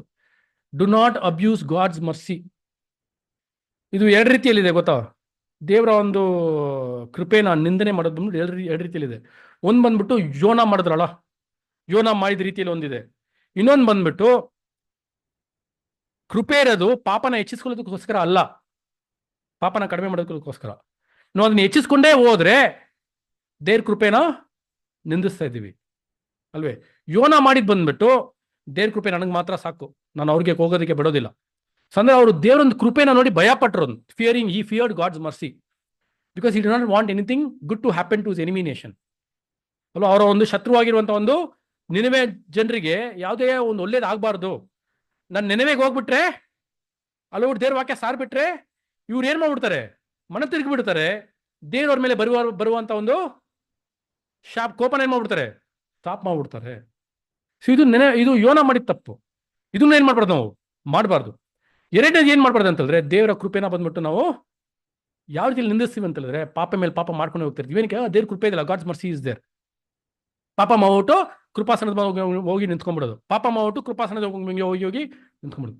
ಸೊ ಈ ತರ ಮಾಡ್ಕೊಂಡು ಹೋದ್ರೆ, ಈ ತರ ಮಾಡ್ಕೊಂಡು ಹೋಗ್ತಾನೆ ಇದ್ರೆ ಅದು ಎರಡನೇ ಮರಣ. ದೇವರ ಕೈಲಿ ನಾವು ಸಿಕ್ಕ ಏನ್ ಮಾಡ್ತೀವಿ, ನಾವು ಬೀಳ್ತೀವಿ. ಯಾವಾಗವರೆಗೂ ಸ್ವಾಮಿಯ ಕೈಲಿ ಇರ್ತೀವೋ ನಮಗೆ ಸೇಫ್ ಆಗಿ ಸುರಕ್ಷತೆಯಿಂದ ನಾವು ಇರ್ತೀವಿ. ಯಾವಾಗ ಸ್ವಾಮಿನ ಬಿಟ್ಟು ಹೊರಗಡೆ ಹೋಗ್ಬಿಡ್ತೀವೋ ಪ್ರೀತಿ ಸಹೋದರರೇ, ದೇವ್ರನ್ನ ಡೈರೆಕ್ಟ್ ಆಗಿ ಏನು ಮಾಡೋಕ್ಕಲ್ಲ, ನಾವು ಫೇಸ್ ಮಾಡೋದಕ್ಕೆ ಆಗೋದಿಲ್ಲ. ಸ್ವಾಮಿನ ದೇವ್ರು ಕಲ್ಸ್ಕೊಟ್ಟಿದ್ದೆ ಅದಕ್ಕೆ ಅಲ್ವೇ, ಆತನೊಂದು ಮಧ್ಯಸ್ಥನಾಗಿ ಏನಕ್ಕೆ ಕಲ್ಸ್ಕೊಟ್ರು ದೇವರು? ಯಾಕಂದ್ರೆ ನಾವು ಪಾಪಿಗಳು ಅಲ್ವಾ? ದೇವ್ರ ಮುಂದೆ ದೇವ್ರ ಪರಿಶುದ್ಧನು, ಅದ್ರ ಮುಂದೆ ನಿಂತ್ಕೊಳ್ಳೋದಕ್ಕೆ ಆಗೋದಿಲ್ಲ. ಸ್ವಾಮಿ ಒಂದು ಬಲಿ ಮುಖಾಂತರ ನಮ್ಮ ಪಾಪಗಳನ್ನ ಸ್ವಾಮಿಯ ಬಲಿನ ಏನ್ ಮಾಡ್ತಾರೆ ದೇವರು ನೋಡ್ತಾರೆ. ಅದನ್ನು ನೋಡುವಾಗ ನಮ್ಮ ಒಂದು ಪಾಪ ತುಂಬಾ ಚಿಕ್ಕದಾಗಿರ್ತದೆ ಅದ್ರ ಮುಂದೆ. ಸೊ ಕ್ಷಮಿಸಿ ನಮ್ಮನ್ನ ಅಕ್ಸೆಪ್ಟ್ ಮಾಡ್ತಾರೆ. ಬಟ್ ಯಾವಾಗ ನಾವು ಸ್ವಾಮಿ ಒಂದು ಬಲಿಗೆ ನಾವು ಬೆಲೆ ಕೊಡ್ತೀರಾ, ಗೌರವ ಕೊಡ್ತೀರಾ, ನಮ್ಮನ್ನ ತಿತ್ಕೊಂತೀರಾ, ನಾವು ಪಾಪನ ಮತ್ತೆ ನಾವು ಮಾಡ್ಕೊಂಡು ಹೋಗ್ತಾ ಇರ್ತೀವೋ, ಆ ರಕ್ತಕ್ಕೆ ಏನ್ ಮಾಡ್ತಾ ಇದೀನಿ ಬೆಲೆನೇ ಕೊಡದೇ ಇರುವಾಗ ಆಟೋಮೆಟಿಕ್ ಆಗಿ ನಾವು ಸ್ವಾಮಿನ ಬಿಟ್ಟು ಹೊರಗಡೆ ಬರ್ತೀವಿ, ದೇವ್ರ ಕೈಲಿ ಸಿಕ್ಕಿ ಬೀಳ್ತೀವಿ. ಆ ರೀತಿಯಲ್ಲಿ ಆಗದೇ ಇರೋ ರೀತಿಯಲ್ಲಿ ನಾವೇನ್ ಮಾಡ್ಬೇಕು, ಆ ಥರ ಆಗ್ಬಾರ್ದು ಅಂತ ಹೇಳಿದ್ರೆ ನಮ್ಮನ್ನ ನಾವು ಪರಿಶೋಧಿಸ್ಕೊಂತಾನೆ ಇರಬೇಕು, ನಮ್ಮ ಪಾಪಗಳನ್ನ ನಾವು ತೆಗ್ದಾಕ್ತಾನೆ ಇರಬೇಕು. ಇಲ್ಲಾಂದ್ರೆ ಎರಡನೇ ಮರಣಕ್ಕೆ ಹೋಗಿ ಏನಾಗ್ತೀವಿ, ನಾವು ಬೀಳ್ತೀವಿ. ಆ ಥರ ಆಗದೇ ಇರುವ ರೀತಿಯಲ್ಲಿ ನಮ್ಮನ್ನು ನಾವು ಕಾಪಾಡಿಕೊಂಡು ದೇವರ ವಾಕ್ಯಗಳನ್ನ ನಾವು ಅನುದಿನನೂ ನಾವು ಧ್ಯಾನ ಮಾಡುತ್ತಾ ಅಲ್ವೇ, ನಮ್ಮಲ್ಲಿರೋ ಒಂದು ಕೊರತೆಗಳನ್ನು, ನಮ್ಮಲ್ಲಿರೋ ಒಂದು ಪಾಪಗಳನ್ನು, ಮರೆಯಾಗಿರುವ ಪಾಪಗಳು, ನಾವು ಮರೆಯಾಗಿ ಇಟ್ಕೊಂಡಿರೋ ಪಾಪಗಳು ಎರಡೂ ಏನು ಮಾಡೋಣ, ಎರಡನ್ನೂ ಬಿಟ್ಟು ಹೊರಗಡೆ ಬಂದು ಸ್ವಾಮಿಯ ಒಂದು ಗುಣಗಳನ್ನ ಬೆಳೆಸ್ಕೊಂಡು, ಸ್ವಾಮಿಯ ಸ್ವರೂಪನ ಧರಿಸ್ಕೊಂಡು ಈ ಓಟನ ಓಡಿ ಮುಗಿಸುವ ಹಾಗೆ ತಂದೆ ದೇವರ ಮೇಲೆ ಆಶೀರ್ವಾದ ನಡೆಸಲಿ. ಒಂದು ಅವಕಾಶ ಕೊಡ್ತಾ ಅಂದ್ರೆ ದೇವರಿಗೆ ನಾವು ಸ್ವಾಮಿ ಮುಖಾಂತರ ಬಂದು ಹೇಳಿಕೊಳ್ಳುತ್ತಾ ನಾನು ಪಾಠ ಮುಗಿಸ್ಕೊಳ್ತಾ ಇದ್ದೀನಿ. ಆಮೇಲೆ